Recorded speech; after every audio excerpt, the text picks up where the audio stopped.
Oh man, now we're here. Who are these guys and why do they look so good? You want to see something? I wish you could see what we're seeing right now. I can't share an image, but we have 7 screens up so we can just see ourselves through a mini screen, 2 other screens over here. No, it's how I normally live my life. My first question for everybody is, can you all hear us? Yeah, and how's everybody doing? Yeah, On top of that. More importantly, how is everybody doing? Yeah, don't worry, just Jack's always getting right into the meat and potatoes. Oh, that's all I care about. Let's see. Oh wow, they can hear us. Perfect. Wow. And there are no audio problems yet. Okay, there's still time for that. We have 4 hours for audio problems, Jack. Okay.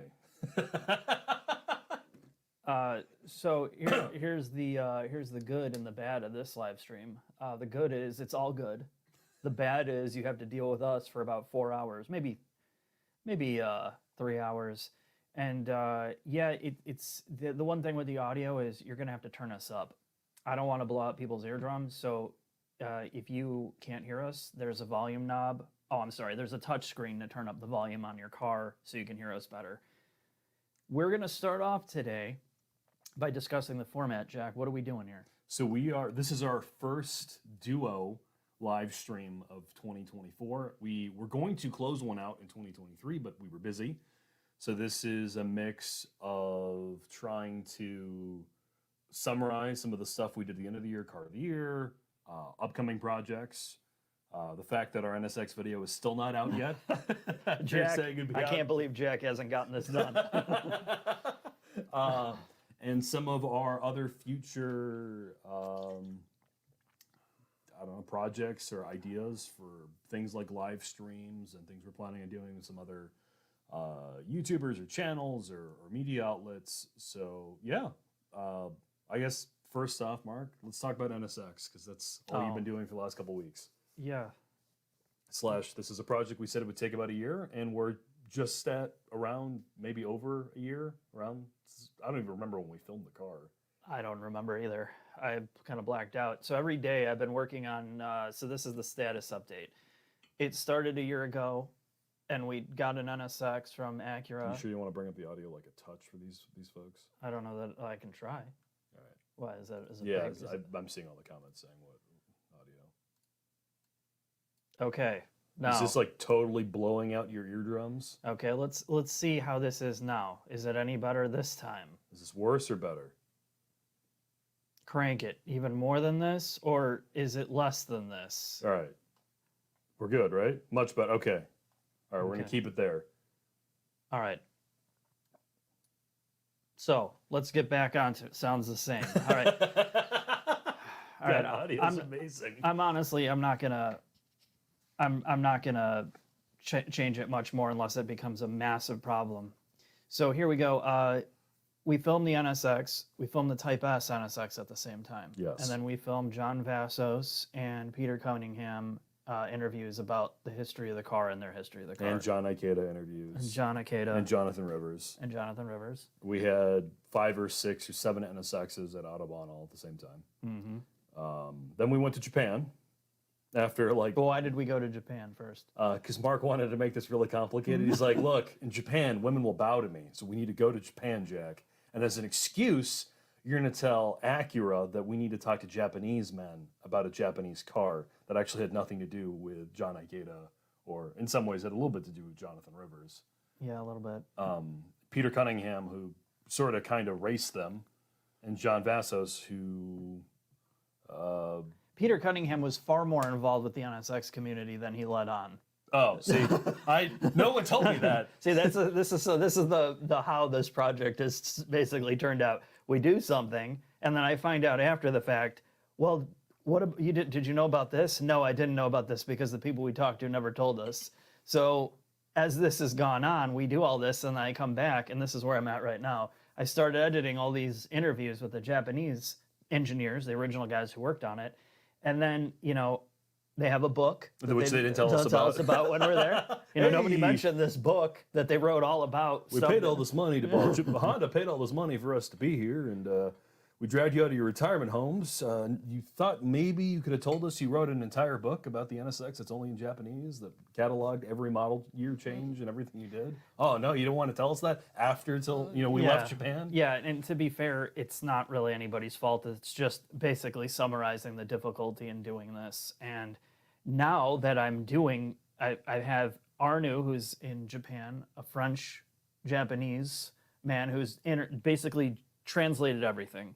And now I'm going through and doing all the slides and the photos because there's no footage back then. Like there's no like actual B-roll of, hey, we're designing this car. It's There just weren't car phones to take photos of everything? Exactly. Smartphones? It's no smart. It's the 80s. Like literally it was in the 80s. So it's all photos. So I have to basically do an entire video of photo B-roll. And all the photos are like this big. So I have to upscale photos that were, like 0.002 megapixels up to 4K, and then translate out all the technical stuff that we didn't know, and then tell the story that wasn't told in the interviews and all this. And it's just every time I get farther in this, I take 2 steps back because I learned about the 2 presidents of the company, which nobody talked about the presidents. The president at the time, he greenlit this project, made sure all the money was there, unlimited money, and then right when the car launched, they replaced him with the new CEO, the new president. And like he was sitting there, there's a picture of him at the table in the car at Chicago Auto Show, and he did not look happy. And then the new president was talking all about it to the crowd. Even though and he did nothing for it. Yeah, he came in, but then I read about both these guys, and they're unbelievably talented. Like they both worked in Formula One. They were head of R&D for all of Honda. The new president that came in at 1990 developed the new Civic engine, the CVVC or whatever it was called, came up with the Civic, and then saved the company because Mitsubishi was in the middle of a hostile takeover. And he went to Mr. Honda before he passed away and was like, dude, we got to revamp this whole company. He's like, you do whatever you need to do. He dies, and then the new president comes in. He's like, we got to stop just engineering. We got to engineer by marketing. And that meant doing CRV, Odyssey, actually giving autonomy to the rest of the world. It's so complicated, this story, that the more I get into it, the farther I go back, because I feel like all these bits and pieces are important to how this car evolved. And that's my fault. So I'm just dragging it out by trying to tell a more complete story. And then I think that's what's going to be the downfall of it. Because in 2030, I'll be in a nursing home. I'm like, Jack, you going to finish that? So originally you were saying 25th, 26th. That's clearly not going to happen at this point. Yeah. We have something else that's coming out those days. It's a bit of Mark's fault, a bit of just an embargo release for a car that I traveled halfway across the world to go film. Yeah. No, it's my fault 100%. It's my fault. So I'm going to record that and send that to all the reps. I mean, honestly, I don't know how else to put it. It's so complicated, and nobody's what do talked you about think? it. So. February now? I mean, it's going to have to be. I keep saying, I'm like, oh, January, Jack, it's going to be done for 100% sure. And to be fair, it probably would have been. And I don't think I'll have enough polish time on it to get out in January to make it good. If I already wasted all this time, not wasted, but if I did all this work, I might as well just finish it right. No, I agree. And like this is going to be like a very niche. You and I say this all the time. We're already a niche channel, for better or for worse, probably worse. And this is going to be an ultra niche project. It's one of the coolest things we've ever done, and hopefully, when we're no longer doing this in 10 years, people are pirating it and still learning about this car. Because at the end of the day, we got all these engineers that get out of retirement, tell their story, and a lot of them are quite elderly at this point. And a lot of them said this would be the last time they would do anything like this ever. So and be on camera. Yeah, and thankfully this is a video project, and it's about them, it's not about us. And what's really cool about that project, and I always feel like I talk about this more than I'm actually working on it, but the guys that were involved in it, they have a long history too. I mean, this is like part of the Honda story that was the most captivating part is all the head management, the head engineers, and all the engineers, they all got together to do this because this was super important to them to have a sports car, and it's what enabled everybody to have the experience that they did. And then not just making the NSX, that whole NSX project was part of a Honda sports concept that led them into Integra Type R, Civic Type R, and S2000. Like, it was all the experience they took from basically modifying a Honda City and a CRX. Like, that's what they did. They turned this Honda City and a CRX into a mid-engine car, and learned everything they needed to learn about doing suspension, body, weight distribution, toe change, the kinematics. They did the NSX, and they're like, okay, now we know all this shit.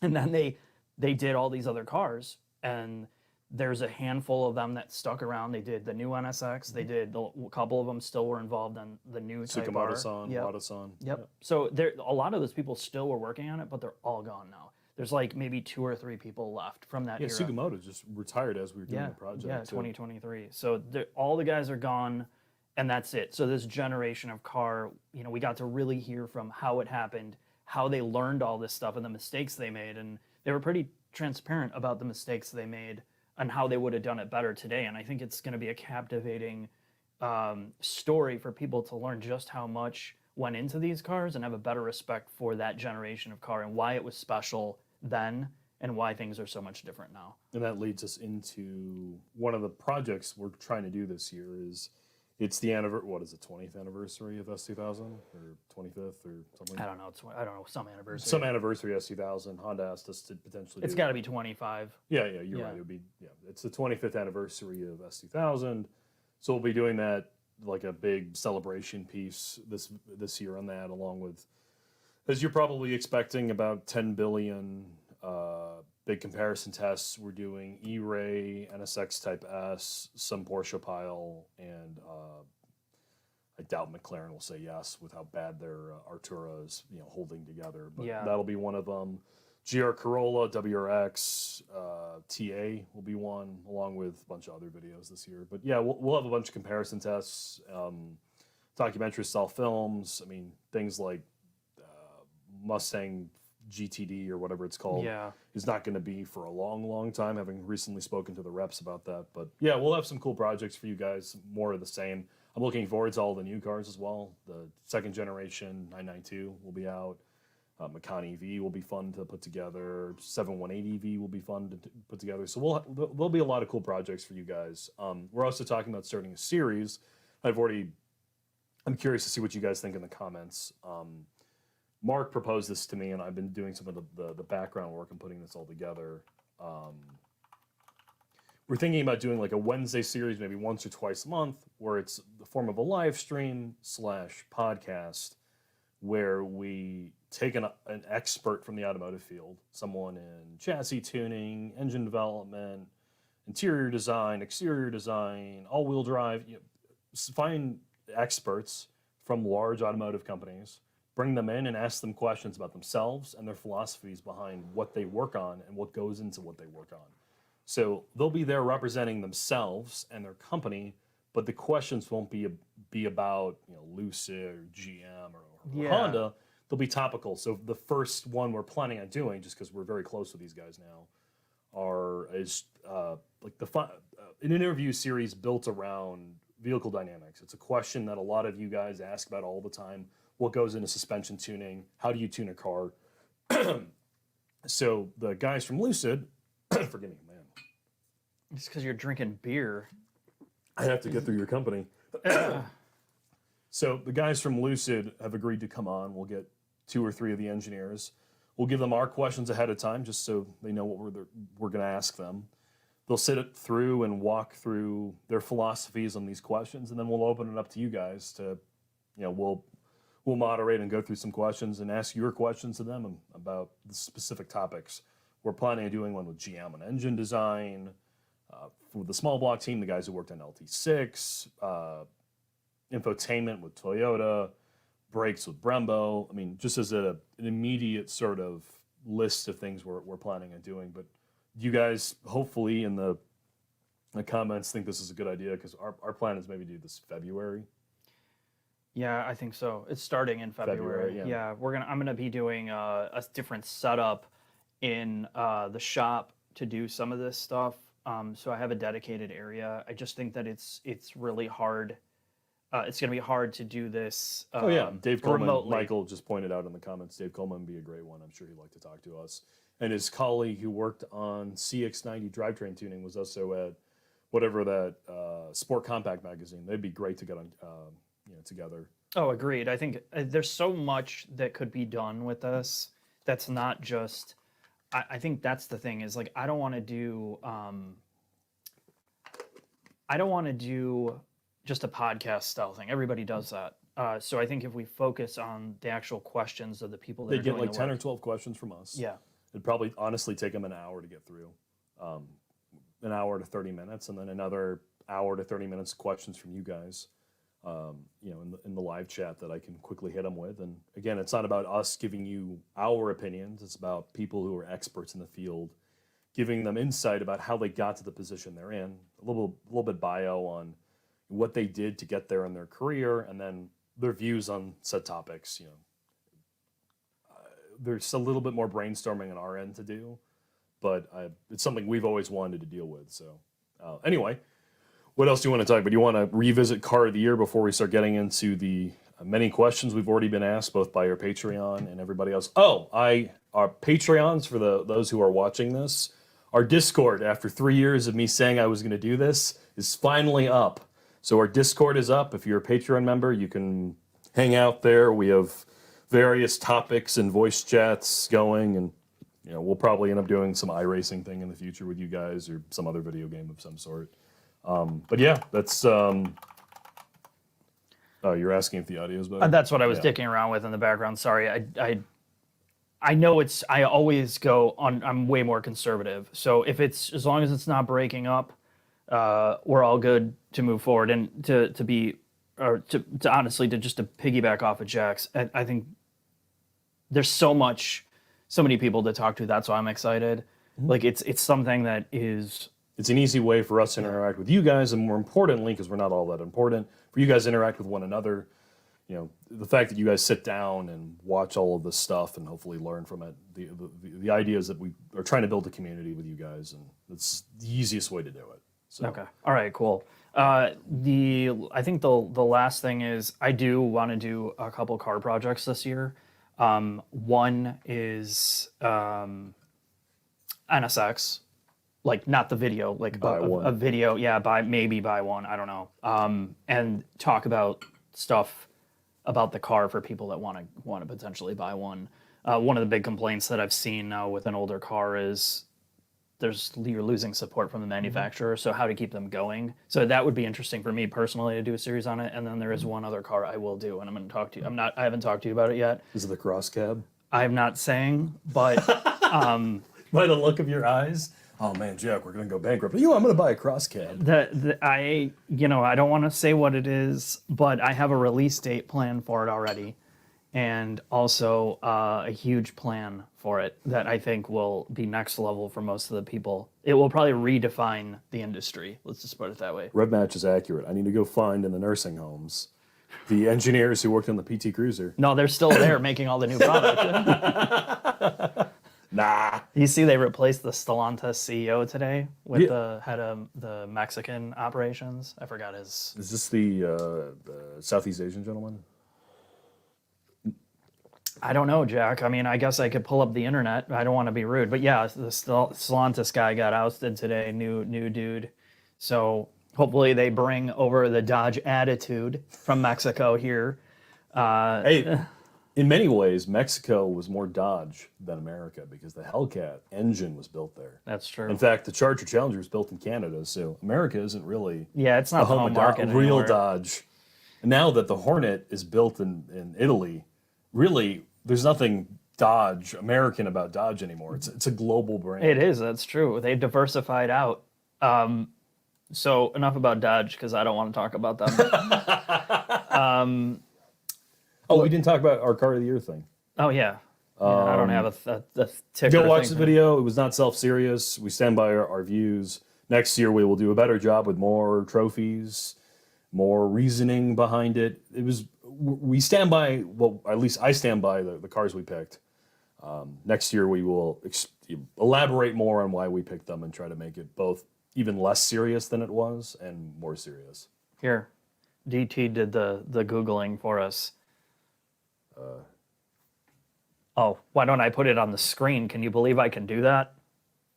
Oh, wait. That's the question you want? No, one higher. All right, there. Good job. Yeah, there we go. I can't click. My mouse latency is too low. I'm used to. That's why you only use wired mouses, right? I use actually when I do gaming, I have 2 wired mouses, left and right hand, and then I sync them together. What's the old Nintendo The Power Glove. The Power Glove. Yeah. I do that for other things. That's for my OnlyFans account. With you and your power shot from the Dodge Hornet. I like to pull 2 paddles and get an extra 3 horsepower.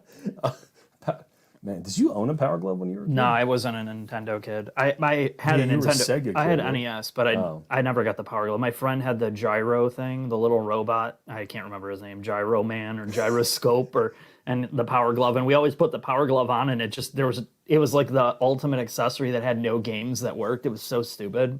Yeah, I had a Master System, and that was my thing.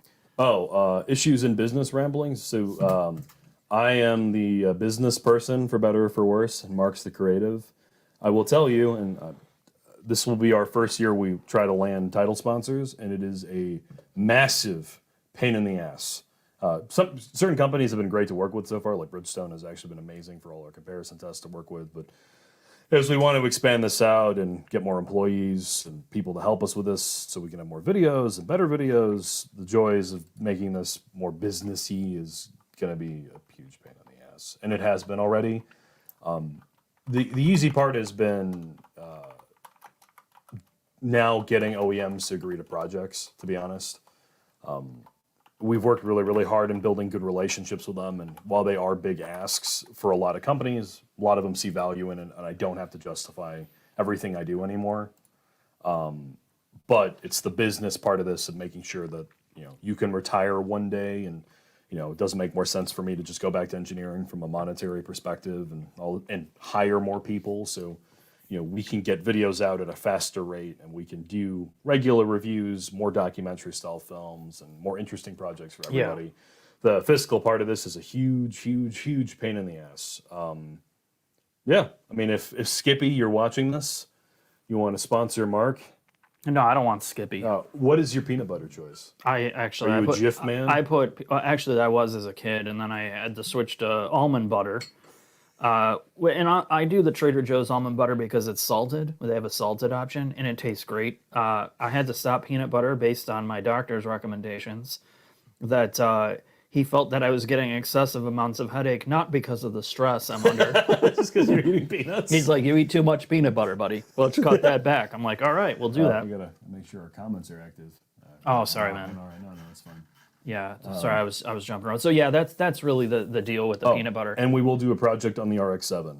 Yeah. If we're in San Francisco now for various brands, even if Mazda will not support the project, I will go to Tom Montano's college again, like I did for the Miata, and tackle him in the hallways. I will tackle an 80-year-old Japanese man and ask him questions on camera for you guys. Because if anyone remembers that Miata documentary series, the thing we didn't include in those videos is just Tom Montana didn't want to talk about the Miata. He wanted to talk about the RX-7. I don't even know if people actually care about the RX-7 anymore. That guy does, and I'm going to do the whole video for the man who asked. It's just one guy. He's like, hey. I know, actually. In worst case, Guff owns an RX-7 now. Remember, Guff from Albon. That's true. Yeah, it's weird. It's like one of those. Now we can do this more.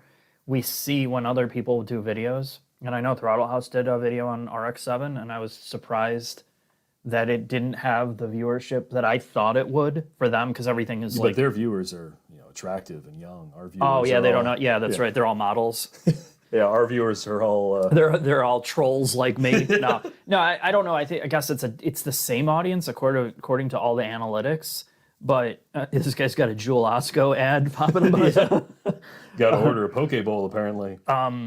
Yeah, so it's weird. So I'm sure that I'm pretty positive that it'll do well, but it'll just be technical and geeky. But there's no way we can cover all nothing we do is technical and geeky. I'll just lie. It'll be the opposite of the NSX. It'll be like, hey man, just make it all up. Taj Juchter designed the RX-7. Yeah, I'm sure people would really love that. The thing that scares me about this, and now they learn with NSX, which I don't think the NSX is anywhere near the RX-7, is people modified the NSX, but people really modified the price RX-7. cars were. I just feel like to go back and cover all that history is going to be a nightmare. We'll just have Tom Montana talk about it. Tom, tell me. Tell me all about it, Tom. He'll tell me about how he worked on the E36 BMW instead. I'll just keep going to Tom Montana about different cars. What's the next thing you want to talk about before we get into these Patreon questions? I think Super Chat and honestly, questions? since this is we've already how long did we ramble for? 25 minutes. We'll give it another 3 minutes of rambling, and then we'll go into all the questions because that's really the power of this is all the questions we get to interact. We already did basically everything, so let's talk about the use of AI. There's people that like the cover of this. And honestly, it's really not that big of a deal. To me, I don't see it as a big of a deal. Like this, I generate this stuff in Adobe Firefly and generative stuff, and I use a lot of AI. And this NSX video is probably the first that I've done a massive amount of AI tools for video. People are like, well, why would you support that? And I will say every single thing that I use that's AI, I'm paying for a license fee to do it. And it is a completely helpful tool at this point to help workflow. I did a video recently where Jack was under a car without me. Not that I would have helped, I would have made it worse. But he said something, I can't remember. It was a suspension error. So, God, what the fuck? Sorry. It was the Watts link. Yeah, the God, what garbage can had the It was Watts the Dodge pile. You said it was a torsion beam. No, it wasn't the Dodge. It was a different car. The Dodge, I remember, has a Chapman 3 link in the back. It was the one before that. What had the Watts link? There's some pile. Was it a Nissan? No, it wouldn't have been a Nissan. They would have been independent. Just go back like 3 videos. I blacked out. Anyway, so Jack said the wrong suspension, and I kind of knew it looking at it, and I looked it up and clarified. So I literally just... Trailblazer. The Trailblazer. Has a Watts link rear end. I thought it was a torsion beam looking at it because it kind of looks like one. You just didn't pay attention to the links. That's how much we were into the Trailblazer. So I was into it. Yeah, Jack was really into it. So I cloned his voice from the shop, and then I had him say the right suspension, and then I synced it up to his mouth moving. And I would say maybe one person even caught it. So those are like the things where I don't have to go back and reshoot it without just cutting it out. I can correct it. And the pilot portion and the pilot portion. Some of them are. I don't spend any time. So that to fix your thing took me 25 minutes. Well, because you lost my shop B-roll. Yes. Of me talking about the pilot, and you're just like, "Fuck it, I'll AI you." So, I mean, these are the tools that are available, and they do take time to do it right, but they're getting easier. Like 6 months ago, it would have taken me twice as long. Now I can do it easier, and those things keep spinning up. So you're going to see some weird stuff. And I'm not like, obviously, this thumbnail again. It's totally serious. It's not, it's totally serious. It's going to be a joke, and I'm not going to use this to sell things using generative AI, but as little tiny things, they're very helpful. So anyway, I just wanted to bring that up. This is not a political statement about for or against it. Look, one was it Hal? Hal from Space Odyssey. Oh yeah, the Space Invaders movie. Yeah, when he becomes our Lord, I'm all for AI at that point. All right, there are lots of Patreon questions. Yeah, let's get to it. Lots and lots and lots of Patreon questions. I will do my best to answer the ones that apply to as many people as possible. And then tonight, after this is done, I will go and answer the rest of them. I know you will, Jack. You always do. You're such a Ryan L. from Patreon asked us to sign his car engine cover. I will get right on that, so he has more than 1,000 What kind of car does he have? He didn't say. Ryan also, his photo of the car he has is so small on my phone I can't tell. T-Money, thinking about consolidating the fleet. Check my math. GX 470 and a 2001 Boxer to a 2017 Cayenne S. I wish I had these questions. Let me bring these questions up so I can see them on the back end. All right. Go ahead, answer that. And would you combine a GX 470 and an early 2000s Boxer to be a 2017 Cayenne? No. Yeah, I wouldn't either. I don't think it's a great car. Don't get me wrong, but I don't think it's worth dumping that. You know what I mean? Yeah, if you're gonna spend, that's a hard one, man. I feel like you're better off in a. Actually, honestly, I don't know what he's better off in if he really wants to be in a Porsche. Probably like a Macan. It's hard to be like, hey, get rid of your sports car and your really reliable SUV for a luxury SUV that's, old now. Like about 7 years old. I'm just scrolling through these to make sure I can answer as many of them as possible, Mark. Okay, so do you want to look at the screen so we're looking at the same thing? Like, do you just want to go? here, man. Yeah, take the mouse. Okay, have you used the mouse before? Yeah, no, Okay, I only use touchscreens. Does Apple actually still have a mouse?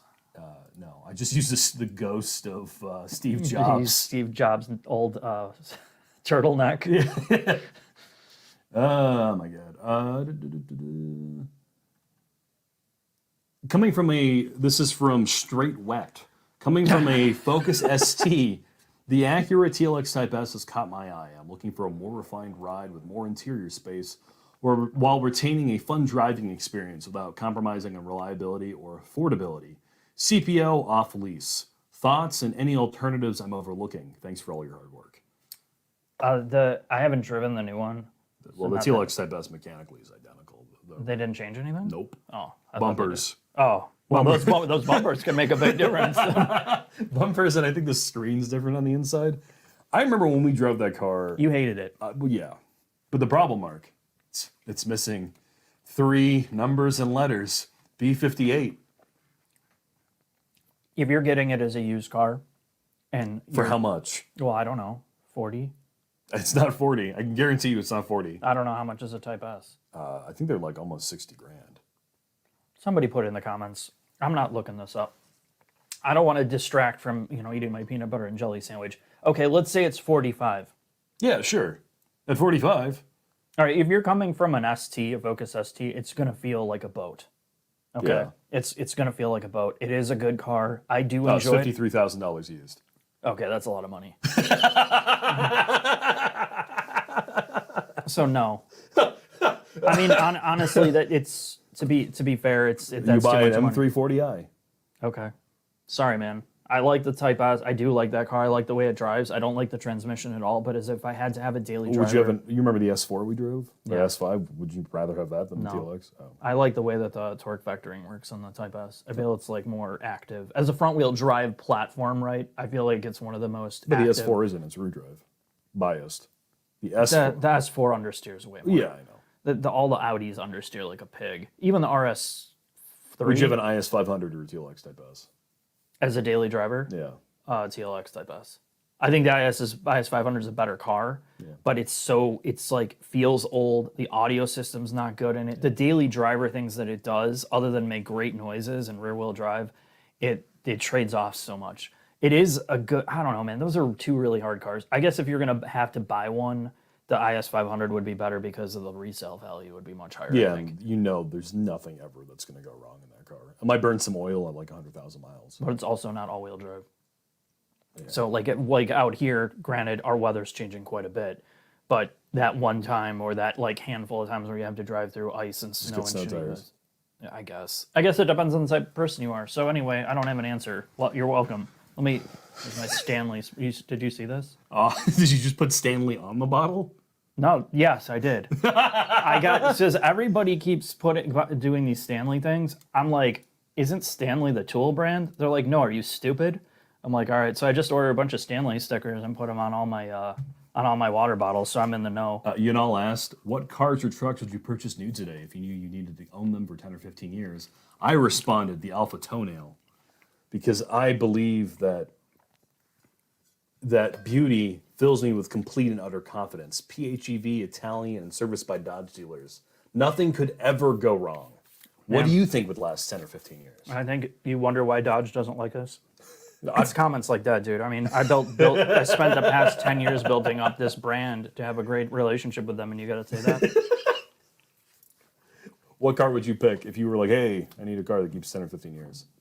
A Camry, Yeah, some Toyota a bio. Tacoma, maybe. I don't know, like something Toyota related or even old Hondas mixed now with the stupid engine problems. But I don't know. RAV4. RAV4. Yeah.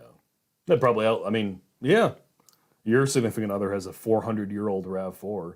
It will literally, if I had to jump the battery, but I could literally start it, and it hasn't been started or have the oil change in like 10 years, and I could go out and start it, and we'll move. Now, granted, I won't get down the road when the frame, the whole upper knuckle cracks off from the rust.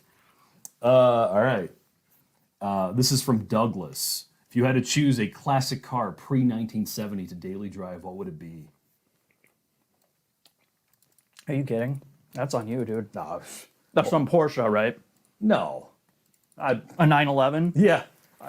Look, if you want a daily an old car, get yourself a nice like $120,000 used 1969 911. Have a good time. Honestly, if you want a cheap like pre-70s car to drive around, an old Mustang, old Camaro, parts are everywhere. That's really, I can't even answer that. I'm sorry, I can't answer that one because I can't give you a Yeah, really you're good. not an old car guy either. Yeah. To be fair, I used to be, and now I'm not. His next part of his question: with the level of relative flexibility and design of an EV provides, why do EV only models still generally look like petrol powered cars? First generation problems. They're trying to figure out like how to take the internal combustion formula and just drop it into the EV body, right? Like, or that was the first cars just trying to make a hybrid version of it because they don't want to do brand new platforms. So you're starting to see that change, but I don't think people don't like the futuristic thing, really.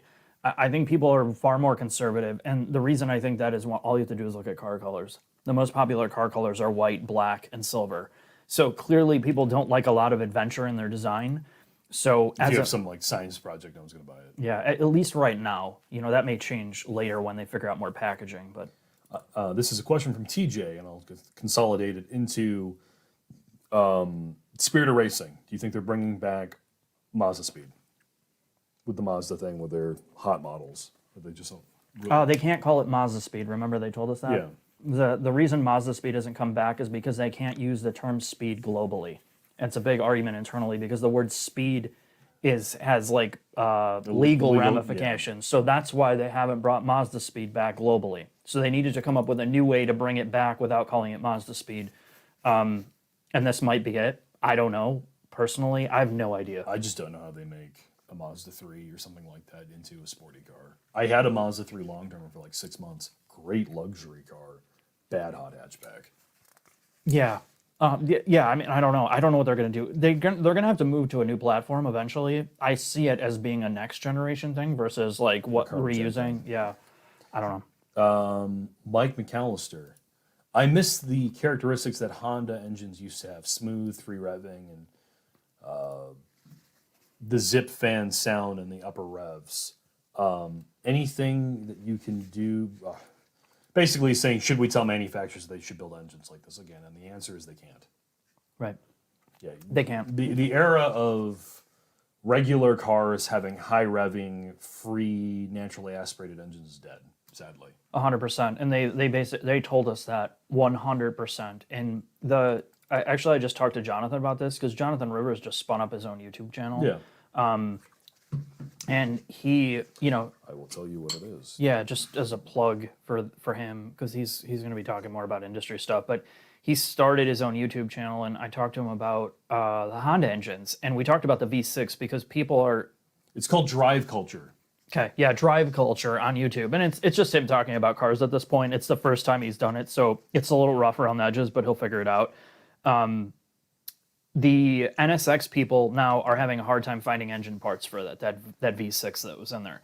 So people have been like trying to swap that engine out. One of the common swaps was a J30, like an Accord engine, but it doesn't rev.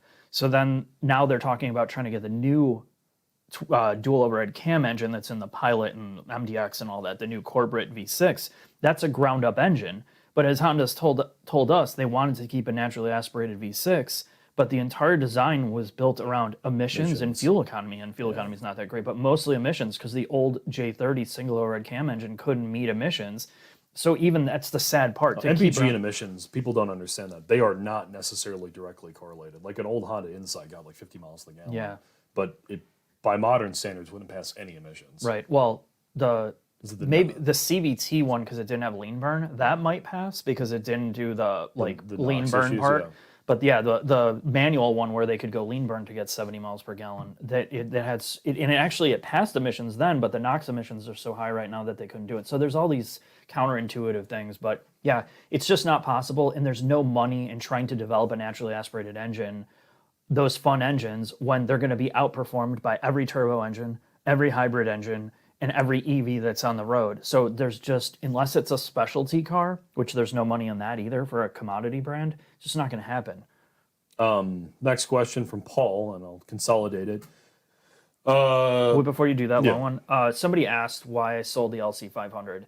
And I don't think I ever talked about this. I never Because did a video. that music video came out, and you're like, that guy's crashing my stuff. Yeah, he's like, he's Sound fool. too many people got it. I wanted to be the only one. I love that car, and there's no reason that I sold it other than money. Bottom line. Yeah, you put it into an X7. I put it into a car that I could use for our video stuff and hauling and driving and as Your a camera family car. fits in it? Yeah, family stuff. I cannot do that with an LC500 and the car sit for 6 months out of the year like my S2000. Or my Z06 just Right. sits. It's just stupid. I love the car. You know, other than infotainment shit and a little bit of storage, I would definitely buy that car Why again. didn't you just get the RZ, Mark? The RZ Lexus? Oh yeah, it's totally the same. Yeah. What you mean the BZ4RX? What's it called? It's called the RZ. Is it the RZ? Yeah, the RZ. Oh, I forgot. I already forgot. You're like, hey, Mark, do you remember all those cars? I'm like, yeah, I remember every one. Mark S. Sorry, he asked this question. Do you anticipate the shorter wheelbase version of the CX-70 will solve any of the weirdness of the CX-90, or the problems deeper than that? I have no idea. The unveil is happening in a while here. I haven't even looked at it. Basically, the way unveils work for the finer details of this is all the media gets the photos ahead of time. That's how everyone can release them at once. And then at a certain date, at a certain time, everyone in the rest of the world can see them. I think we got that link. I haven't even looked at it yet. So I have no idea. Yeah, the CX-70, we got a link for it. Oh, I haven't even looked at it. I don't like. It's hard because we're inundated with all these things and focused on what's right in front of us that I don't think about. Like, hey, what's this car gonna be like? I hope it's better than the CX-90. I think they're gonna sort out the suspension stuff. I think when you look at their sales numbers right now, the CX-5 is still like their top seller. It's outselling the CX-90. Yeah, it is. Well, but I think the CX-90 is production limited, right? I don't think they can make as many. But the CX-5 is so popular still that they have to follow that up. And I know they tried to do it with the 50, which did well.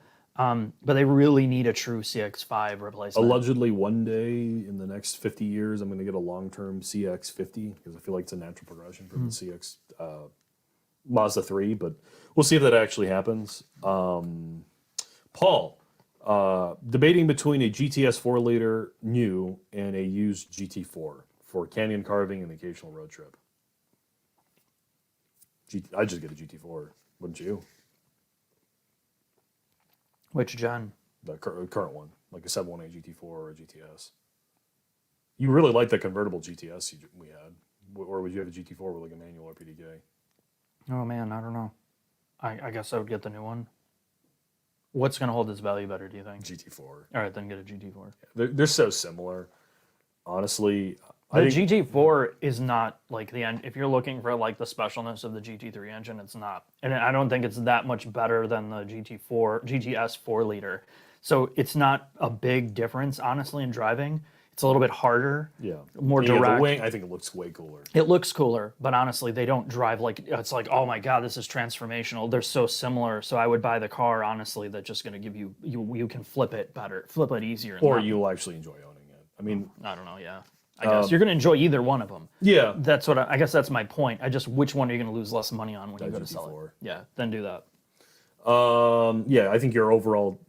Paul, if you're going to keep it for the rest of your life, then pick the one that, like, if you're never going to take it to a track, and you're just going to road trip it, the GTS makes more sense. If you're going to pound it on a canyon road, the GT4, and the fact that you're probably going to lose less money on it too. Harshal, Before you go into that one, yeah, I put it on the screen. What the question was? Oh, so it's a question for me. Harris asks, would you ever buy the GR86 again in the future? Any seller's remorse? I told him this in the winter. So last year we got a couple big snows, nothing like we just got. Like the winter weather we just got here in Illinois was unbelievable. It was like, you said it was the coldest it's been in 40 years.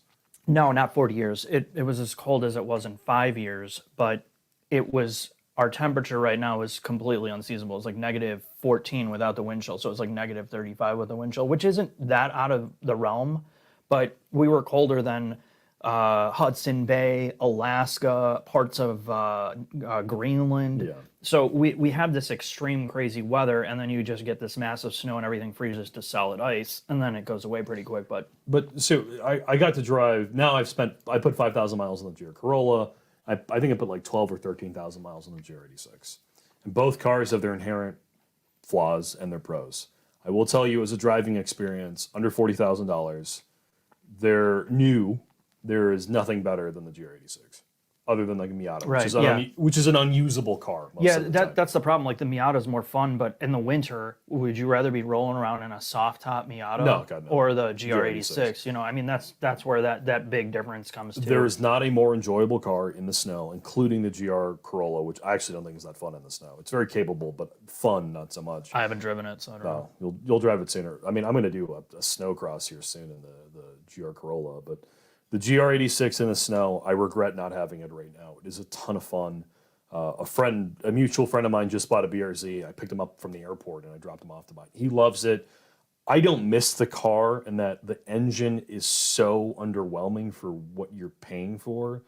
And if you're okay going used, the fact that an SS1LE, as I showed you, is basically the same amount of money. Right. You'd rather have a V8 any day of the week. Yeah. That said, if they still make it, and it's still the handling of the car now, well, like even the 3-popper in the GR Corolla, that would be an amazing car. It's just missing an engine, and then I would love to own one. Yeah, I would agree with that. I don't need a lot of power. I just wanted to have some kind of character. The character part, honestly, I think the 3-cylinder in the Corolla is far more character than the GR86. I think honestly, I think it's a way better engine. It's just that car needs. I think you'd have to take that car and modify the hell out of it to make it like a Focus ST to be any fun. Yeah, well, I mean that's what. So one of the series we Or talked whatever about earlier. What's yeah. the rear wheel or the RS? RS, yeah. Yeah.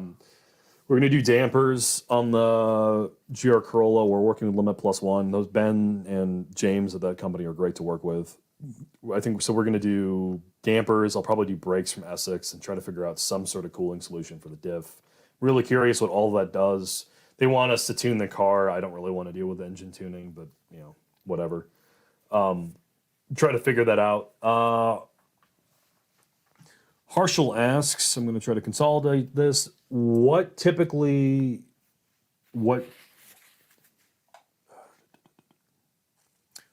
makes an engine special? I guess I'm going to consolidate his question. And are there any older cars you'd like to do videos on? A specialness from an engine, meaning it has some emotional resonance to it. Like, because he previously asked what makes the B58 better than like the older BMW engines or like the Hurricane Inline-6. I think the refinement out of the B58, it's the amount of power that it puts out reliably. And fuel economy. The fuel, I mean, it's a complete package. So what it does trade off in a little bit of like character and sound, like the old naturally aspirated motors, it makes up in the fact that you can get parts for them. They're super reliable. You can throw power at them. It's like the perfect engine for the modern era of things. So that's an engineering answer. Yeah. But what makes another engine special? Well, it's certainly not as special as something like a V10 out of the Lamborghini we drove, or some of the old naturally aspirated. But what engines. makes an engine special? It's the sound, really. I mean, it's the sound, and it's the way that it creates a connectedness with the car. Some of its throttle response too. Like we talked about this, and I didn't do a good job about it with the CVT and the Subaru, right? Like driving the CVTs, namely the Subaru ones that are not eCVTs, you push down the throttle and they're like, it takes like this huge amount of time before anything happens with the engine. So there's no throttle response. There's such a delay. It's like playing a video game wirelessly through 3 different routers. So you hit an input and it takes like 5 seconds before something happens. That's all these modern cars. Their throttle response is so dulled down and so lost compared to some of the older cars that are more direct. So it's that connection. You want some mechanical feel like you're actually driving a car, and those engines that bring that out is what makes those cars more special, like those types of engines, even if they're not the most powerful. And the other part of your question is, have you thought about doing like RX-7, NSX? Absolutely. Yes, and that's the very reason why. And Ford GT. I'm trying to work with Ford to get a Ford GT video put together. We'll see if they say yes. It's something I have to revisit with Ford. I forgot on my last call with my Ford rep to talk about it, but it's something we touched on in the past. I'd love to do a 05, 06 Ford GT and the new car together. Christian Larson, long story short, he recently had an accident. Thankfully, he walked away without a scratch, and he lost his car that he was attached to, his E39 525 5 Series. How do you get over that? I don't know. Like I thought, I saw this question earlier, and I thought about it. There's only 2 times I've been emotional about getting rid of a car, and it Was it your celebrity? yeah, this Chevy Celebrity. I didn't know what to do with my golf bags after I got rid of that car. It's too conservative. It was way too conservative for you. When I sold the first S2000, it was because my girlfriend at the time, she had to go back. She was trying to finish her degree, right? And we didn't have enough money. So she took out loans to go to school, but I had to work, and I was afraid that we wouldn't have enough money, and I couldn't be sitting on that car. And just watching it drive away was like painful, because it wasn't really that I tied my identity to it, but it's because I worked so hard to get that. And I loved cars. It was something I wanted. I went with her across country to get it and drive it back. It was like all these things that were tied up into it emotionally, but it really didn't make a lot of sense in retrospect. I go back and think about it. I'm like, it was. There's no reason why I should have been emotional about it, but I was. You can't really explain it. And then the Civic, which I got that car because I wanted to keep it. Oh, the one you got to. Yeah, and then it was like the universe telling me, dude. Like you have family members that you're gonna get killed, dude. And literally, if it would have been an F-150, I would have been dead. And I think it was like a sign, like stop being nostalgic and get into something that you're not gonna die if you get hit by something. And it's changed my perspective on cars as daily drivers as well. We're not in the 90s anymore, where cars were like, it's okay to drive around in a 2,500 pound car when you're going up against 4,000 and 5,000 pound cars that will literally just make you into a maimed, crippled mess if you get hit. So, in my head, I'm like, okay, I think it was a lesson for me then, and I stopped being emotional after that about those cars. But it is hard. If you really love a car and you have a lot of history tied up into it, and I know you talk about this stuff with certain cars that you've had, you go through these X, Y, and Z experiences of like, okay, you go with this person there, you go through the experience of buying it and traveling to do it and the buildup of it and getting it, and it's like you do all these fun things in it, and then it's gone. It's like an inanimate family member it's not a real thing, but you make it a real thing. It's a weird. Yeah, I think it's hard. For some people, they equate cars to career moments. Like for me, the Z06 in my head is like, oh, it's like a big career move for us. Like, oh, we did something really cool before anybody else, and that's what that car will always be associated with for me. And so I figure out if I'm going to keep it for forever or a couple years or get rid of it in a year. I'm going through that, but like the one car I feel nostalgia towards is that Mustang that I owned. Yeah. I did so much with my girlfriend. We traveled everywhere with it. She raced the car with me. I put 7,000 miles on track with it. I beat the hell out of that car. But now that it's gone, I miss it. But I've revisited cars I've owned in the past, like GTIs, and it's never the same. So Yeah, that's one thing that's true. If you want to get over it, just revisit the car, like in 3 years. And you'll be like, why did I ever like that car? Yeah, it's not the same. Sean is asking, shopping for a new 3-season daily 2+2 sports car at a $65,000 budget. Has to be automatic. His wife is going to drive it. On the list is an old 911, TTRS, LC500, C63S Coupe. He's a tall guy. He currently owns a GX 470, an MR2, which is very cool, 77 Datsun, and a FRS race car and a Model Y that his wife owns. For 65 grand, what would you buy as a daily? I don't think you can get an LC500 for. I get why not an RS3? That'd be an amazing daily. Yeah, isn't that small though? Yeah, but I fit. Okay. The RS3 is probably the most special. It's just it doesn't drive that special other than the engine. But as a daily. I guess. Yeah, that's true. The 911 is obviously the 911. I don't know how you're getting. It's an old one, 991.1. Can you get one for 65? Yeah. Oh, okay. TTRS, isn't that the same thing as the RS3? Yeah, with a worse diff. I'd get an RS3. All right. It just doesn't look special. Yeah, CT4V Blackwing is a great car. New M2 with an auto would probably be fun as a daily.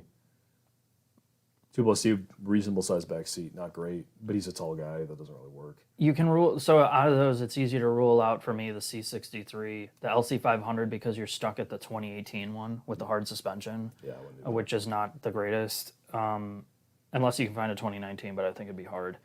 Anyway, yeah, 911 and RS3 for sure. I think that would be fit right in Or there. a new or an M3. Yeah, what about the DCT M3? The F80. F80. Yeah, that would be a That badass actually, steal. that would.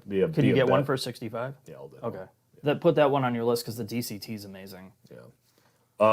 If you had 10 grand in cash, this is from Tom. What fun daily driver would it be? I don't even know what you buy for 10 grand. Man, fun. Yeah. TSX, old TSX with a K24. Oh yeah, I don't know, man. That's a really hard price point for some fun car. You Can you get get an an old NC NC Miata maybe, yeah. like high mileage one? And the NC Miatas are completely Appreciated. underappreciated. You might be able to steal one for that. So yeah, let's just stick with that. We're gonna get to all of your questions as well, guys. We just want to make sure we plan on getting through as many of the Patreon. Can you go up to the? We're gonna have to re-record all the Patreon ones. Honestly, we can do that on the side. Can you go up to the Type R one? Where's the Type R one? Keep going up. That's an easy one. Up Keep here? going. Yeah, keep going. Oh, sorry. It's further down. It's gonna be. Nebula, no, we haven't used it. I just looked into it recently, and I haven't done it yet. Turbowski still furloughed. Yes, I haven't talked to him in quite a while now. I don't know what's up with him. For 25 grand, would you get a Mark 8 GTI or a Mark 7.5 GTI? 8. Just because it's newer. Yeah, I don't. I personally like it better. I think it's a better Even car. with the shitty infotainment. I think it's a better car. Yeah. I think the diff and the way that they changed the front. No, of it- no, GTI. Oh, sorry. I have no opinion on it then. That's up to you because you own. I owned a 7.5. Honestly, man, whichever one you can get a better deal on.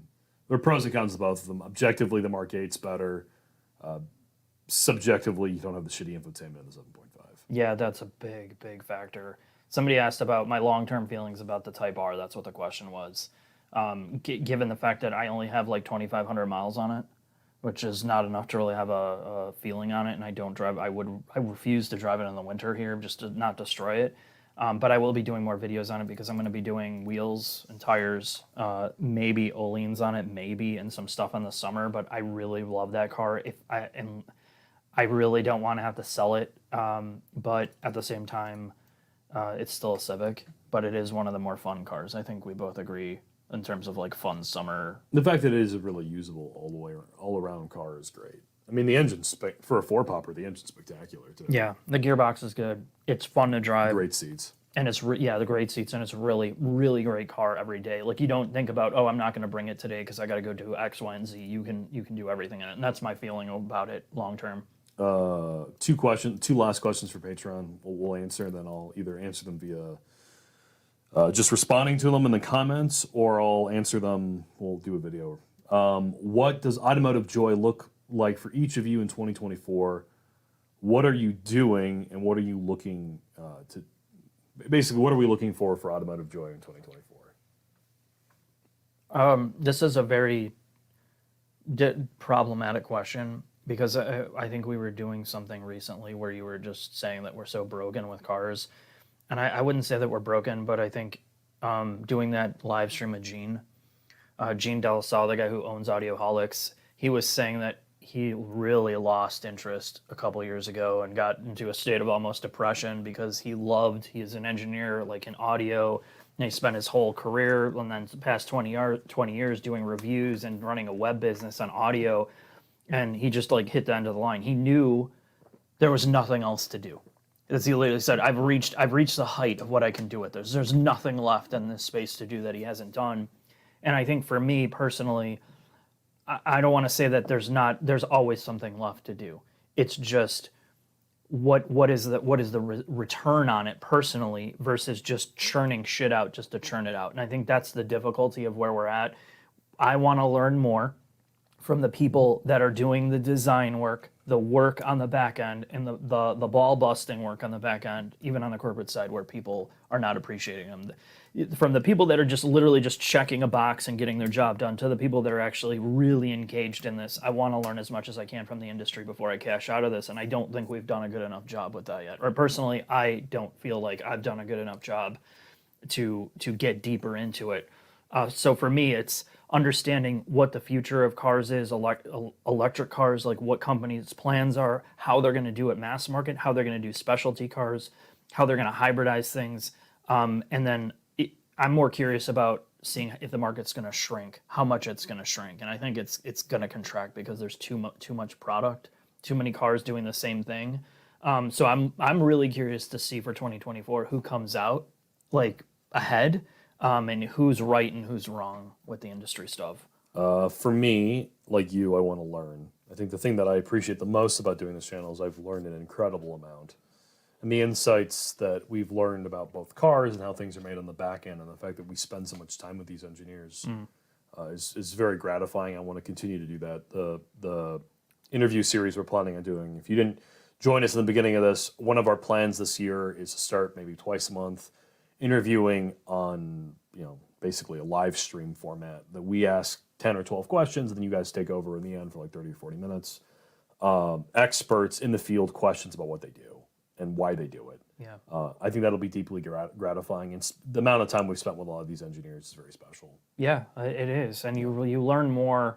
I think you learn more than just getting in and out of all these cars. You can get in 20 different cars today. Like if we brought everybody on this live stream and literally set you up with 20 different cars to drive, you'd walk around feeling relatively underwhelmed that they're almost all the same. Yeah. They're all designed to do the similar Particularly things. when they're CUVs. Right. Yeah. The mainstream cars, they're just copy and paste jobs of like, oh, this is what people want. So we're going to put a big screen here. We got to make the steering really easy. We got to make it feel nimble and safe. And what tech can we throw in the car and safety features? And that's how every car is. So for me, it's more learning about how you make these things work and how you make them different. The brands that are interested enough to differentiate themselves outside of just, the marketing part of over gimmickizing, or that's not even a word, but relying too much on the marketing gimmicks and trying to make products better that they've redone 100 times over now. Like you're at the end of the road with these cars until they drive themselves. It's the same thing over and over again. Yeah, I mean there are exceptional vehicles. We talked about it today, like the Huracan STO, which again nobody watched that video, but that's a car I literally thought about in traffic the other day and smiled because I'm like, that is such a special vehicle to drive. Yeah. Like sometimes when we laugh, I mean, genuinely, I've said this to you in other live streams, and I'd say this to you off camera all the time. The most fun I have driving cars is with you. Yeah. And either you make me laugh, or I make you laugh by doing something stupid, or just having an out of body experience. Last year was STO, Lucid, and GT3 RS that did that for me, in just like an out of body way. But I think the sad part about that too is that's what really kills it for me. And you look ahead. And I think most people are feeling the same way. I don't think I think this is a mirrored feeling. Is why is it that we're only feeling that stuff in these cars that are unaffordable? Like I don't want GR86 in the snow last. Well, but you know what I mean. Like the three cars we just mentioned, or the three cars you mentioned. You're talking about $250,000 cars across the board. And that's a sad state where you can't just have an emotional high. Type R last year for you before you bought it. Yeah, Type R was really fun. I mean, Elantra N. Chinface is somewhere in the comments. He's going to buy a 2024 Elantra N, and that car is unfucking believably good. Yeah. No, you're right. It is good. And, somebody's like, how many years until how many months until Lucid goes bankrupt? I mean, that's the problem with some of this stuff, too, is, where do you want to put your money? One of the last question on the Patreon side is, do you guys think ICE cars have come full circle after electric cars take over the market? Meaning if they can't come up with better battery technology over the course of 20 years and potentially run out of rare earth materials to produce, or does the future look promising for battery tech? And that's about Toyota hybridizing and all that, the question. And I think, by the way, these are questions we're reading off Patreon. Yeah, and I'm going to put the questions on the screen from the live stream here in just a minute. But the last thing I'm going to say about all this is we just had a bunch of negative media in Chicago about all the Teslas and electric cars not being able to charge. They go to work. They don't either. I don't really know the full story because media is so like, it's like 2-minute long media section about how these people are stranded at the Tesla chargers that don't work, or EV America chargers that don't work. And they're interviewing people that have been sitting there for hours trying to charge an electric car in sub-zero weather and the range is bad, blah, blah, blah. I don't come out and talk about that stuff. Like, somebody's like, well, what, are you going to post this on social media? And I'm like, no, I don't. I want to bandwagon all the negative press on EVs. We already know this stuff about these cars. We know the limitations of this generation car, and you have to, at least where we live, you have to be charging it at home. And in the cold weather, like a gasoline car, you have to expect worse range, worse efficiency. You better have a full tank if you're going to get stuck on the road. Same thing with an electric car. You can't be depending on going to a high-speed charger when everybody's making a run on it, just like gas stations. How often do you go to a Costco in the middle of a run where people are like freaking out before the holidays, where there's a line outside of Costco because people want to save like 20 cents a gallon? It's the same concept, it's just harder with electric cars today. So Greg was talking about this in the chat, like, Your Greg? yeah, my Greg on chat, or on his friend Greg. Yeah, so he was like, oh, look at all this stuff with the electric cars and the Teslas. How stupid are people? And it's not. He didn't say that exactly, but It was summarized. it was summarized. Like, why are people so naive about this stuff? And I'm like, I don't think that same formula is going to be a problem elsewhere. Like, if it was hot outside all the time and we didn't have bad weather, it would be a fine solution for a temperate climate. But for here, it's not the best solution yet. And we're about to live with one for a year. We're going to have a long-term Lucid for a year to see how it is in the cold. But when battery tech goes from being, 1,000 pounds or 1,500 pounds for the pack, down to 800 pounds with the same amount of range and power, where it's not relying on as much cobalt or no cobalt. If Toyota can figure out how solid-state batteries work, and they really do work, I don't have a problem with it anymore. Yeah, I mean, that's the thing, right? We're talking about 2030. You're going to have it out before then, but for them to really sort out and mainstream it out, you're talking mid-2035, let's say, by the time everything is like all the manufacturers. Yeah, then all the ICE 4 cylinders are gone. Yeah, 100%. So in the meantime, the reason I'm negative is because I don't want to buy an Ioniq 5 that you can now go buy on the used market for $23,000. Like, that's the thing. You're going to suffer if you want to buy something new right now, and I don't want to deal with those first generation products. I think it's different for different people. Like, if you got a Lucid or a Taycan, you're going to lease that car. Yeah, and you're rich anyway, and for the year or 3 years you own it as a lease, great. All the issues with battery packs being bad and all that stuff, you don't have to worry about it. You leased. You're paying, I think the Lucid now is like $750 a month. Yeah, but for a base yeah, model, but whatever. I just drove one as a loan in California. Great car. Yeah. If I paid $750 a month, like a 5 Series lease is this similar amount of money, I'm gonna get the Lucid. Great car. And all the long-term ownership problems aren't your problem because you only have it for a year or 3. You move on with your life. But but I'm not talking about, again, it's like this difference between luxury products versus real mainstream cars. stuff. Yeah, if you're stuck owning this thing, terrible idea. Yeah. Terrible idea. Because to your point, you bought a Kia EV6 for 65 grand or 55 grand. Now it's 25.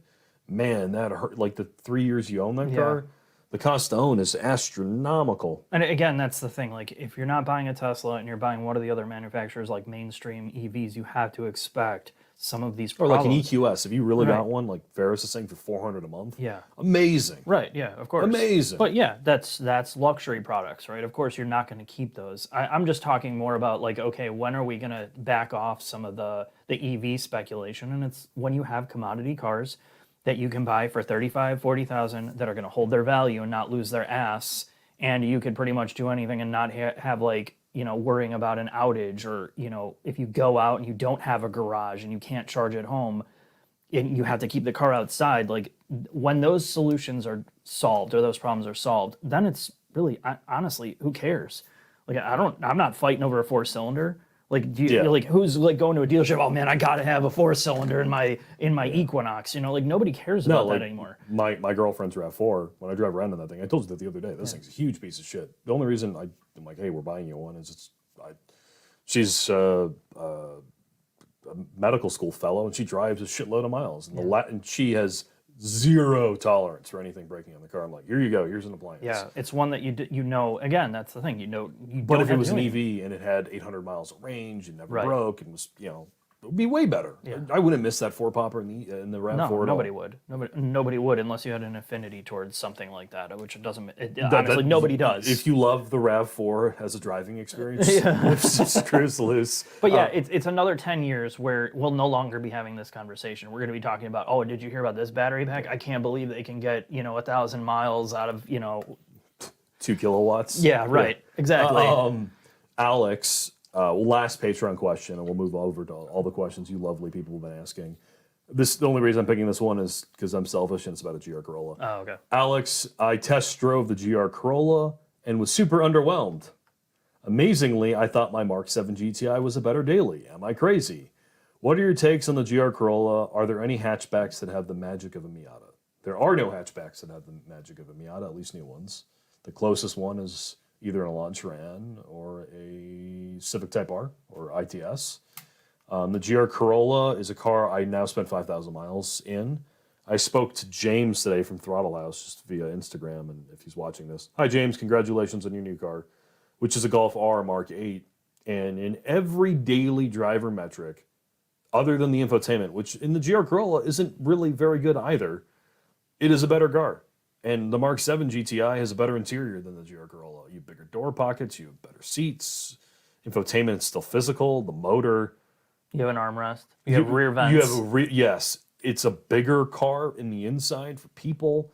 The GR Corolla is a great car if you love old Subarus. It has all the shit that you like about old Subarus in something that doesn't have a Subaru engine. Its con is the all-wheel drive system. Are you going to notice that in the road? No, I can do snow nuts all day long and slide it around in the snow and drive it on a back road and not overheat the diff. If you want to drive it like a Miata and go to a track, it's a joke. You get 3 laps. If you drive hard, like I am not the world's greatest driver, but I know Autobahn really, really well. In 3 laps, I'll overheat the diff. Sorry, clutch pack. Britt Casey, TCR driver, do the same thing. You'll do it. Hard to get excited about it. And then all the bullshit of the interior, terrible audio system, not a big interior space. I'm excited to modify that car because I feel like that's what 99.9% of people are doing. Limit Plus One, the shop we work with here locally in Crystal Lake, who's a supplier for people for parts for their GR Corollas, they've told me the number of parts they've sold. Everyone's modifying them. I can't wait to modify ours to see if it's any better. Imagine suspension, like a tune, brakes, a crazy alignment might make that really, really fun. But day one, out of the box, it doesn't oversteer like the Yaris. The interior space is bad. It rides poorly. The audio system's shit. The engine's fine, and the all-wheel drive system overheats. And my circuit's 44 grand. Performance now, which has all the packages of premium, is like 39. For 39 grand, it's great. But the WRX, which I admit is really fucking ugly, but the WRX, which has basically the same interior quality, it's like 30 grand. Yeah. For a car that you're never going to track anyway for a regular person. Yeah. I mean, it's hard. Like the Golf R, the infotainment is fucking garbage, horrendous. But the engine is probably every bit as good, if not better, than the 3-cylinder in the Toyota. The gearbox options are the dual clutch is amazing. I don't care what Toyota's saying about their 8-speed automatic. Guaranteed that VW dual clutch is better than what's in the GR Corolla. The all-wheel drive system's torque vectoring in the back, and it really does actually oversteer on throttle. It's just got a shitty infotainment, and it's not a track car, but none of these cars are anyway. I don't know, man. I have never. The first time I drove the GR Corolla, I immediately knew I didn't like that car. It was. Well, we were also still overhyped. No, it was really hyped. It was really, really hyped. And then again, there's nothing wrong with it. It's just again, they had to make it so safe that it lacks any type of edge. And all the drifting stuff. So my buddy, who no longer works for Toyota, so I can say this, Tim Anik worked on the ad campaign for that. So the reason it drifts in all the ads is the rear tires were inflated to like 90 psi, and they were soaped down. Yeah, so they had to fake it to go sideways. You can't go sideways in that car. I don't know. That's the worst. You can if you like you did with the chief engineer. Do something horrifically stupid. No, I spent. It's funny. I spent like probably 15 laps in that car on track. I'm like, how do I get this back end to come loose? Just to rotate, because all it was doing was understeering. How do I get the back to move? So I'm like, okay, how far do I have to push it before I can throttle lift oversteer this? And the only place I could do it was in the highest speed corner, where I'm in the middle of the corner and it's understeering going like 100 miles an hour and I'm lifting and okay, I'm finally feeling rotation. Then I put him in the car and it threw off the weight balance. So I went in one lap with him because we were chasing, the steering was losing power steering. Like remember that's the thing we felt, it with the power steering because it's a column EPS, it was cutting power and it would just, go really on heavy. and off. Yeah. Yeah, it would go on and off in the middle of a corner. So I was trying to show him a case and he had his hand on the wheel. And of course he's got his hand in the wheel and I'm going through this corner. I'm like, well, let me just lift here where I've been lifting before. And the thing just looped with the guy in the car. Well, it didn't loop, I caught it, but it dropped a wheel off the track and I felt like a total idiot. But it literally, you have to go to that extreme to do something stupid to try to get it to turn, otherwise it won't. And that to me, it's just not a lot of fun. You don't feel a lot of connectivity to the car until you start modifying the hell out of it, and that's just. And in the snow, it is fun. Yeah, Just, right, yeah. Rally car. It's not a rally car. Like nothing's protected. It's not lifted. But I'm sure I might report back differently after I do the snow cross and we modify the car in spring. But as of now, I have my problems with it. But with that, let's get into your questions. Okay. This is from Zach Patterson for $5. Yeah, here, if you're gonna do it, click on show when you do it. All right. Zach, thank you for your $5 donation. Sometimes at my soulless corporate job, I upper deck the toilet just to feel alive. What kind of corporate? Most of the corporate Here, toilets. Zach, for you, I'm going to open up my You're going to need my your second beer to get through that. People have been asking. This is from a brewery in Woodstock, Illinois, and this is a Marzan, and it's from the Kishwaukee Brewing Company. Oh, Kishwaukee in Illinois? Yeah. Oh. But it's a Woodstock brewery. Yeah, it makes sense because Kishwaukee is right by Woodstock. Not that Woodstock, anybody- famously, where Groundhog Day was filmed. Yeah. Where Bill Murray Like was a huge 300 years ago. yeah, now. where Bill Murray was a huge asshole to everyone in that town. That's what supposedly broke up him and Harold Ramis, right? They were at a breaking point from that.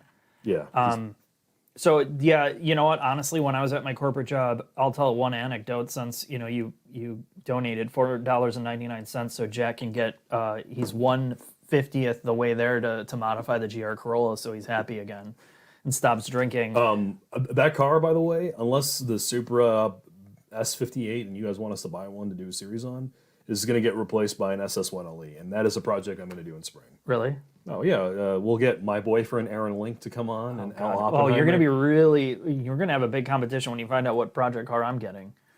I haven't told Jack because I don't want to be mad at me. I don't want to outdo him. But anyway, No, I'm buying that for myself. okay. We'll do. A kind viewer offered us his car. Then after that's done, after I spend the couple days in it, I'll be like, should I buy an SS1LE? And then I will, and then I'll go to your house at like 4 o'clock in the morning and just rev my engine at you. So can I finish now? Yeah, sorry. Stop interrupting. I had to talk. Oh Jesus, dude! Always coming out the tip, all over you. Gross. You need a paper towel? I'm good. I'm All good. right. Just wipe it in between your legs. Wipe off that thing. When I was at my corporate job, this became an ongoing joke. We're in the middle of a huge transition, so. So you upper deck the toilet? No, I never did because we didn't have tanks. It was like the industrial toilets. So they didn't have tanks.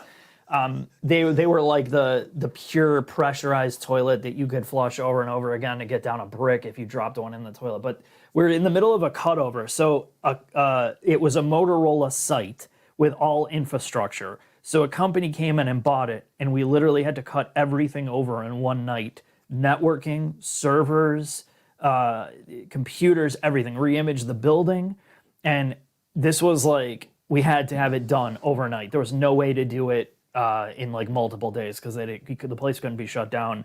And the stress that I was under, I was at peak stress, and I was working. I was living at this place essentially for a week preparing, and I was not smart enough to know that I shouldn't be having Dairy Queen shakes. I had cheeseburgers, cheese fries, and I was just like pounding. Like I was eating a sundae, and my boss who had came in, of course he was there, and then somebody flew in to help and all this.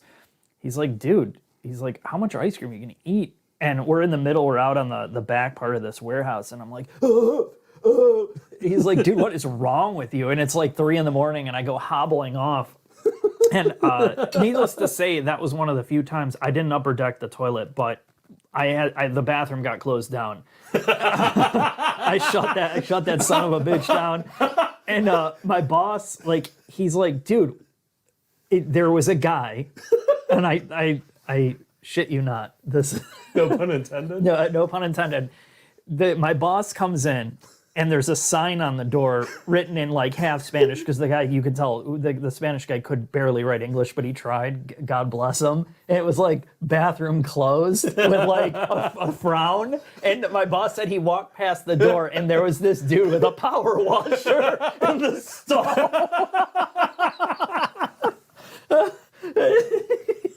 And I'm like, no way. I'm like, there's no way. He's like, what did you do? I told you shouldn't be having shakes. Yeah, so I did go back, and I didn't see the power washer, but the guy just was not happy. So anyway, there's your soulless corporate story. This asshole, when I go places with him, we'll have like hotel rooms near one another, and he'll be like, Jack, just say to Sunday, I'm going to change the water pressure in this building. Well, it's like a stress thing, man. I love, like, it's I saw something, it was a couple weeks ago, and you have all these like pseudoscientific people on the internet. They're like, well, did you know, it's always every week, did you know water's bad for you if you have more than 2 grams of water? And this guy was saying that dairy, cow's milk, there is some type of like hormone that triggers like, I don't know, some type of response in your brain, like an addictive response where you have an endorphin high or something over it that makes you like feel like you're high. So that's why people keep eating dairy all the time or ice cream. And if that's true, that makes sense, because I could go You're for straight up crackhead. a Butterfinger Blizzard right now just talking about it. Man, again, when they're like, Jack, one day you're going to get your engineering job, and then you're going to sit down with somebody who's going to tell you about how you literally shut down a bathroom. Hey, it takes skill. Hey guys, first Zero GN, thank you for your $20. Hey guys, supporting you as always. Thank you, Mark, for your responses on how you view the use of AI and not using it in production. Wishing y'all a merry 2024. Thanks again for inspiring me to get my Veloster N, 35,000 miles now since new. I'm glad you love your car, man. I have vastly changed my opinion towards Hyundai and their performance cars because they're N brand. Even the Kona N is fucking hilarious. Yeah, I didn't like the Kona just because of Out what of principle, but it was funny. Yeah, no, they took the car that was a garbage can and turned it into like the best thing they possibly could. So yeah. Forgetful Foot for $2 Australian. S2000s, will they hit similar prices to R34s and Supras? I don't think so. No, they built way more. Yeah, they built a lot of them, and there's a lot of them out there still. Maybe in like another 10 years. I was looking at prices recently. I'm like, man, if I have to sell this car, what am I going to get for it? I'll barely get 25,000 for it now. The prices are totally normal now. So if you wanted to get an S2000, I think they're pretty much at the bottom again of where they're going to be. And but it's really hard to find a clean one.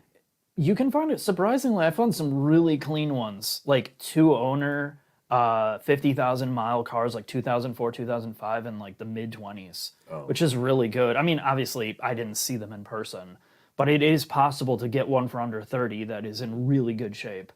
And honestly, with any car that you're actually going to drive, you want some miles on it. If you have like 5,000 miles, A, I'm sure all the seals are bad, but B, then at that point, you really shouldn't drive it because you're killing what value you paid for it. Yeah, and this was one of the things I was seriously considering getting an NSX before this video comes out because I'm worried about prices. And namely like the 91 through 94s that were the manual rack cars before they went to T's. The ones we want to buy. The ones that we want to buy. And, like there's some cars that sell for insane prices because they're like 20,000 miles. And you think the ones you want are like 80 to 100. Yeah, so like 60 to 80,000 miles is ideal. But once you start getting to that 20,000 mile, you're going to buy that car. And while it has low miles, you're going to have to take the whole thing apart because it hasn't been driven. Like, well, the one I looked at one, remember, like a year or two ago, and that thing was fucked up. Yeah, but there's a lot of messed up ones. I mean, it just depends on who owned it and what they had done to it. I mean, it's like anything. Anyway, sorry. All right, next question. Edging this, first off, JW and HD, thank you for your $20. Edging this right now, hopefully this helps you stomach some of that X7 depreciation. Yeah, man, that's a thorn in my side. Like, that's the first thing, one of my first goals this year is to get rid of that and have it off the books and just suffer through with whatever shit box I can buy. I don't even care what it is at this point. We're on no cross cab. You could put a kid seat in the back. I didn't say the Murano Cross Cab, Jack. I don't know what you're making. I want it to be either an SSR, which out here would make you God. Yeah, that's a problem. I can't drive that. The SSRs are expensive, dude. Really? They're expensive. Like the people that own them are not joking around. They're like, I know what I have. It's like $1 million, you know? Like those are the type of people that own I know what SSRs. I have. A big mistake. You ain't negotiating $5 off one of those. God, I'd love to go to an SSR owners like thing. No, you wouldn't. It would be Yeah, it would be funny if in a you cosmic sense. It'd be funny. right. No, it'd be funny like if you parodied it, but not like in real life. Chris with a K. Thank you for your $5. What is the idea behind the channel name and the logo? It's a goose that's savage. It's my grandmother. I say this story a lot. I feel like You were broken raised by record. geese. Yeah, she threw me in a cage with geese, and they just ate me alive until my soul left my body, and I turned into a goose. She just called. She didn't drive. Apparently, nobody in my family knew how to drive, so I was walking everywhere, and I was always chasing geese. I like as a that you're kid. the white guy. I'm the Asian one, and that's the story. Yeah. Anyway, it's a quip from my grandmother, and the logo was, I thought about what I wanted for Savage Geese, and I thought, geese are like really stoic looking. They look almost professional when you see them just eyeballing Yeah, you. they're wearing little tuxedos. That's what it looks like. So I thought, okay, well, what would look good? Geese in a suit. It's ironic, and it's stupid. And we were kind of you weren't around. You weren't even born yet when I started this. And Yeah, I'm 5. your buddy Jack just turned 6. I thought, like we were kind of like, or I was kind of a sarcastic asshole. Not that that's ever changed, but it just fit the personality of it and stupid. That's about it. Perfect. The John YouTube. The John YouTube. Oh, John, YouTube. Thank you for your $10. Thanks, John. Mark and Jack wanted to thank you for all the work you do and the hours you put in it. Despite the issues that GR86 has, your videos convinced me to get one. Good. Buy it. Great car. Hopefully, Toyota goes and keeps making them somehow. Yeah. And With or without Subaru's help, I hope it continues. Brian Vance, thank you for your $10. Thank you. What are your thoughts on the U.S. state of car shows? I used to enjoy taking my boys to Philly car shows, but so many manufacturers have pulled out, including the famous Jeep track. Now it's pointless. Yeah, I just messaged Jack today because every single thing on my feed is for some reason or another about business, and it's obviously I click on it, so anyway, the whole Stellantis thing. You have Google doing layoffs, trimming the fat. All these big companies are trying to figure out how to trim the fat. You have, Do you think the car shows are just another thing they're trying to trim out of? Yeah, they're trying to trim budget because there's not a big return, and like some of the brands have to spend so much money for. When he's saying logistics. car shows, he's not saying cars and coffee. He's saying like yeah, the Chicago auto shows. Show, the just for clarification for viewers. It's a lot of money and depends on how the brand does it. So, like, certain brands literally do not bring their own cars. Some brands Go to require the dealers. dealerships to show support for the brand there, so they don't have the big investment. Other brands like Jeep, they're paying agencies to move this stuff, and there's not really a quantifiable return other than just a presence. So when money's bad and you don't have a budget, and the P-Fair, Stellantis, and was it Ford and Chevy, they had their problems with UAW this year. So I mean, that's really they're punishing. And a lot of budgets were based upon. I had a conversation with some reps today. A lot of budgets were decided early last year when it looked like we were about to hit a huge recession for 24. So they slashed them preemptively. Now in retrospect, they regret doing it. I don't know. The car show thing is the nice thing about it is you don't have to deal with dealers and you can look at a bunch of different cars all at once. Yes. The con is they're shrinking and shrinking and shrinking, and for a lot of people, just because of social media and the access to see what cars look like, their videos and photos, a lot of OEMs are like, yeah, this doesn't have a lot of value anymore. I think the brands they need to figure out a way to scale it back without so much excess. But to be fair, like these convention centers, what they charge to have like auto shows there is unbelievable. How much money you have to spend to be there. CES or like SEMA is hilarious too. I worked at CES when I was in college one year as an intern. I think our booth, which wasn't that big, was a couple $100,000.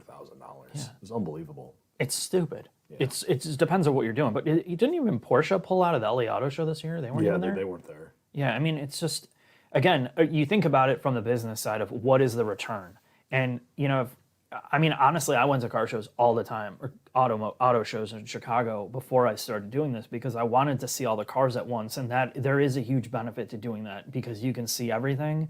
But there's no way to turn a lot of that into direct sales. So from a business side, it's like it's fat, really. I think for some brands. But I'm sorry, man. Like I know Philly too. Like that's another secondary market. Chicago's even worse. Kind of, It's even worse than in us. Chicago. Yeah.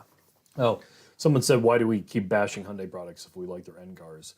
What I meant by the end line is the end cars, the Kona N, the Veloster N, and the Elantra N, have made me change my perspective on Hyundai. Is in that when it proved to me that when they try, they can make cars drive well. Mm-hmm. The sad part is they often don't try. Well, they don't put their money into that. Yeah, That's not what they value. and they freely admit it. Yeah. Things like the EV6, the regular one, or the GV60, or a lot of their cars, they throw a lot of horsepower at them because that's what the marketing tells them to do. They realize that nobody drives them at all, so they just decide to not, because they don't have the time based upon their development schedule, put any time into their engineering of the finer details of damper design, suspension kinematics, and they just mask all of its deficiencies with crazy stability and traction control, which to me is somebody who's like, oh, where is my money going? My money isn't going anywhere other than having a pretty interior, pretty exterior. And that's hard for me to be like, yeah. But in Elantra N, you drive that car, you're like, man, this car is 34 grand and it's every bit as good as like a $44,000 car. That's why I have a problem with Hyundai, is they just don't try. Like a 3 Series, even a 320i is a good driving car. Right. I agree with you. I think, I owned a Hyundai, and I think some of it is leadership. I think, in the United States or North America, it's like a lot of the other brands, right? We talked to this with the German brands too. They don't have any say. They can do some product planning, but at the end of the day, the home market, like Germany or Porsche, is going to do what they want, or Audi is going to do what they want in Germany. Honda is the same way. Like the Japanese companies, there's only so much pull and engineering you have locally. And in the terms of Kia and Hyundai, I can count on one hand of what they do here. They have a technical center in Michigan that does some of the infotainment and some of the other stuff, but really they might pen some designs, but all the core engineering is done back in Korea, and there's such a disconnect there between what we want here that a lot of those cars, there's just this mishmash of, I always say this in the videos, like 1 week they're like, oh, we're going to do this design and we're going to do this. And then the next year they're like, no, we're not doing that anymore. We're done with that. Now we're going to do this because this is way better. And there's no continuity to their brand and the dealership experience. I went through it. I went through it multiple times. It's horrific. The people that I've recommended cars, even recently, I talked about this in the last live stream, I think.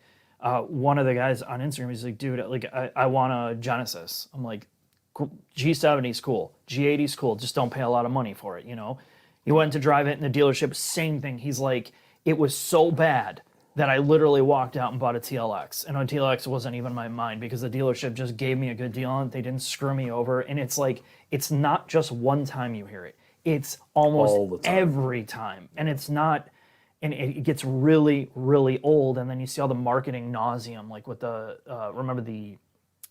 what was the one with the metaverse crap? I don't think I ever put it in a video.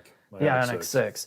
Like they literally had an ad for the Ioniq 6 where their focus was they were marketing it to Gen Z to get in the car because everybody Gen Z is an artist. They want to go in their car as a lounge, and this girl was a designer and she was designing. Yeah, it was a garbage bag or trash. A fashion show in the metaverse themed around repurposed garbage. Yes. So she wanted to do a fashion show in the metaverse with garbage fashion, like recycling garbage bags. And that's the whole ad for the Ioniq That's 6. what the Ioniq 6 marketing was, like literally. And I'm not saying that other brands don't do the same thing with horrible marketing, but these brands are on another level of disconnect. And you drive their cars back to back to back with other brands, and you see that their money is clearly going into a lot of marketing and a lot of things that are tech focused, and they do not spend the time on engineering any type of chassis or suspension or like really good handling. It's all software. That's all they care about. Fix it later, fix it with software. And you see it with their values. You see it the way locally we've seen it with the Hyundais and Kias getting stolen like nonstop out here. Like, and it's really common out here. And you see the percentages of these cars getting stolen and like all these negative things, engine problems and recalls. Like, I don't know, man. Like, it's hard for me to get behind some of the brand problem and the fact that I don't think America, at least our market, has much control over what Korea does. Zero. So I don't know. N cars, great, because they really do spend some serious time. That's where all their engineering goes in driving. Albert Bierman. Yeah. Yeah, the guy who is he retired now? Yeah, he's no, retired. don't worry, he's still working there in spirit. They AI'd him in Korea. In spirit. Free Range Lemon, thank you for your $5. Hey, Mr. M and Mr. J, thanks for everything you do for us enthusiasts. We all know it's not easy. Keep up the. Is that baldness and monkey? This guy's saying I'm bald. No, you're not. You got a full head of hair. I don't know what this guy's saying. Thanks, man. Stick shift for $10. Are you excited at all for the manual transmission Z4? It supposedly has a bunch of suspension changes, and it has a B58. Yeah? Yes, I love that car. Okay. Don't worry, we'll never get one as a press car. Right, we won't get it. But the Z4 is a really cool car. I'd be curious to see how much they're on the used market. Like, if you can get one of those as a steal, because it would be a really fun, like... If that car was like, if you could get the 6 and it was like 45 grand, man, that'd be an amazing Because it does drive good. Yeah. It does drive really well. I mean, anyway. J Beard for $10. Thank you. He says, thank you for making the best automotive content on YouTube. Excited for the NSX docufilm and Savage Geese in 24. Well, we're excited for you, J Beard, and thank you for the $10. And hopefully, in like 40 years, Mark will edit the NSX. No, I'm working on it. The NSX video is getting edited every single day. Every day I do something on it, and it will get there. He opens it and then closes it and cries. Well, today I did. Today I did. I looked at those guys speaking in Japanese, and I'm like, he's talking about something I don't have B-roll or I didn't do a slide for. So let me just close this out. Brian Blake, thank you for the $10, and thank you for the kind words. Thanks, guys, for the great work. Robert Hickman, thank you for the $50. Very generous of you, Robert. Thank you very much. Currently own a GT350 Heritage Edition. I'm scared to drive it on track because of the bad engine reliability, and it's not fun to drive on the street anymore, and it just sits. Ever since I got the FL5 CTR, considering getting a 981 GT4 as a dedicated track car. Thoughts? I don't blame him. I feel the same way about that car. I told Jack this 100 times. He wanted one, and I'm like, you're gonna blow up the engine. You're gonna blow up the engine. Period.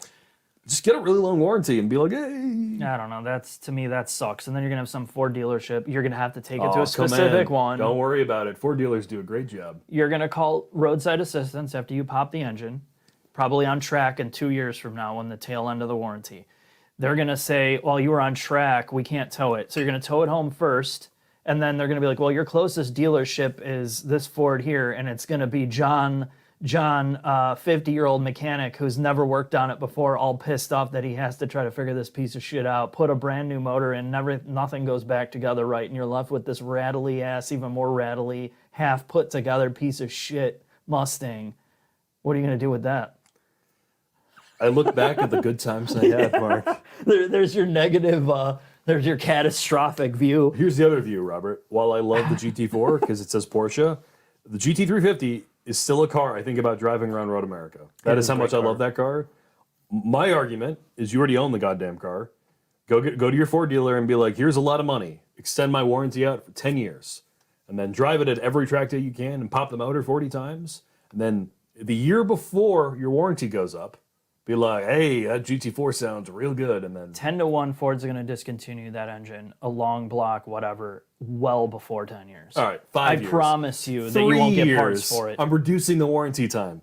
2 years. Drive for a year, beat the fuck out of it, and then get rid of it. Yeah, I guess so. If you've never driven it on track, and then Robert, he's going to lose his ass because nobody's going to want him. You drag it out too long, you won't be able to flip it. Don't worry about that. I'm not a financial advisor. I'm a car advisor. All right. The GT4 is a tremendous car. It is not as special engine-wise as the 350. It is not. The GT350 is a better car. Yeah. Despite the engine problems. It's a worse car, but it is a better car. Yeah. Peter, for $2, what is your favorite security question? Man, mine's got to be... I can't remember. It's funnily enough, because I was pairing the Discord thing up. They were like, I couldn't remember my password to Discord.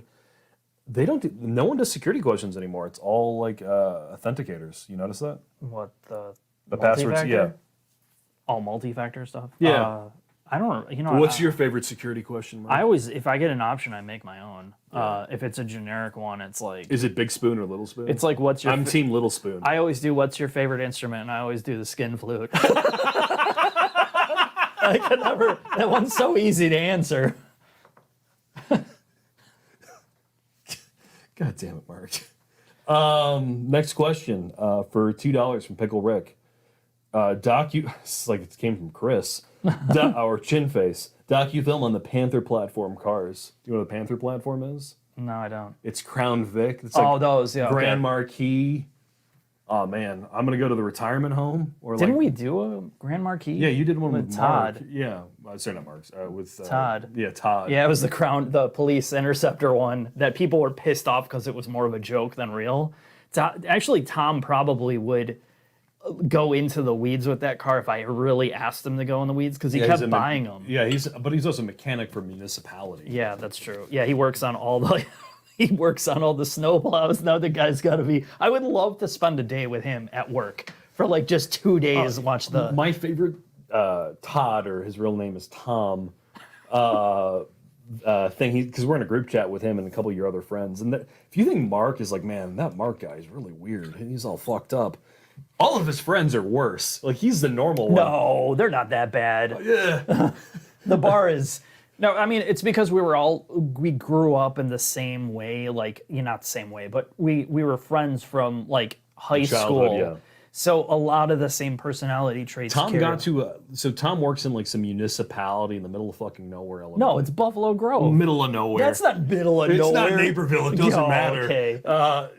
So he's in Buffalo Grove. He showed up once early, took control of the PA in the garage, and started playing It's Raining Men. And like pissed off all the old car mechanics and posted a video of it with like in our group chat. It was the most amazing thing I've seen in a long time. I'm like, all right, Tom, you're better human than I am. Next question from Fee. Thank you for your 258 or Australian. Ever think of coming to Australia? I've been to Australia. Mark has not. I'd love to go there again. Great country. I've always wanted to go so I could wear my sunnies outdoors. Surprisingly, you know what? Our third biggest demographic's Australia. I think, to be fair, one of the guys that was really helping us out early on, he runs a business in Australia, and like our personnel, I think our like sense of humor and stuff aligns very similar. The not self-serious, kind of laid back but funny. My best friends as kids, so I grew up in international schools. You had friends? Yeah, I know, it's crazy. My parents paid them, actually. The robot from Rocky IV. Yeah, Rocky IV. And I picked the Australian accent. Okay, and I'm like, yeah. No, I went to international schools in Asia with all the other expats. Most of my friends are Aussies. I spent like 2 months in Melbourne and Sydney. Great place. Did you ever see an F1 race there? I did not. Oh. And now I want to just go back for, Abbey Cornish. That's why I'm going to go back. Abbey Cornish.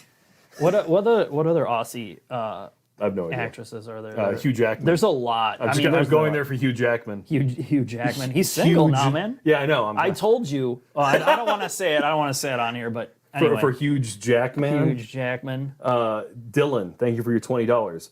Wanted to thank you all. That style of videos you all produce and have for a while inspired me to grow as an enthusiast, and now my dream job with Haggerty. Partially thanks to you guys. Keep it up.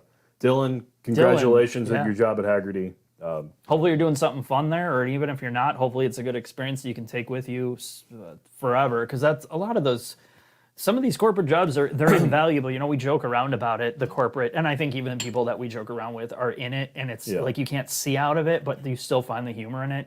You can't get that experience anywhere else, and you have to go through it. There's so much to learn if you're in the right position. So good luck, man. Next question. Daniel. This is all you, Oh my God. Mr. BMW. It's even one I owned. Do either of you have any thoughts on the E36 3 Series generation? Looking to pick up an old 328 IS for a cheap track project. Get a Miata instead. You agree? I just remember. All right, so I bought a 1990 325i. That's all I think about it. With a limited slip diff, 4-door, and Mark's like, don't do it. And then I was in college, I had no money. My girlfriend came with me, and I looked at the car and it had a Burberry pattern headliner. And I'm like, yes. And she's like, don't buy this car. Mark just turned to Karen. My girlfriend's a white girl named Karen, which is like the world's worst combo for names. And she looked at Mark and she's like, I think, what did you tell her? He has to go through this. And then everything you could possibly imagine went wrong with that fucking car. I credit that car with learning how to work on cars. I did a clutch with a guy, a gentleman in Iowa who, Randy Sams, if you're listening to this, you're a great guy. Taught me how to work on cars and everything possible that I could replace on that car, including the fan blew up, took out the radiator, and I literally had to coast into my neighborhood. And then I remember calling my girlfriend and be like, hey, I got to push this onto a tow truck. And the look on her face was all you need to know. Just get me out on set. There's a reason why everyone else tracks it. There you go. But you had to go. This guy, he's like, oh, I want to get this car. I'm like, what are you talking about, dude? He's like, oh, I got this guy. He's local. He want to buy it. And I'm like, he's like, I don't even know I don't even know if you asked me to come with or what the deal was. But I got there and I just remember you talked to this dude. I didn't say shit. I'm like, I would not do this, but it wasn't about me. I'm like, you wanted to do it. And I just remember we went to because you weren't smart enough to go and get the money beforehand. Yeah, to go and then they locked him out of his ATM. So we went to 4 different ATMs, and the last one he couldn't pull out any more money to buy the car. So I pulled money out to give you. And then I was sitting in the back with Karen, and she's fanning the money out because it's like all $20 bills from the ATM to buy this turd. And then I heard about it for nonstop for 2 years of it rotting, everything. My favorite part is, so the rear doors are electronically controlled in an early E36. So the rear doors, the locks aren't physically actuated, they're electronically actuated. And a short developed somewhere in the carpet area of the car. So I had a 2-door, 4-door. Thankfully, they shorted out locked. Oh, that's good. Yeah, great time. Next question. What do you think is a better buy for a daily drive and the occasional track autocross? A gently used 86 TRD or a new 86? Well, you go first. New 86. If the price difference is negligible. Yeah, I would say so. If it's way cheaper, 10 grand less, get the old car. But if they're the same amount of money, you'd be crazy not to get the new car. I agree. Yeah, for sure. Ryan, thank you again for the $10. Yeah, thank you, Ryan. Car sauce for 15 Australian. Hey, gents. Want to say love you guys. I know how tiring politics of the industry is here in Australia. Only guys I watch and trust the opinions on. Take care and don't burn out. Thanks. Thank you. Thank you, Car Sauce. Thank you, Car Sauce. And we just talked about Australia and another one, so now we can totally change our opinions. We don't like Australians are horrible. You guys are losers. Yeah, we got to be inconsistent. Maybe one day when we go over there and do a street takeover, bring street takeovers with Jack's front wheel drive car to Australia. We'll meet up somewhere. Ferran, do the M6 V10. It has an S85, but in a 2-door. Yeah, I don't think. Did we ever drive an M6? I have my M6 story though. What? So my great aunt, her husband bought her one new in 2006 or 7, and she was like a 78-year-old Korean lady. God. I remember my dad looking at me like, this is gonna not end well. It went fine, but I'll always remember that conversation. Really? Yeah. That's your my M6 story. Old Korean lady. I don't think I've ever seen one out here. If I've seen one, I didn't see it, but I don't think we ever found. Oh, they're all fucked up now. Oh, okay. Next. Thank you, Fran, for the $2. Drew, thank you for the $5. My wife's boyfriend keeps spilling clam chowder on my brand new tux mats. Jack, how can I increase my tea levels to confront him about this? Well, just like the King of England, you need to develop an enlarged prostate, and the way you do that is by driving V8s. That's the only way to fix it. Yeah. I would have. If my wife's boyfriend was spilling clam chowder on my tux mats, we'd have a bigger issue than that. I can't say it. I really can't say it on here, but there's ways to take care of this. Sean, thank you for the $20. It's thank you. I appreciate it. Rick, thank you for the $10. Here's some money for a half a beef and cheddar. Damn inflation. Thank you for such amazing entertaining videos. You know, back in my day, Jack, you could get a sack of 5 for $5. Is this when you destroyed the bathroom and No, shut it down? no. Like it was always the thing. All the signs on Arby's would be 5 for $5, and you could get 5 regular roast beefs for $5. And then they snaked it down to 5 junior roast beefs, and now it's like to get 5 regular roast beefs, it's like $6 million. You can't even. Who can eat 5 regular roast beef anywhere? If you can eat 5 regular roast beef from that dump, I would love to see what happened to you personally and your family. One of my favorite things about this Arby's thing, other than the fact that you like fed me a curly fry, is one of you assholes signed up our email accounts for Arby's, so I get Arby's ads to our business email. Perfect. Yeah, thank you for that. Jack really needs it. I'm like, oh man, I got more spam. It's all of it is from Arby's. And Trevor always tries to say that I'm trying to get you to go to Checkers. Checkers. Yeah. You haven't been there yet? No, I want to live. I swear, once I'm done with this, once I can no longer do this physically anymore, one day I'm just gonna be like, Jack, you have 1 week left before I fire you. This week, first day is Checkers. Second day is Arby's. I'll just be dead. Yeah, it's true. You wouldn't be able to handle it. Look, it's not a chicken parmesan sandwich. I'm not excited. A portobello mushroom parmesan sandwich. Mr. Foof82, thank you for the $10. Buick offers you $2 million to do an 80-minute docufilm on the Buick Enclave.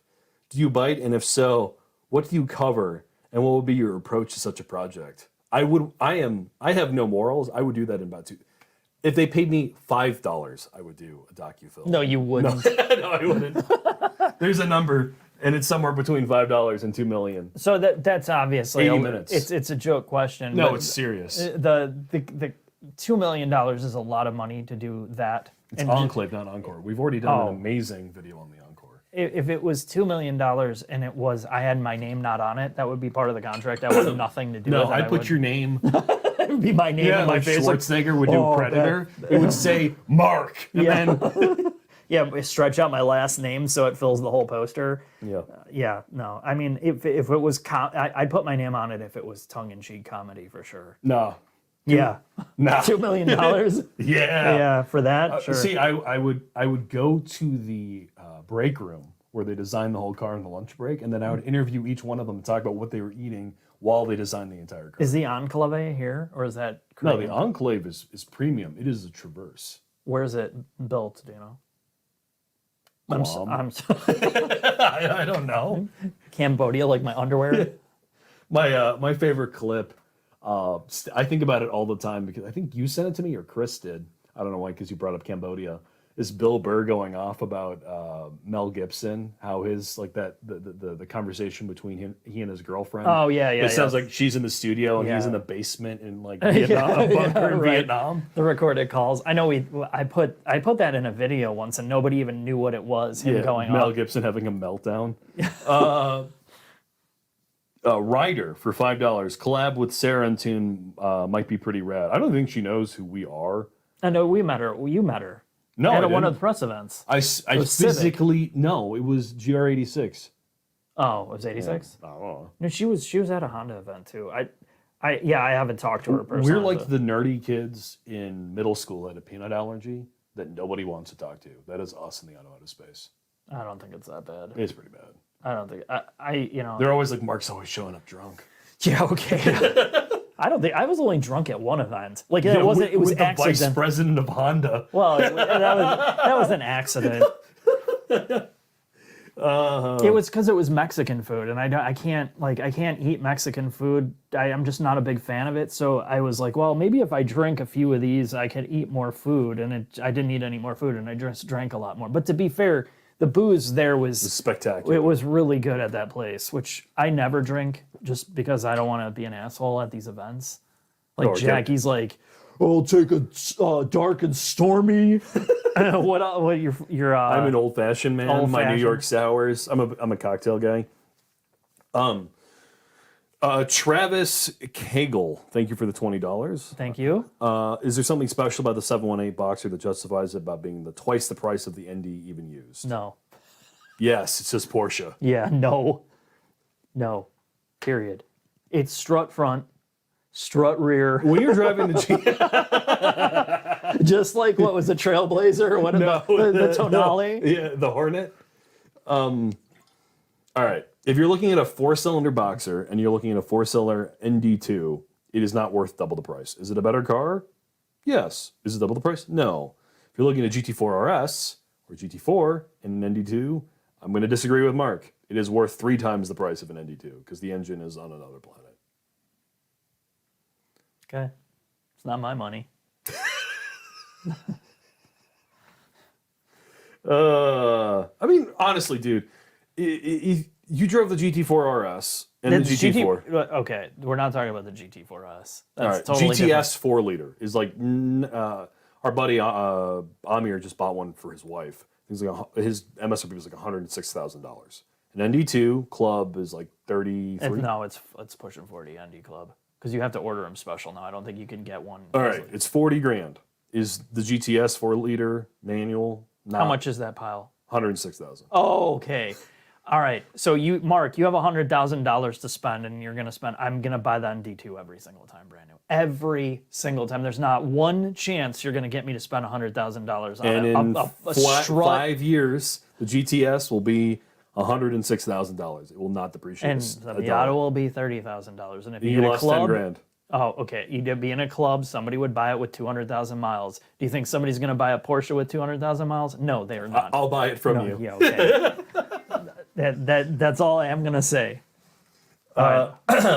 No sugar, just daddy. Thank you for $100, sir. That is very generous. That is a way too generous donation. I'm going to take 100 of that and put it right into my pocket. And pretend like my week was great. Oh, by the way, the shout out to my mom. Mom, if you're watching in the hospital, I hope you're doing well. She decided she was going to go out. She's, in her late 70s. She decided she was going to go out today She's a teen mom. in negative 20-degree weather. Well, it's not that cold today. And she was not going to wear snow boots and fell and broke her hip. So, Mom, congratulations. I'll see you in the hospital. Hope you're doing better. Sorry about that. No sugar, just daddy. So that's gonna get me a sympathy card. You're gonna buy her urn. I already got her. I got her an urn for her birthday. No, it was Christmas, I think. Like, I was still in college, and I can't remember how that went. You're like, Mom, I got you a new home. It was an urn. I think you Amazon bought her that urn. I did. It was actually a really nice urn too. I'll use it for something. I mean, she didn't want it. New home? No, I wouldn't do that. I mean, I wouldn't get her an Amazon urn. I'd pay twice as much or 3 times as much to get it from the funeral home. It's more respectful. The Savage Geese future sounds bright. Keep up the great work. Thanks for all the laughs and amazing content. Cheers. Mr. Chandra, thank you for the $20. How do you manage to keep the channel live despite being so critical of various products? Love the channel. And Mark's monologue on the Honda Pilot. P.S. I'm a double B58 owner. God damn, that's a man of A man of distinction. Yeah. I'm surprised you didn't. Are you going to He ask and I his are number? actually married. Oh, okay. Yeah. Of course. M340i and a 24. See, he saw the brilliance of the B58, and then 4 years later, he's like, I'm gonna double down. I'm gonna get another B58, and he did it. Yeah, I believe him. If it's anything like you, I'm surprised you're not drowning in B58s. I just can't do it. Jack at 35, he'll be like, "Oh man, I'm gonna go back and collect the best, Mark. I need more money to get all the B58s." No, I mean, how we can still get cars is Mark doesn't deal with the reps anymore. I do. That's not true, Jack. Hey, Jack, tell those guys to fuck themselves. I never said that. I never said that. It's not personal with me. That's the thing. Like, it's not personal. Like, I just. What are you, Robert De Niro? It's just business. I don't know. It is weird. I told Jack today, we were in the car. We were talking about the Lotus because Jack was talking about the cars that we're trying to schedule, and you said, what was the Lotus? The shit box, the EV one. Yeah, the SUV thing. That's not a Lotus. I don't remember. You don't know The the Xi name? Jinping Lotus. Okay, the Chinese Lotus SUV. And I'm like, honestly, if our rep gets us that, because it's an agency, right? It's not through Yeah. Lotus. You know, in North America, they don't even have their own Lotus people. They have rep agency. So the agency's like, oh, we can get you the EV SUV. I'm like, Jack, if you get that, I cannot be in this video because because we have a relationship with this rep. And if he goes out and ships us a car and spends budget to ship us a car, and I go full ape on how much of a turd it is, this guy's going to look bad, and he's going to be like, why did I go to bat for these guys? So it's not even about the car anymore. It's about being careful about pissing people off. And it's hard because you want to be honest, but at the same time, like, you can't be certain times. Basically, if there's a car we never ever do a video on, you like, oh, everyone else is getting the car. Why aren't they getting the car? It's because it's probably a huge piece of shit. That's my fault usually. Yeah. Because I think you would do most cars and you'd figure out a way to make it work. I can't stomach certain ones. Well, I mean, the Hornet. Neither you or I liked the Hornet, and that's a perfect example. I just walk people through what a piece of shit it is, within reason. It's really not that bad, theoretically at least today when you drive it around. And then I leave it up to you guys to decide whether or not you see value in it. So with the EV Lotus thing, Lotus is not the same brand it used to be. Right. It's not even owned by the same people. It's a different. It just says Lotus. Yeah. Walk you through what they did, pros and cons. Ignore the fact that it says Lotus on the front. Do you like it? Yeah. And honestly, that's the much safer way to do it, but it just feels soulless. And there's certain vehicles that, you know, I have to say, I say this all the time. It's really hard not to be honest about this stuff. Like, there's just certain times I'm like, Jack, I'm tired of just tiptoeing around this stuff. This thing is a total turd, and let's just be honest about it because people already know the truth about it. But Next comment. I just wanted to put the live okay. up on the side because It's all right, because I've been going back. no, it's all good. Sean, thank you for the $20. I think you meant you maybe double donated, but we will make sure we answer your question. Sean, I have a bone stock ARC-7 with 9,000 miles. That's all yours for video. Well, Sean, if you are in the Chicagoland area or Wisconsin, this actually happens. Please DM either of us on Instagram. That would be deeply helpful. And yeah, a bone stock car is Like honestly, gold. yeah, other than something like that had to be changed electrical to update it or like, you know, modernize it without, yeah, but yeah, really appreciate that, man. Hit Jack up on the contact thing on the or Instagram. just DM Jack on Instagram because he's flooded right now with all the women that are chasing him for a ride in his vet. All the senior people. Where the hell am I? Mr. Chandra, thank you again for the $10. Can we get a collab with Jason and Derek and Car Curmudgeon and Haggerty? If we ever, I mean, we're trying to do more collabs this year. If we're ever in the position to make something that works for everybody's schedule, we're trying. We tried to do one with Throttle House last year and this year. Their schedule's crazy busy. Ours, we're just losers. We're just waiting for them.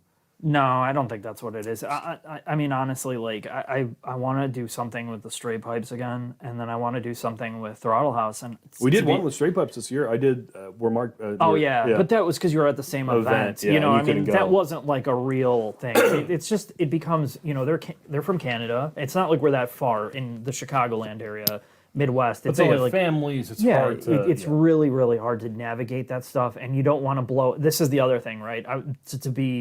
To be honest about this, for me personally, to blow a week, because that's what it's going to take to do something with them. We're going to blow a week, and all that time on top of trying to do everything else, to have some like minor collaboration is not worth the time. And I know it's not worth it for them because they have multiple headcounts. So it would have to be a project that we worked on together, collaborated. We both walk away with our different videos, which is really hard to do. And then somehow make it big enough where people are going to watch it and not cannibalize it. It's really difficult. I know. Agreed.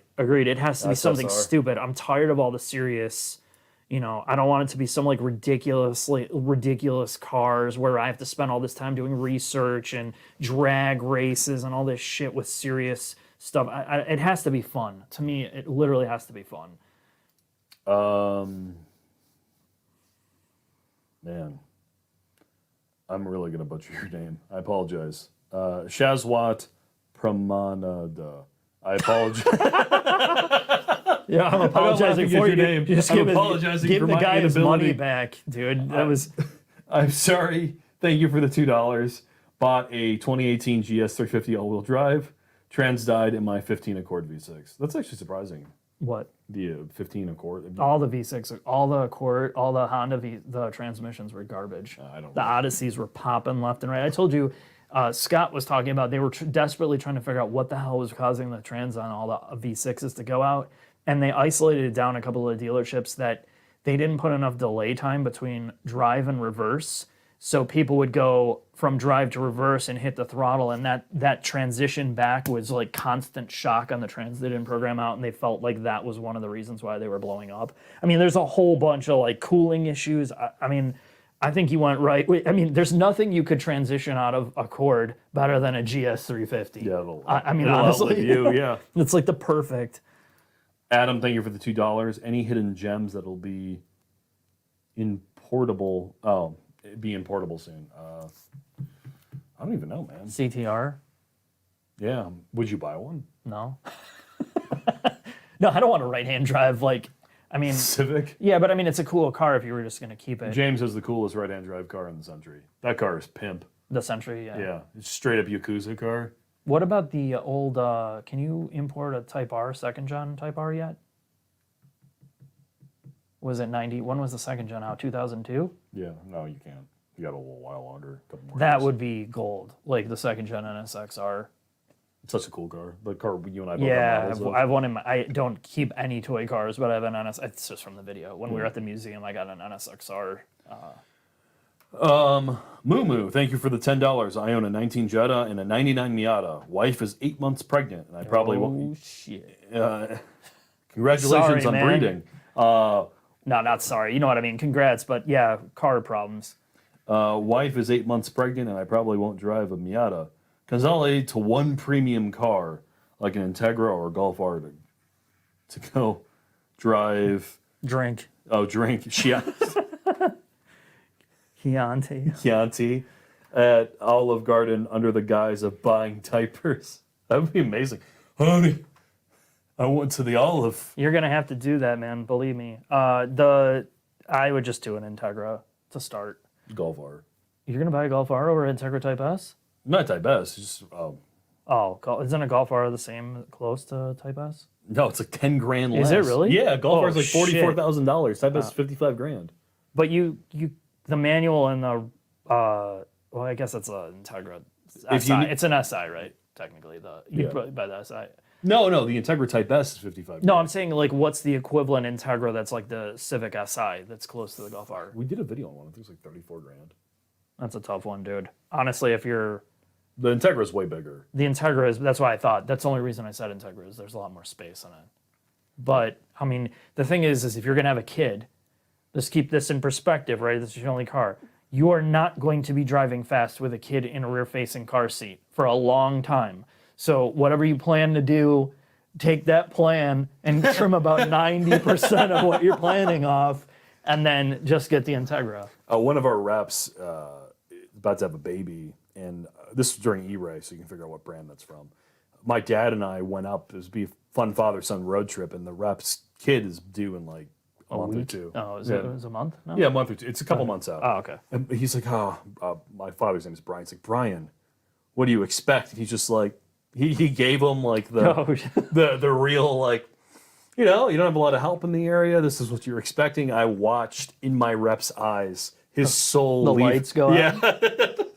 But like, if you want to be an active, involved parent and you want to do all these things, it takes time.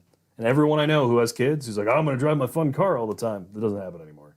Yeah, I think the most depressing one was our viewer that GT3. the GT3 one. Chris, if you're watching, Chris is one of the nicest people I've met. He's a radiologist, really, really kind guy. And he's like, man, I haven't driven my car in like a year. Not because I don't love my car.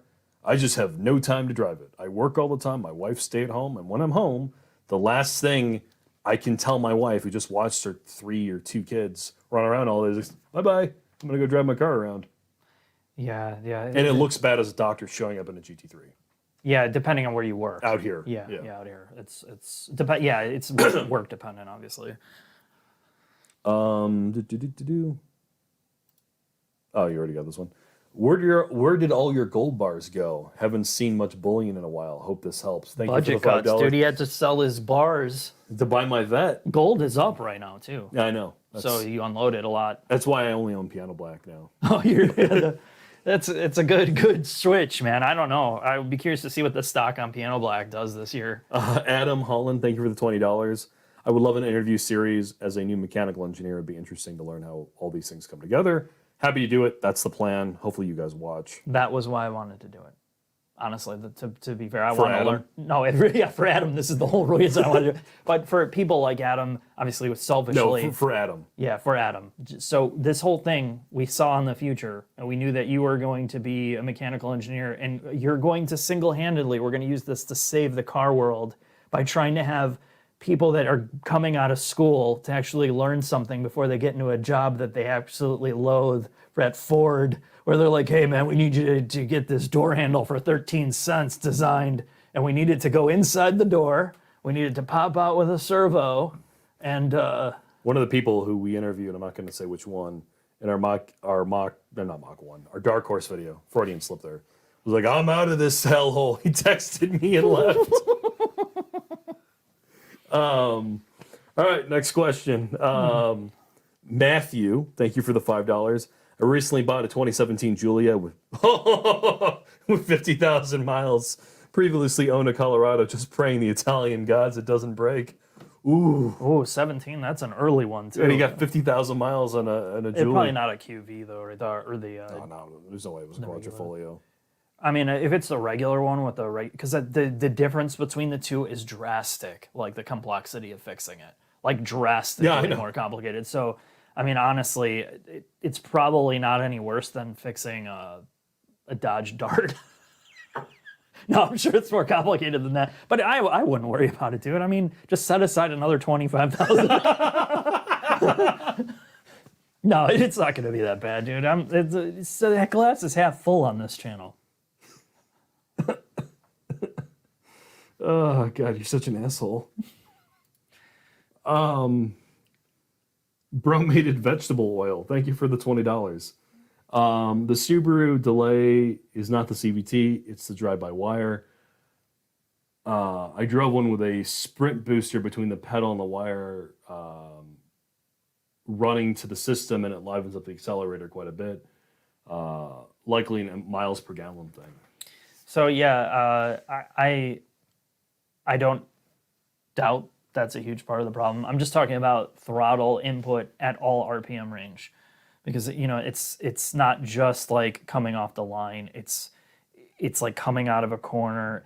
It's like doing random things where you need to tip in or try to get the thing to rotate. It's just dead, and it's not just the throttle. It's the way that the CVT responds to, and you can tell when you do this. And this is one of the ways I personally test drive-by-wire cars, is responsiveness of transmission programming by doing one of these, like an on and off on the throttle, to see how long it takes the ECU to be like, is this like a null input? Like they're trying to smooth out the input so it doesn't respond, or is it going to respond and kick down or give you more? And a lot of cars, especially with CVTs, it's not throttle smoothing. It literally is, they're just like, ignore request, and you literally have to push it past the detent to get the CVT to spin up the engine. It's almost all of them that are like that, and that's one of the reasons why I don't like it. I don't even care about the noise part. The noise doesn't bother me. I think it's comical. Matthew pointed out for his Giulia, it's a base model. Okay, all right, cool. Well, no, I think, dude, I'll be curious to see if you ever come on the live stream again and be like, hey, I'm that guy that had the 2017 Giulia. I now have 100,000 miles on it. Nothing went wrong. You guys are idiots. You guys are horrible people. How could you damage the Italian economy? If you make it to 100,000 miles without having to do not maintenance, but like if you don't have a catastrophic. No, I don't think. Dude, I don't think it's gonna blow up. Just keep it in the garage and don't drive it much, and it'll be fine. That's what I always tell people. They message me like, well, what do you think about this car? And I always just message back because I'm like, I don't know what to tell you. I can't predict the future. I don't know how you're driving, where you're driving. Like if you're parking a car outside in -13 and you're cold starting it 10 times a day on some like esoteric engine that's not 0W8, you're going to No, it has the same engine that the lovely Jeep Compass has. It's a 2-liter. Don't worry about that. It's a great engine. It's the I would love to see you drive a Jeep Compass. I would drive it into you. Yeah, you just pin my body in against the wall. Action Jackson style. Yeah.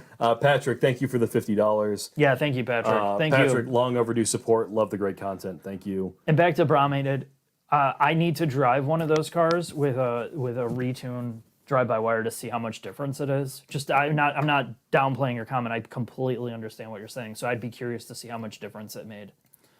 Sunny side up. We're between a Benz wagon, Audi wagon, or ES300H for family daily. What would you guys buy? Those are some big Audi differences. wagon. And then of course you'd say that. Definitely not a Benz. It would be between the Audi and the ES300H. And the only reason I love the 300H is because it's like you're just never gonna think about it. Yeah. It's pretty smooth too. The E6 wagon, that was nice. Yeah, it is. Yeah, it is. And it's huge. Yeah, that's a tough call. I would say if it's a family vehicle and you actually need to haul, then get the Audi wagon, because the 300H I think still doesn't have the seats that fold down in the back. And the previous generation had, I think, a hump in the trunk for the battery pack. It still does, I'm pretty sure. I don't remember. I think they got rid of it for this. did? I don't remember. It's another one of those. 300H is a great car. Yeah, no, I mean you can't go As like a transportation vehicle. Yeah, if you don't want to lose money and you want your money to come back to you when you're done with it, then get the ES. If you just want the cool factor and have a wagon, the Audi is hard to beat. Morgan S., what are your thoughts on how GM sunset the Camaro? It seems like it received zero fanfare, while Stellantis gave the Charger Challenger a ton of press and special editions. GM's lack of marketing makes zero sense to me. It's an underappreciated car, and that. Thank you, Morgan, for the $50. Any thoughts on your end? Yes, GM and Chevy have about 20 other cars that sell and that they care about more. Stellantis has nothing, and the only thing they had to clear out a massive inventory of supply chain that they were sitting on to get rid of them. So they're thinking about creative ways to try to move product. Yeah, I mean they're not in the same position. And the Camaro was kind of like they didn't sell. Camaro's a way better car than a Challenger Charger, like another planet better. Yeah. It's sad, honestly. No, to me it is sad. I just think it's not a priority for them from a business side. They gave zero fucks about that car internally. Well, in the refresh too, I'm not really sure, and even I don't know if your rep would ever even tell you what happened with the refresh. If it was just, was the refresh just like half-assed? Or did they care about it, and when it failed, they just changed directions? Or what was the deal with it? Well, we were supposed to do a closeout Camaro film. We were going to, so the UAW strike is what killed our Camaro project last year. When the UAW strike happened, GM froze all their budgets, which makes sense because they didn't know how long it was going to go for. But when we revisited, I'll ask that question. Now that the car is dead, I'm curious how honest they'll actually be. But I love the Camaro. Our fanfare is going to do a closeout video with some of the engineers. I think the ZL1, I drove the ZL1 that Autobahn had as an automatic with chin face in the car, and I was having such a good time driving that car, like a total asshole. That car is so entertaining. Yeah, I think it's been a while since I drove the ZL1 1LE, the manual.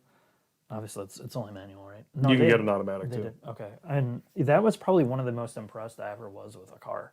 And it's not my type of car either. There's just something really good about it. I think it's because they really push the limits. Mm-hmm. It's like the hardest core Chevy they've probably ever made. I like the one that isn't. Really? The one only because it's so loose.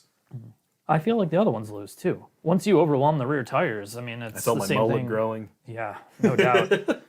That's just like the most bad, other than the GT350, if you want to talk about the most badass, GT500, it's like the most badass American car that's actually really good. Yeah, it only has the stigma of being a muscle car. It doesn't have the stigma of like a 100 credit score. Yeah, a perfect 100 credit score. Right. Yeah, it's not. Yeah, I don't know. Some of it is perception.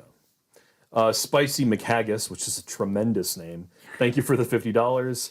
Here's something for Jack's B58 investment fund. Cheers, boys. Now he can buy a new air filter for that thing? Yes, perfect. He's going to buy a new air filter and drill holes into it for extra airflow. Christian, for the $10, thank you. Thank you for the helpful answer. If this is what car nostalgia is like at 21, I can't imagine what it'll be like when I'm much older. Here's some dough for the Arby's and or hemorrhoid suppositories. We're going to need it. We're going to need the suppositories after the Arby's. I'm going to punish Jack one day with all that stuff. I'm going to make him eat all of it right here. Kashif Lee. Thank you, by the way, and thank you to everybody. And I'm glad you're all right. That was a rough accident, I'm sure. Kashif, thank you for the $20. Hey guys, asked you on an old stream about a Miata versus a 230i rear-wheel drive as a daily. You suggested the 230i. Ended up with the 230i with M Sport and 16,000 miles for $32,000 with enough power to enjoy in the city and great for trips with wifey and the 5-year-old. I'm glad you love your car. Yeah, me too. It's some of those are like they become when we were talking about the nostalgia question Family before. members. Yeah, you do that stuff and it becomes like part of you remember it. And I think that's some of the things that I'm losing now is because I don't It's have. because you have Alzheimer's. No, yeah, no, I don't. Luckily, thank God. But I mean, it's not that I don't remember. It's just that there's not.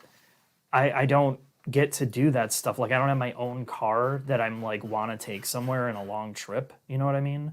Yeah. Where it's like, oh, I bought this thing and we can go all over the country, and it's not like that anymore with what we're doing. So it sucks in a way.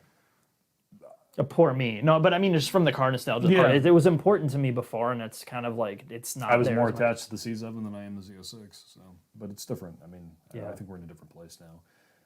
But I also haven't done a lot with the car yet. I feel like Yeah. once you do a lot with a car, whether it be with your loved ones, your friends, or just your own personal experiences, you get that attachment. So he's going to have something he'll remember for a long. I mean, once the car's long gone or totaled or sold, he'll still remember being able to do that with his wife and his kid. And that's the overwhelming message. If you take experiences, not cars. With you. Yeah, I said this. It hit me after talking to Gene. Going back, I know probably a lot of people didn't watch that live stream with the Audioholics owner, but there's something that gets lost along the way when you're going through all these products, right? Like we're doing something that 99% of people don't get the opportunity to do.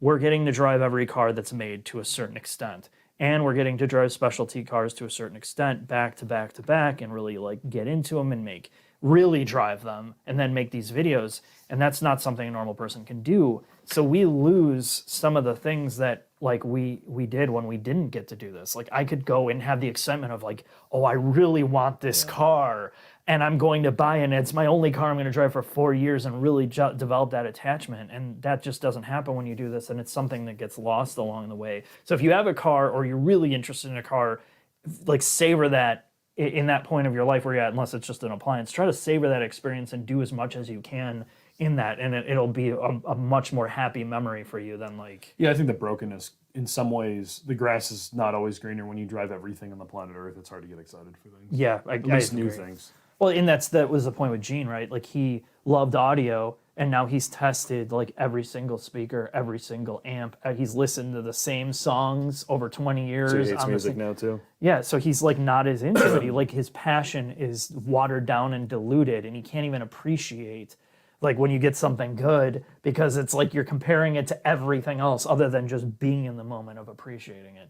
So that's an important thing with this car stuff, is like we talk about it a lot as being, well, this is better, that's better, this is disposable, that's not. And sometimes it's not, you lose sight of that's not even what's important. It's like, what are you going to be happy with? You're driving it and you're taking your family or your friends, or you're going to have fun with it. Like what experiences can you have with that car versus it just being a product? And that's really the love of this stuff. I'm just scrolling down to make sure that we can all see the comments. All right, keep going. Hi guys, thank you for the $5 from Bulgaria. Why don't you make used car videos? Also, if you couldn't revive one failed car brand, which one it would be? Oh man, that's a good question. A lot of these are good questions, but this one's interesting. The used car one it might happen this year by necessity. I don't like to do it because there's, unlike some of our contemporaries, our peers, the ones that are behind a corporate media brand don't have to worry about this. Look, Insurance, liability. yes, and now we do have waivers that everybody has. Like if we get a car from somebody, we do have waivers from them. We have a crazy insurance policy. Yes, and even that insurance policy it's a lot, but I worry about it because if you have to use it once, it becomes a big deal. And not only that, you have the media attention of like if we have something that's Savage Geese totaled my 2006 Honda Accord. yeah, something like, and if it's negligence on top of it, which you pray that it wouldn't be, but the more expensive the car, the easier it is to become negligent with it, regardless, because you're going to be driving it harder depending on where we film it. And the liability versus the return is not there. Also the headache. I mean, like the Camaro SS1LE, like typically when we do viewer cars, they're people we know either personally or through someone else personally, and that's Right. what we end up doing. And we're not doing and I know everybody knows this. I don't have to say it. We're not doing walk around videos. So like I can't You pull lose a your Doug car for a couple DeMiro. days. Yeah. We're not just like walking around cool, look at the interior and all this stuff. It takes days to do this at a minimum. So like it's hard to be like, hey, can you give me your car for a week for us to shoot a video? And there's that anxiety that I get. And I tell this to Jack, I'm like, when we got viewer cars, I'm like, do not drive this car. Just get what you need to get done, park it and be done. Don't touch it. And then that's just honestly it's hard to do it that way. So that's the straight answer to that. What brand would you revive, Jack? Man. Oh shit, probably Pontiac. Really? You wouldn't just throw it out? I'd rather Pontiac exists than Buick. What brand would you bring back, Mark? Is it revive or bring one back? Revive. You'd say, oh, it's revive, not bring one back. I mean, I don't know. I guess you could look at it the same way. Like revive. Or like bring one out of the dead, bring one back. Infinity. Yeah. I wish Infinity was a good, there needs to be another Japanese alternative to just Acura and Lexus. You got Mazda. They're not a luxury brand. Not yet. Like, remember when the G35 came out and you're like, but before it became a meme car, you're like, man, that was really cool. Infinity, because the bars, I always say this as a joke, but when you set the bar low like they have, like they said, and to be fair, there's other brands too, but would Infinity have enough power at this point? Could No. you revive it to the point of like making it special, then basically doing better than what the other No, brands but if do? you could, like in a dream world, I remember like late 2000s, mid 2000s, like the G35 or G37S was a cool alternative to like a 330. Mm-hmm. Now it's not. Yeah. You'd have to pick a brand in a space where you had the ability to compete. And I think that's the problem. Like, we said this at the start is you're getting to a place where there's too much. There's too many cars and they're all doing the same thing. There's not enough differentiation.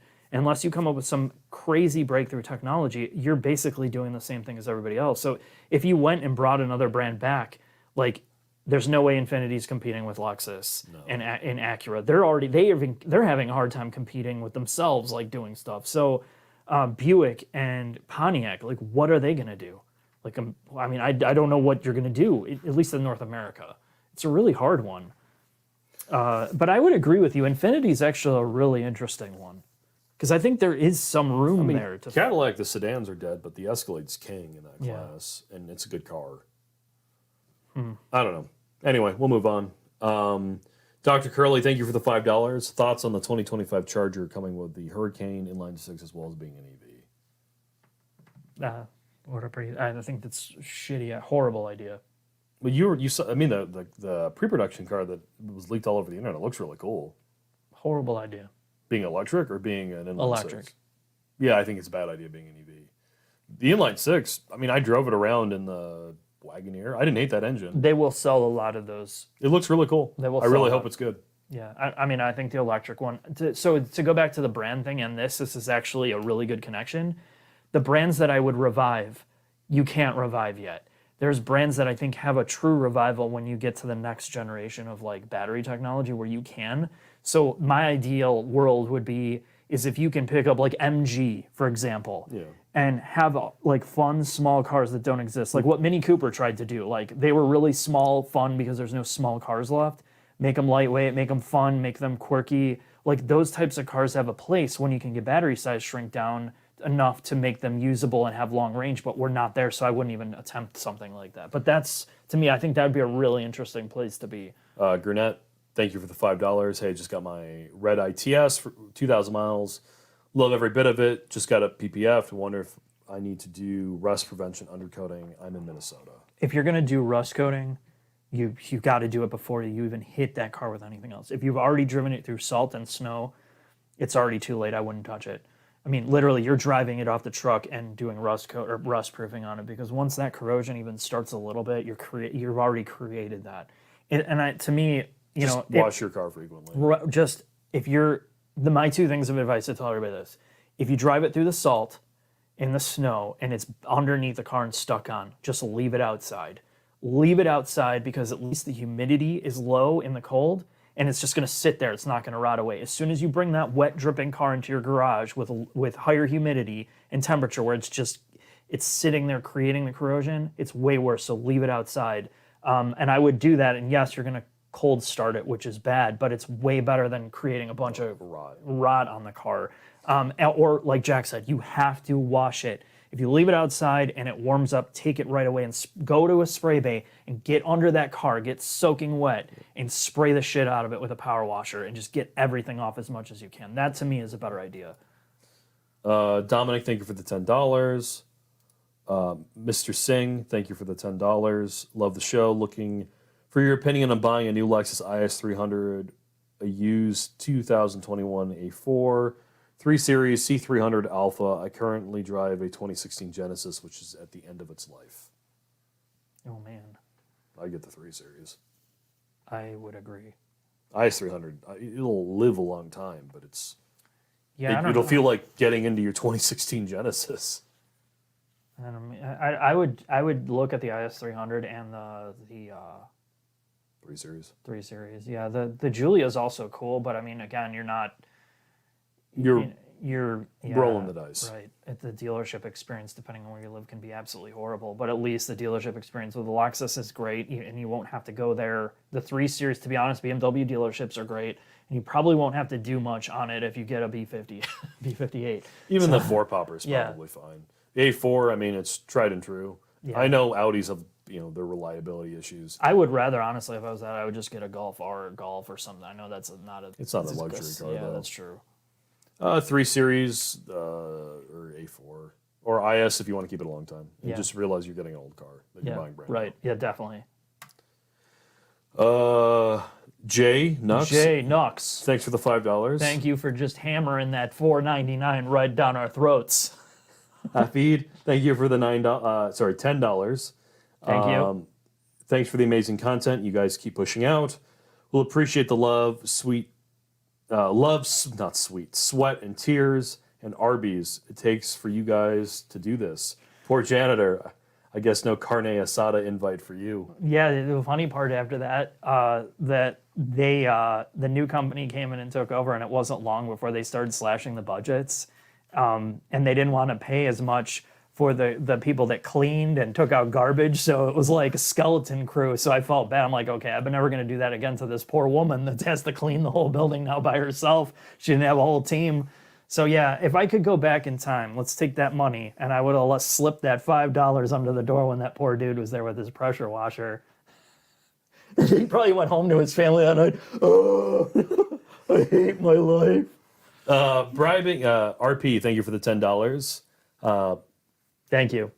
Bribing you guys to discuss Dodge. Hate aside, they produce modern, relatively affordable cars with some soul and personality for the average Joe. How do they survive the transition from the Hemi identity? First off, I don't hate Dodge. He might, but I don't. I do.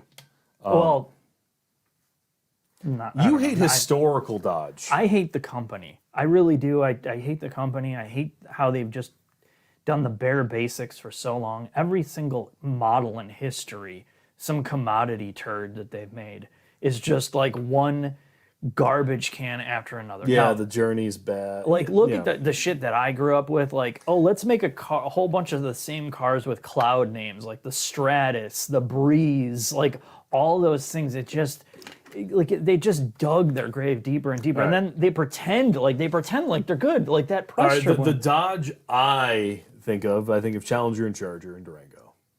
Okay, not bad. Everything else is horrible. Yeah, this is coming from a guy that would never own one. Yeah. I mean, to be fair, I seriously thought I would love to have a Hellcat in my garage just to have it. Mm-hmm. But I would never actively go out and be like, this is going to be my only car. Same thing with the Challenger manual Hellcat that we drove. Car. Those are, like, you cannot replace those cars. There's no replacing them. So to answer the question, aside from, like, the bias stuff, like, you don't get out of the Hemi age of those cars and replace it with an EV. It's not possible. You're not going to be able to do it. I think people might buy it because of the name and the way that the new car looks, but you're getting rid of 90% of what made those cars They have cool. to figure out what their new identity is. Yeah. Or figure out how to make the EV and the muscle car thing work. But I mean, an EV6 GT goes sideways. If Yeah. everything goes sideways, Right. how do you make it feel like a muscle car? Yeah, if all you're doing is making smoke out off the rear tires or tires in general, any car can do that now. Yeah, just look at a Subaru through the little sunroof. There's a nice amount of Yeah, vape coming out. the vape smoke, the fake. But I mean, that's where we're going. You know, like, what do these brands do? And I know we talk to many brands about how they transition over from internal combustion, which some brands it makes easy sense. Like, who cares? That's shitty 4 cylinders. But when you're a brand who builds their identity on an emotional car, that's not so easy to do because you're not talking about like, okay, we're going to take some normal shit box and turn it into a more refined shit box. You're talking about taking an iconic, like, American beast and just completely just ripping the soul out of it, and it's just the shell of itself. And I think people are apes. Like, I'm not saying this to be like Very Charlton Heston of you. yeah, but you know what I mean? Like, people at their core, namely when you're talking about cars, they are absolute. They're not buying it because they want like this, that, or that. They're buying it because there's some like primal thing that they're attracted to with those cars, and you're taking the primal part out of it and making it quiet, making it fake with the speaker shit, and then they're probably going to be doing like.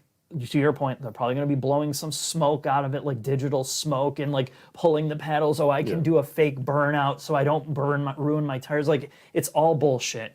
And I wouldn't want to work for that brand because I don't think there's a way out of it. I really don't. I don't know how you do it. I don't know. I almost want to go work for him on the Jeep side of things, and it's hard.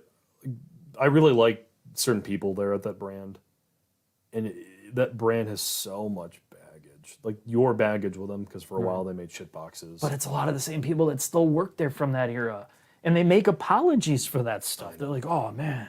But how do you survive at a big company and be like, yeah, I didn't really do a good job? Just do better. You got to create a culture where you raise the bar. You don't just keep doing the same thing over and over I don't again. disagree with you. It's just, that's not that brand. I know that's why I'm saying But now they're trying to fix it. Okay, well, see, they've been saying that for like 20 know. years, dude. I'm like the battered spouse that keeps coming back. Like, I want them to do well. Again, corporate stuff is convoluted because it is very, very deep with multiple layers. If you have old leadership, which is, you know, leadership is everything. It drives down everything. If you're carrying over the same people for 30 years, you can't purge that culture. It is ingrained there. Even if you move them around, even if you switch it around, that culture is still there. And that you can, it reeks of that. And there's people there that have been there that have just taken up space because they want to retire. They've been there long enough. Well, they A and B team their products. Like the Jeep and the Ram are the two, the Grand Cherokee and the Ram 1500 are the two things they put all their best engineers. Yeah, right. Agreed. Like, and to be fair, every company has that. Like, every company has their tiers of like where they're going to spend their money and not. It's just their brand is so shrunken down now. Like, they don't, other than Jeep, right? Like, and Ram, to be fair, those are two huge products. Like, everything else has gone by the wayside. Like, they're trying to creatively reinvent things here or there, but it just seems like it never sticks. And they never stick to one thing either. Oh, Chin, at this point, because we have so many questions, stop taking questions because at one point, because it's almost 10 o'clock, we're going to try to speed round these. Like, how many are left, you know? A lot. A lot, like, as in how many? We're halfway through 107 questions. Time to speed round these. Sorry, well, we're going on tangent. I mean, that's kind of what this is about. Yeah. Like, you know, like if But, it's, you know, and people no, are I get it. And there's a lot of good questions here. So we will do our best, given the time constraints that Jack has, because he's got to go to the bar and refill his beer bottles after this. Angie, Jason. Hi, guys. Thank you for the $10. I'm a Honda fanboy, currently driving a 2022 Civic. I'm trying to convert my wife to a Honda. She's driving a 2021 VW Atlas that she loves. Please help. I'll put her in a new Pilot. She'll like that better. You think so? You don't like the Atlas. Yeah, I do. It's great. No, I mean, there's nothing wrong with it. I don't know. That's a really hard one. If you took those two and you have somebody that's not really a car person and you put them in both, you're like, oh, that's fine. I don't see the big deal. Why would you want to switch? That would be the answer I would expect. Like, you get into two cars, even though the Pilot is better, driving especially, like, it's not on the surface, it's not like difference. A massive, like, oh, I have to have this over that. It would be a really hard sell unless you really got her, like, honey, I'm going to give you 5 back rubs tonight, and like bribe her into seeing these points that you have of why it's so much better. I don't know. I mean, you look at a Tiguan and you look at the new CRV, a huge difference. But that's to us. Yeah. Well, Okay, Mr. Jason, put her in both cars. here's a way I'll fix your problem. Go buy, what's the biggest iPad?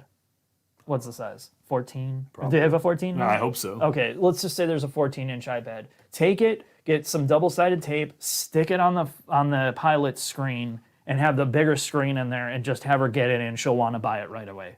I'm just going by what all the marketing is. Zach, the perfect vehicle is a minivan with all-wheel drive that's a hybrid and stow and go second and third row that I can fit an 8x4. Okay, somebody brought up forgot about the minivan with Dodge. Okay, the Pacifica, if it was more reliable, it would be amazing. Yeah, isn't the Pacifica like one of the least reliable cars on the PHEV, the hybrid big shock is a giant turd. And that's still a stow and go, right? No, they got rid of the stow and go for the hybrid. The plug-in hybrid, yeah, it doesn't have the stow and go. Sienna is all-wheel drive, right? Yeah. But doesn't have stow and go seats. No, it doesn't. It's got weird configuration stuff like all Toyota. But the second row seats go like 13 feet.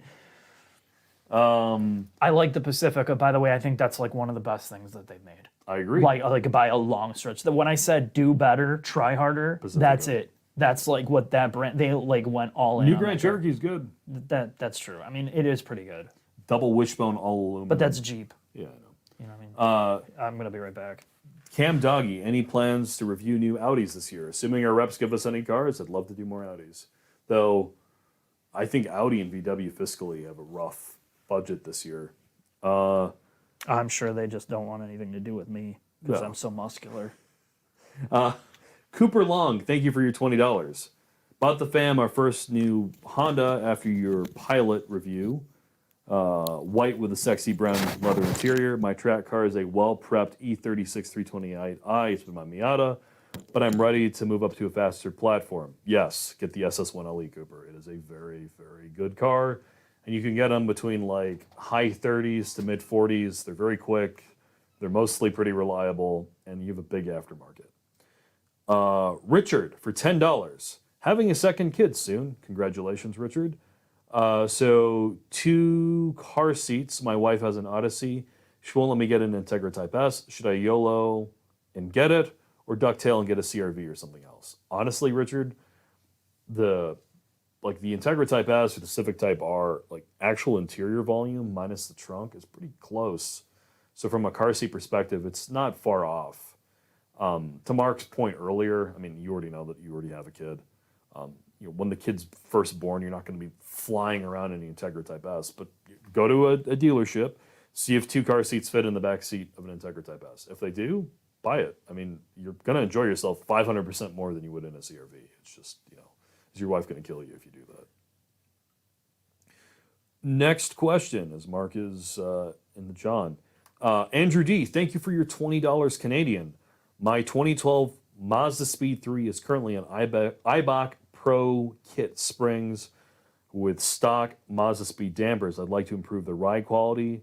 No track time. Would you recommend Coney or Bilstein B8 dampers? Much love from Canada.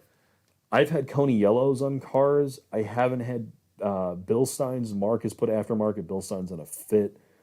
Honestly, my understanding the Bilsteins ride a little better, but the Coney gives you adjustability.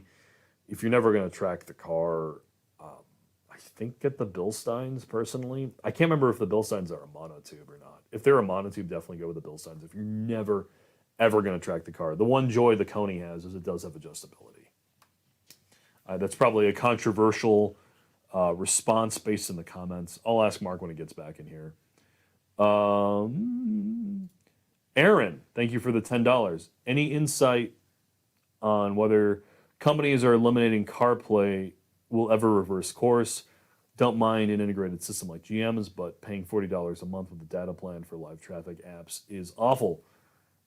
If enough people cite the fact that they are not buying said car because it doesn't have CarPlay or Android Auto and affects sales in a negative way, a lot of car companies decide based upon money. Internally, GM made the risk assessment that the money they'd be making off all of you guys as customers and us off an integrated system like GM was worth the potential damage of not having CarPlay, and that their buyers would get over it. If you prove them wrong long enough, they might reverse course. They probably will, but some of that's depending on Apple as well. So let's see what happens. Brandon, or Brendan, sorry. Thank you for the $20. With the crazy temps in Illinois, here's something towards to stay warm. Also, have you seen any engineer enthusiasts similar to Lucid in the mainstream for manufacturers? Or does that seem to be dying completely? There are lots of enthusiasts, Mark will tell you this, from a lot of different brands. We've met some of the guys from Honda, some of the guys at GM, Ford. There are lots and lots of enthusiasts at car brands. That's why they're there. I mean, you don't go to school and sometimes get a master's or a PhD if you don't love this. And particularly in the performance brands, people or performance monikers at these big brands literally do everything they can to get themselves in a position where they can work on these projects. The con part of it is a lot of these bigger companies, at least in the US, have so many layers of leadership, unlike brands like Lucid and some of the smaller brands, smaller brands, that they don't have the freedom to make the decisions that they want to. This is a question that a viewer was asking, Mark. Do you see a lot of enthusiasts at other car brands? The answer is yes. They just don't have the freedom they do at a brand like Lucid because of all the leadership layers. I brought you a homemade cookie that I made. Organic ingredients. Perfect. Is it all soy? No, there's no soy in it. You're lucky. So, are there other enthusiasts in other brands? Yes, absolutely. Yes. They just don't have, like, the difference between the guys at Lucid is because Lucid, A, does not have a lot of money, and B, does not have a gajillion layers of leadership yet. The engineers we've worked with have a lot of autonomy, which is rare at a company like, like the guys we worked with Ford or GM. They're all huge car enthusiasts. They love cars. Brian Wallace, the guy who always assists us, that guy is amazing, and he loves cars. Yeah, it just depends on the brand and what the product is. Right, obviously, Lucid is the absolute opposite of like what we were just talking about with Dodge. Thank you, by the way. Is that any good? It's great. Okay, you're lying. You're gonna do a review on It's my not a cookie. swordfish. So yeah, it's like if you're lost in a culture that is like we got to get this shit done, Lucid is like rare because they only have like one product. They have two products, I guess technically three in the background. But when you only have one thing to work on, of course all your time and energy is going to be on one thing, and it's got to be good. But when you have like all these different things, it's different. But there are enthusiasts. They're just more tempered. I guess that's the best way to put it. They're more tempered, and they're more realistic about the fact that they're not going to get everything done that they wanted to get done unless it's like once in a generation or once in a lifetime product. Bilstein B8 insert dampers or Coney Yellows. I said Bilsteins because they ride better, and they're just pure street car. Aren't they a monotube tube versus a twin tube like the? Depends. They have both. Oh, right. For what car? Mazda Speed 3. No track, just street stuff. Conies. Really? Yeah. Coney Yellows. Because there's adjustability. Yeah. I was just told the Bilsteins ride better. Depends. Like I've had Bilsteins that are not great. Coney Yellows. I've had a good experience I like with the them. fact that there's some adjustability there, and if you want to drive hard, you're going to have way more body control with them. You can go stiffer. You have a little bit more rebound, like definitely the rebound part. So you can make the ride firmer without screwing with the ride too much. I always thought the Bilsteins were monotube. Well, you have the inverted ones. You have the inverted like twin tubes for like Subarus and all that too. But the whatever. If they're both twin tubes, I mean, I've had experience with Coney Yellows at least. I know they're a good damper. I just thought they didn't ride as well as the Bilstein. That was always the general consensus. Depends. Okay. It just depends on the car. What is ride better? You don't feel like your spine's going to come out of your kidneys? I don't think the yellows are like that at all. Well, they aren't, but he's on lowering springs too. Oh, then definitely the Conies. Because you can firm it up. Yeah, I guess I didn't think about that. Hafid, thanks, Mark, for the response on my RS3 last week. Agree with you on the engine.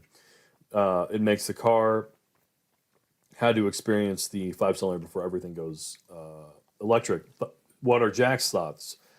Audi giving you an RS5 comp for testing. Audi doesn't give us anything, and when they do, it's 500 years late. Don't know why. The reps, some of the reps are great. Some of them aren't. I don't know. Maybe we'll get an RS5. I've asked for an A4 and a Q7, a regular Q7 for years, and I can't get one. But I could get what do we get? The RS e-tron, Yeah. which is like 10,000 years old recently. I don't understand the brand. It is easier to get Lamborghinis than it is Audis for us. I'm done caring. I know. You know what I mean? Like, on our end, and I dealt with this before Jack did, you know, and like there's certain things that you've made way more headway than me. And then there's certain Audi's not one of them.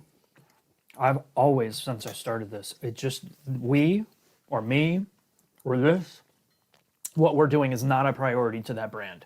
Like, I don't know if it's budget. I don't know if it's personnel. I don't know if it's like lack of internal policy that they just don't care about like media fleets for, unless you're a car and driver or one of the magazines. It could be that. And I just stopped caring because if they don't care, why should I care? You know what I mean? That's All I know is last year they asked us to do a documentary on the Audi TT, like one of these crazy documentary films. Mark and Jack, we'd love for you to do a documentary on this video. We'd love to help you with it. Can you get us a car? Oh, we don't even want you to drive it. We're not going to send you a car. Can you just talk about it? I'm like, no. Anyway, that's all you need to know. Oh, and the car's great. I didn't like it on track at all, but I also don't like all-wheel drive, front-wheel drive style cars on the racetrack. yeah, Audi's like you have to do suspension on that thing to actually. It's like got the GR Or Corolla, unless you GR have crazy Corolla tires issue. on it. Like they offer like a Trofeo RS tire. I'm sure it's hilarious. But as a street car, amazing. That engine's spectacular. It is. It's really special. I guess this is going to be a question for me because I'm Mr. Porsche. Darian, thank you for the $20. 992 Carrera T or 718 Spider, both equipped with manuals. My dad's B58 X5 lease is almost up. Would you get a CX90 Turbo S? He's also considered an Explorer, which I'm against. Don't get either the Turbo S or the Explorer. Get another X5. Yep. Hey, disagree? I don't think there's a better SUV than the current X5. As much as you might be bored of it, I guess you could. What's the Audi equivalent? Q5? No, it's too old. Yeah, that's ancient. The Mercedes, you can forget that. I know you would want to say the CX90 should be good. It's not there yet. You got to give that like 3 years of development and like updates. Yeah, the before you get X5 to a CX90 Turbo S would be a huge step down. My parents have an X5, like a current gen. I drove it right after I drove the CX90. I'm like, man, they fucked up the CX90 in comparison to this thing. Like they are on another planet. Well, you have a brand that has like 15 years of development in SUVs like that compared to a brand that just tried to do the very first one in their history of that type. It's just no comparison. And that's the problem with it. Like, you know, if you're going to compare those and try to do that, unless you're saving a lot of money, I would not do it. But the Porsche thing, that's easy for me. The 992 Carrera T, any day of the week over the Spider. Yeah. Problem is the 718 Spider is like $100,000, and the Carrera T by the time you're done is like 130 to 140. That's a lot. That's a huge difference. I didn't think about that. Okay, well, whatever you have the money for. If you have the money for a Carrera T, then just get that. I agree with them. Because we literally drove a Carrera T back to back with, or I didn't. I rode in a Carrera T in a viewer's. I drove the Carrera T and I rode in a viewer's Cayman 718 GTS 4-liter. Yeah. Like, yeah, it sounds slightly better in the Cayman and it's smaller. Mm-hmm. But in every other metric, the Carrera is a better car. Agree? I would agree with that. 100%. The interior is way better in the 992. Another Porsche question. Ian, thank you for the $10. Thank you guys for the quality content over the years. Interested in to hear your thoughts on the upcoming 992.2 powertrains. Do you know anything about this, or do I need to tell you? I know nothing. It's hybrid.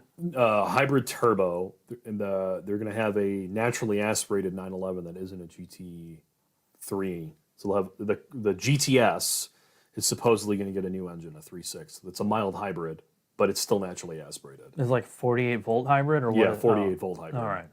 Yeah, that's going to be fucking amazing. Sure. The 992.1 911 is one of the greatest cars I've ever driven. I assume they're not going to screw that up for the 992.2. It's too big of a car. It's too important to them. They'll have their best people on it, and I'm sure it'll be fine. I don't know, like I don't know what it's going to bring to the what's it going to bring to the table compared to the 992, like the regular. No, I don't know. Or yeah, I have no idea. More money to Porsche. yeah. That's what's bringing to the table. I don't know. I it's hard for me to speculate The until I drive Nicolas it. Cage. Oh, finally, man. Thanks, Nick. Nicolas Cage, thank you for the €2. I get sexually excited looking at the B58 engine. I agree. That's all. He's not asking a question. He's just stating a fact. That's a real statement right there. Thank you. Thanks, Mr. Cage. Also, I have not been able to pin Chris's question, even though Chris is our statement. We're not taking new questions. Please stop donating. One day, we'll be able to get through all these questions. We're trying. Stephen Light, thanks for all the great content. Thank you for the $10. Is it possible that dealerships just die in a decade as everyone goes direct to consumer? I know OEMs want that Of course they do.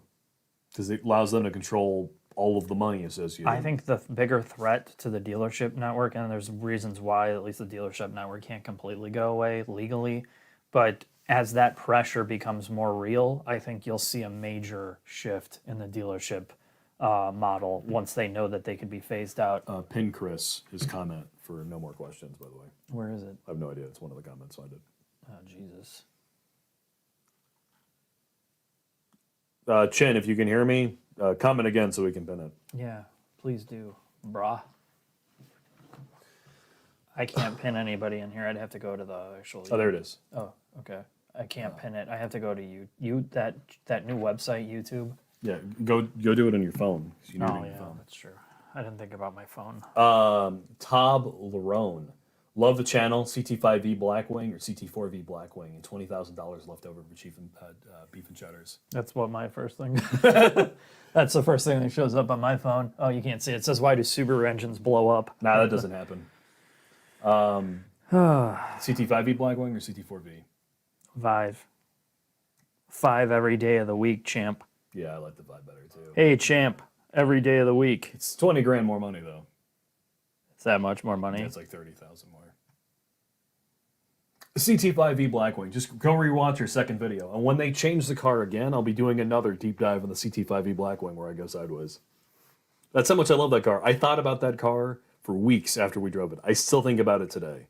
V8, rear wheel drive, supercharged, goes sideways. I went sideways so often in that car, I overheated the diff.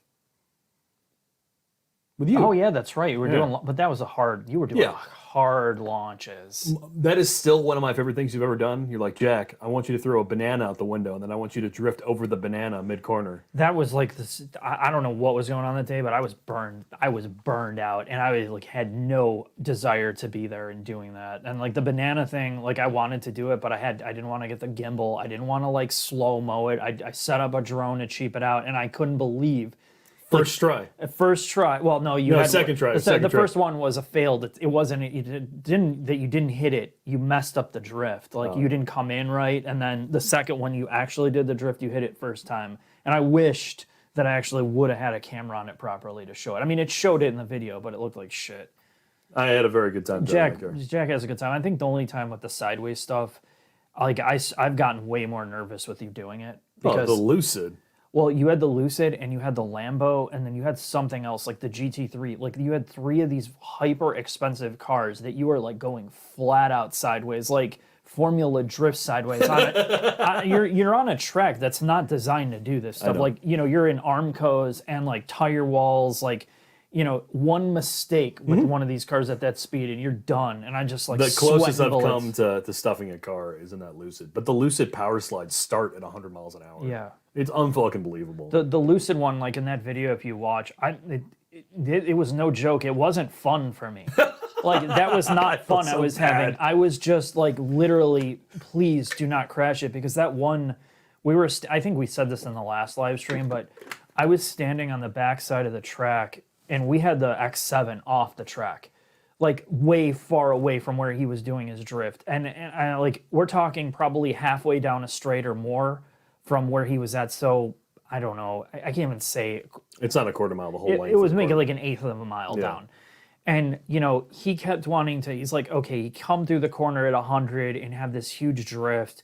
And he's like, no, I want to redo it. It didn't feel right. It didn't look right. And I'm like, dude, I got something, and we already had so much footage. I didn't need it. And then the last one, like you could see it, the car was set up perfectly. It was the shot. I looked at them and I lost the power so slide. Jack is, it's hard to see in perspective here. So we're standing straight on the straight and he's coming around the corner like this in front. And I'm far enough away.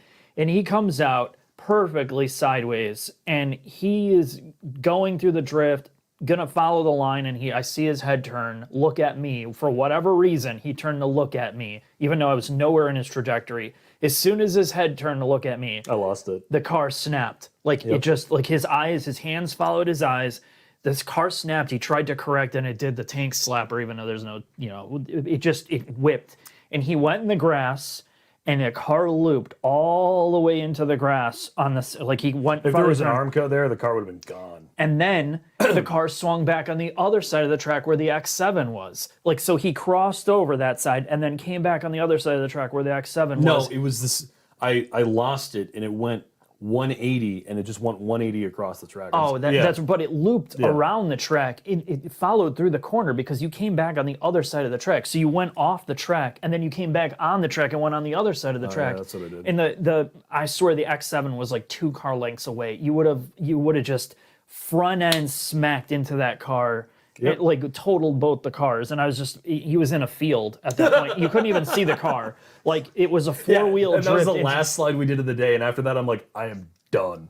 It's so dangerous. Like it's this stuff. It's like no joke. And when we get into these higher horsepower cars, from a viewership perspective, because probably by the time I was done in that power slide, I was doing like 130 miles an hour. Oh yeah, no, easily. It's just so I get in the car, then I'm in the car, and I'm just like, dude, I'm just thinking, please do not crash. It went perfectly fine. Yeah, I know, but again, it's about the whole thing. It's not a matter of if. It's something's gonna happen. Yeah, and so when we do viewer cars, we don't do this stuff. Like this is never done. Like because the liability becomes okay. The Lucid people though were like, oh, we want you to go sideways in this car. I'm like, okay. Well, that's different. You have a manufacturer, that's their car, their insurance, and all that stuff. It's just reputation if you crash it. With a viewer car, I'm like, no drifting, no crazy shit, no hard on the brakes. Like just get me out of this car right now. So anyway, have you received your Cybertruck by the way? Yeah, I got 5 of them coming in. I did. Rick. For $50. Thank you, Rick. I daily drive an 07 Camry and weekend a 95 NA Miata. I've been thinking about a long time of buying a new daily in California city traffic. I can't decide between a 24 ND or something more reasonable. Please help me kick it into a decision with your insight. Get a 86. I don't know. Would he want that? He's got an NA Miata. But his other option is an ND3. Just wait for the ND3. You would really just get an ND3 to sit around in traffic in? It depends on where's he at. LA traffic. Yes. Yeah, probably. ND3 is going to be a special car. It's the same thing as the ND2. Probably with a bunch of secret transmission revisions that they didn't tell anybody about. I don't know, man. It's hard to have 2 Miatas. You're going to need a more normal car than that. Yeah, dude, I don't know, man. That's a hard one. 86. 86 is you're splitting it. Or I don't know, IS 500 or something. It's double the money. Yeah. Honestly, I don't know. That's really hard. 95 Miata going to something else is. Well, I mean, honestly, from a 95 Miata going to a new Miata is going to feel like a luxury car. But he has an 07 Camry as his daily. Yeah, even an ND3 is going to feel like a luxury car. That's what I'm saying. Just ND3. Have a good time. Sergey, for $2 Canadian, I don't like modern cars. There's something wrong with me. No. I think most of us struggle with that. Most of us definitely struggle with it. There's a whole bunch of reasons why. There's some really good cars, but you're not going to get to drive them. Normal people are not going to get to drive them, and it's a part of it. Like if you got into some of them, there's like the 1% are really amazing, and then the rest are just all the same. So I get why you're not excited by it. Geo. Hi guys, I got a 2023 Kona N because of your video on it. Wanted a GR Corolla or Type R, but unwilling to overpay. So happy with this car. That's exactly it. Yep. You don't have to say anything more. That's why you buy that car or the Elantra N or all those, because they're really, really special to drive and they're fun to drive. And Hopefully they don't break, and they're, I don't know. It's like the hidden gem. I'm surprised they don't do better than they do, honestly. Hyundai. That's why. It's Yeah. like it's such a stigma. Yeah. SK, thank you for the $50 Canadian. Yeah, A while thank you. ago, Mark said the E92 M3 had a soul unlike the F80 and the G80, which you said were more sterile, mainly on the steering. You still feel that way, leaning towards an S55 F80 series M3. I get asked this a lot. Like, there's people that don't like, there's people that love the E92 M3 and completely don't agree with me, and they're like, "Well, you drove a stock M3 We with drove a adaptive crazy dampers." Dynan one too, though. I did. Yeah, we did. That was pretty modified, and I still feel the same way about I drove it. a supercharged one that, not Phase Garage. Our boys in Naperville, my brain isn't working. They're going to kill me for not thinking of their name. AFA. Yeah. AFA is a green, crazy E90. I know what you're saying. The car's way too much money for what it is now. It's weird because the engine is very, very special, It's but good steering too. it does have pretty decent steering. It looks great. It looks good. So why I've always felt like it was missing something, and it's the BMW issue of taking an amazing engine and putting in a car that wasn't designed for it, right? Like, you took a regular 3 Series and you tarted it up. It still feels like a 3 Series with a great engine in it. And the problem with the 3 Series of that generation and 3 Series in general was they are not sports cars. They are sedans, generic sedans turned into something more exciting. And I never felt like they took that car and made it as edgy and as connected as that should have been for what it was. It feels like a boat. So would you get an F80 over that? I think the F80 does a better job at delivering not only the speed, and the engine's not as special, but it delivers the speed that the E92 didn't have. So it gets you more going with acceleration, and it's a good blend between the new BMWs and the old ones in terms of not feeling completely devoid of any feel. There's still some feel to it, and it's one of the best looking BMWs. M3s. Like, it's one of the best looking cars. So to me, the F80, Get it as a manual. get it as a manual. It's a luxury car that actually feels like a luxury car with a great engine versus a generic 3 Series with a V8 in it that didn't get tuned right. It's just, you have to do so much aftermarket stuff to that car to make it just to bring out the spirit of what that generation car was. I mean, I appreciate it, but I don't think it's as special as people make it out to be. John, thank you for the $20 Canadian. I'm thinking about upgrading my 2008 Evo X. What cars do you think are a direct upgrade from it? Shit, nothing. Yeah, there's nothing that's going to be Like an S209 or something like that. Yeah. Like, you're going to be paying out the ass for something. It's such a weird car. It was like the most extreme, like, fun real car that's not an SUV. The closest thing you get is a new WRX, like a TA. Yeah, even then, which it's that's not the same. That's not. I mean, like, you really have to go to the Type T or whatever the Type bullshit RA thing was, and then you're stuck with STI problems. It's, I don't know.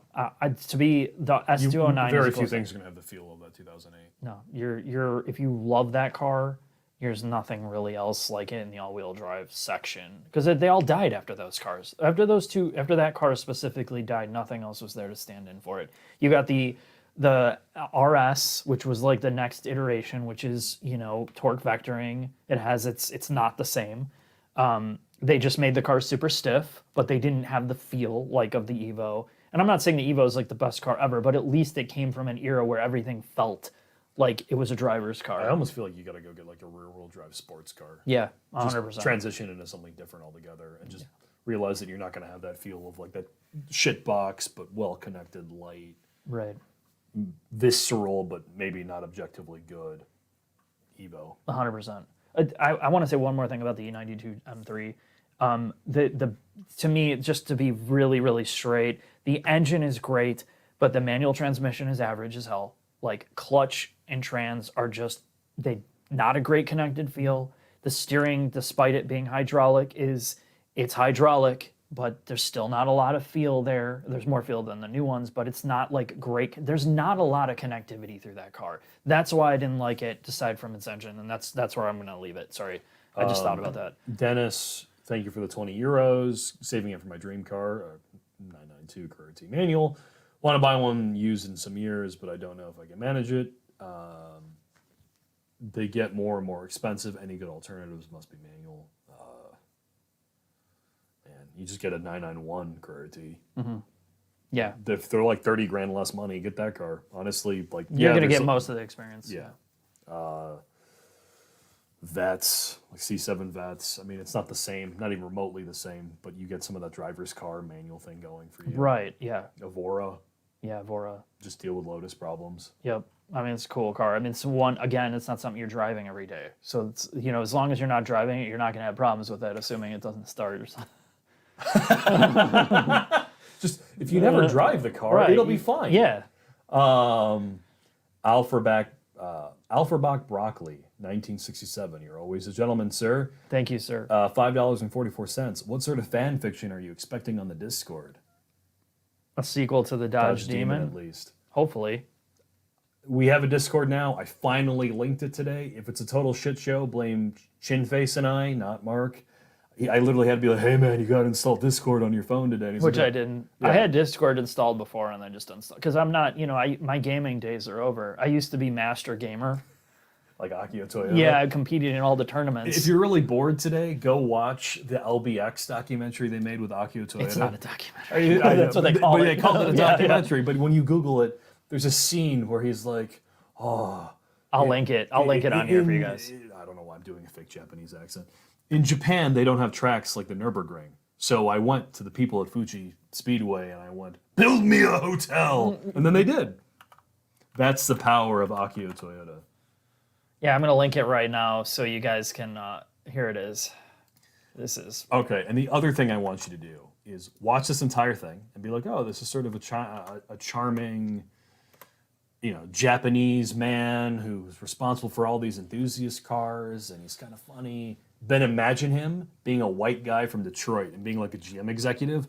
All the joy you have of this person talking disappears immediately. Yeah, 100%. Well, I don't know. I just think it's funny. He's like the OG, like. Business god. Yeah. David, thank you for the $5. Am I the only one who hates those cheap plastic infotainment screens popped on top of the dash, often blocking the view out the front of the window? No, you're not alone. It's one of the worst things, worst design. Like, yeah, I mean, they didn't know how else to do it. And to be fair to them, it's the easiest way to integrate something temporary into the production process without having to redo a complete dashboard design. Chris disagrees. It's way funnier if it was Mark Royce saying that they built me a hotel. I'm a master driver. Well, that's true. It would be like nobody would take it seriously, though. Well, not that anybody. Just takes imagine some GM guy's like, I am master driver, and then he changes his names instead of Marisa to Chad. It's just Chad. I can't say what I want, so I changed my name to Chad so I could say what I need.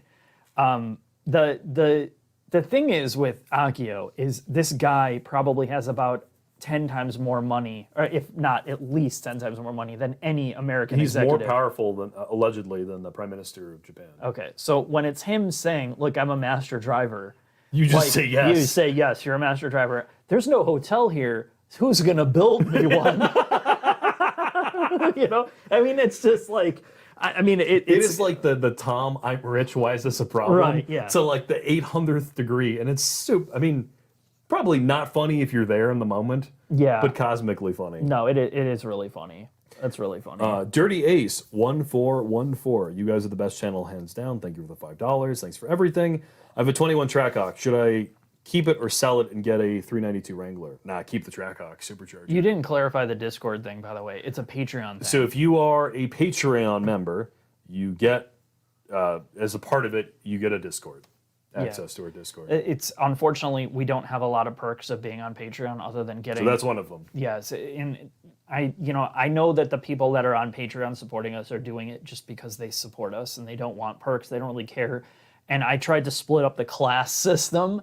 And I know a lot of the people on Patreon detest the class system because that means you're like, okay, well, if you spend more than $20 a month, you get X, so it's Y, all and Z. just a joke. Yeah, and that's the thing. Like, if I did it that way, then it's like people that are spending $5 a month, which is way more than you should anyway. Then they feel like, well, why is this person that's spending 20 getting X, Y, and Z? And I understand it. So I just give everybody everything mostly. And if you want to donate more, you just do it out of the goodness of your heart. but the Discord thing is just one extra thing to make it feel like it's low effort, and then the fact that it'll be just Patreon people. yeah, makes it and it's easier for us just a place moderate. to screw around and like add content and nonsense and talk back and forth without having to use the Patreon system. We've been doing this I've been saying that I was going to do this for like 3 years, and I finally did it today. I'm just like, okay, I have to do this. It's on there. We'll see how we can make it better. And I know Chin was talking about how you can have a bot. And to me, that's be the Mark bot. I would love. I like it. That's really what I want it for, is so people can interact with me, like that's not me, and have it make horrible decisions and things, almost like a Chat GBT, but under my like guise. And it just like you ask it, and everything's Just horrible. responds B58. Everything's terrible. No, that's yours. the Mark bot's like, this sucks. I hate life.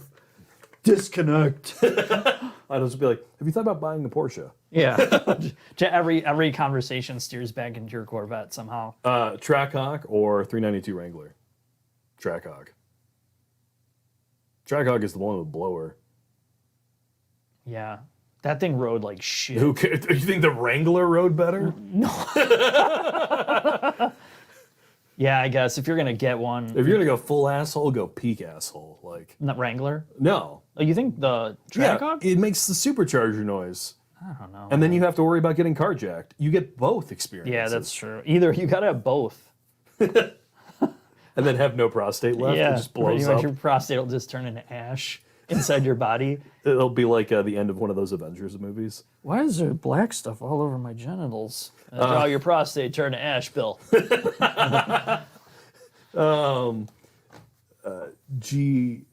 Gianza, thank you for the $5. Wow, man, my brain is not working. Too many V8 questions. How do you guys feel about online enthusiast platforms like forums today? Do you feel like sensitive people can negatively affect the community? Absolutely. Well, they don't make them like they used to, Jack. Back in my day, I could call somebody. I mean, I ran forums for a long time, and there was one incident, and I'm going to say this story because it defines the difference of our era. And, you know, this got reported to me. I know these two guys, they were there right from the start. One helped to fund it, and the other one was just, he was like salty as hell. I don't know why. This guy was in a wheelchair, the one dude, and the other guy and him didn't get along. So they got in an argument about cars on the forum, and the one guy's like,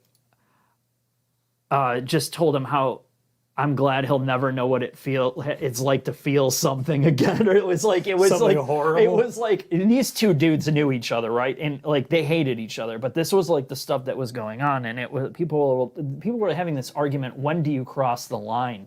And now, like, and it was an argument. Then, like, well, you know, he was just, you know, they were having an argument. Just let him sort it out. And everybody's like, no, this guy needs. I don't care if he put money into this or not. He needs to be banned for life. You know. And there was this argument. Now, like, if you even say, oh man, I don't like your car sucks, it's like you're in some big trouble. If you want to have a good time, go to the GR Corolla forum. Some of those people are lovely, and a lot of the moderators of that forum messaged me afterwards. Like, people here are really sensitive. It literally, I felt like Frankenstein's monster in the tower, and I looked outside, and it was all the GR Corolla people like, that guy's an asshole. He said my 3-cylinder wasn't good.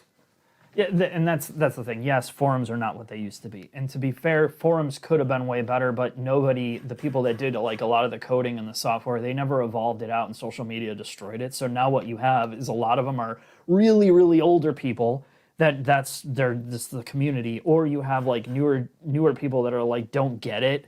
So like a lot of the communication's all botched, and it's such a mess. Dude, every time you go to a forum, you try to find something. It's still, after 20 years of doing this, you can't find anything. It sucks. Clem, thank you for the 14 Canadian. Daily drive a CT200, but I'm a big Mazda fan, debating on a Mazda 3 all-wheel drive NA and a 2018 Mazda 6 NA. I'm wondering if the all-wheel drive experience in the 3 is worth the smaller cabin. The all-wheel drive in the 3 is not very good.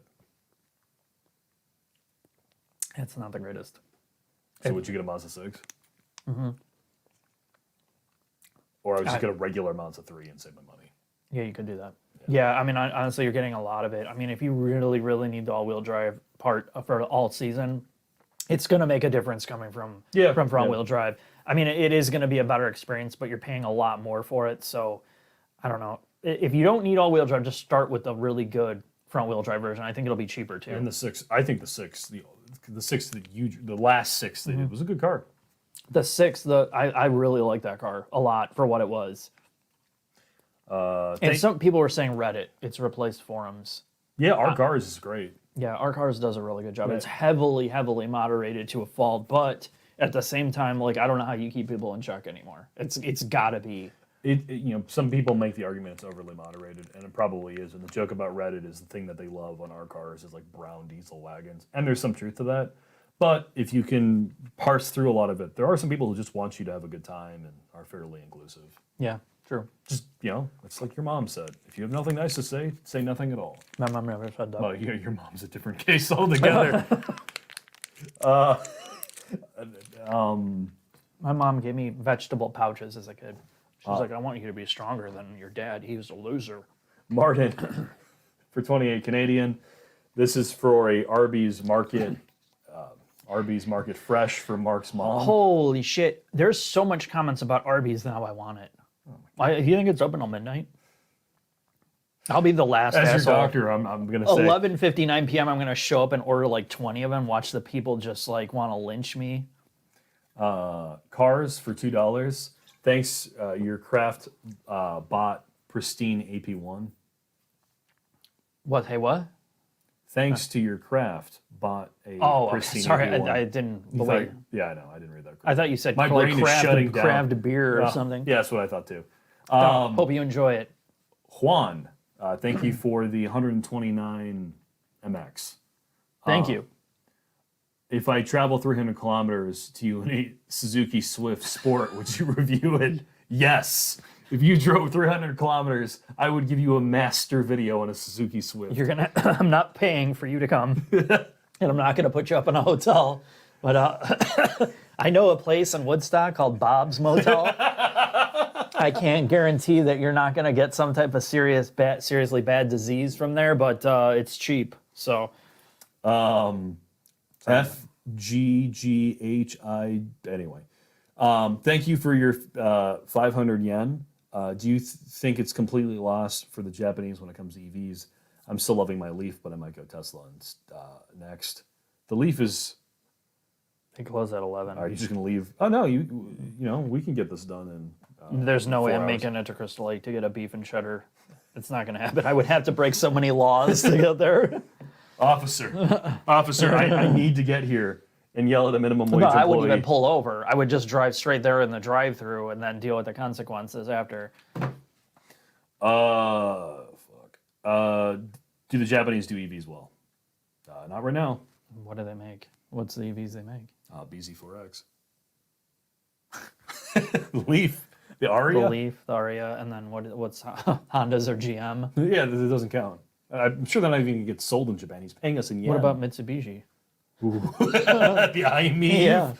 No, if I had to go a Japanese EV or a Tesla, as much as Elon and I may not see eye to eye, I'm going to go Mr. Elon. Wouldn't you have a Model 3 over like an iMe? I would have an iMe totally because you can find them before all the COVID stuff. You but you're can find being one an for asshole. $2,000. If you're a regular Japanese man living in Japan, or woman, I can't tell based upon the name, they're like, Mark-san, because it's Japanese, I have X dollars. I have my yen. I need to spend my yen. Do I get iMe, which in Japan, they could be like $40,000, or do I get a Model 3? Are you really going to get an iMe? If I was in Japan, you would have a hybrid. You wouldn't even have an EV. Yeah, but he wants to get it. He said when it comes to EVs. Oh, yeah, I don't know. That's what I said, 2035, dude. Let's talk about this again. I don't know what they're going to be. They're 10 years out on EVs. Well, no, I'm sorry. 2030 is when you're going to see all the Japanese EVs, but who knows what they're going to be like then.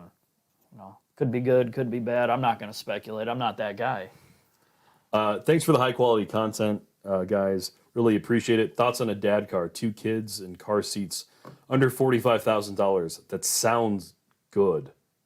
Weekend car is already in the garage along with the family hauler. Oh, man. Well, you're going to have a 4-door car, obviously. So that leaves like Integra. That doesn't sound good though. What? This just sounds good.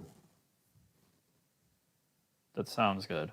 Okay, what's the GM pile sedans? You got to have a sedan. What sedan are you going to get? Nothing's under 45,000.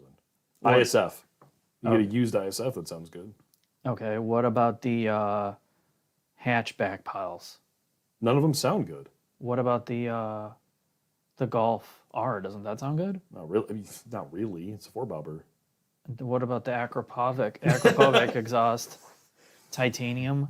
Yeah, I know they do make a Krapovich exhaust for that thing.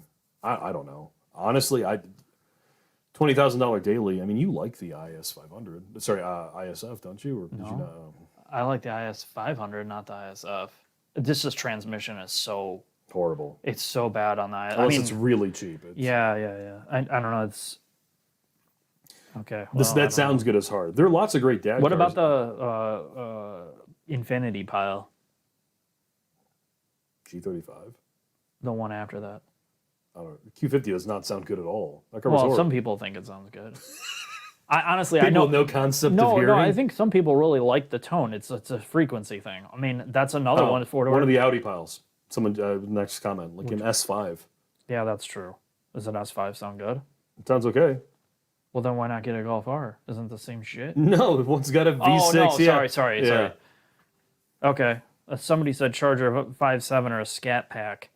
Well, that could be. Yeah, That's true. Yeah, that actually. All right. I mean, if you could be yeah. if you could be in a Dodge, then you're just you got to put extra. Like you got to put a deadbolt on your door so somebody doesn't come in and steal your The kids. Chevy SS is really cool. The interior is just bad. The SS is a cool car. I love that car. Yeah, nah, it's a good car.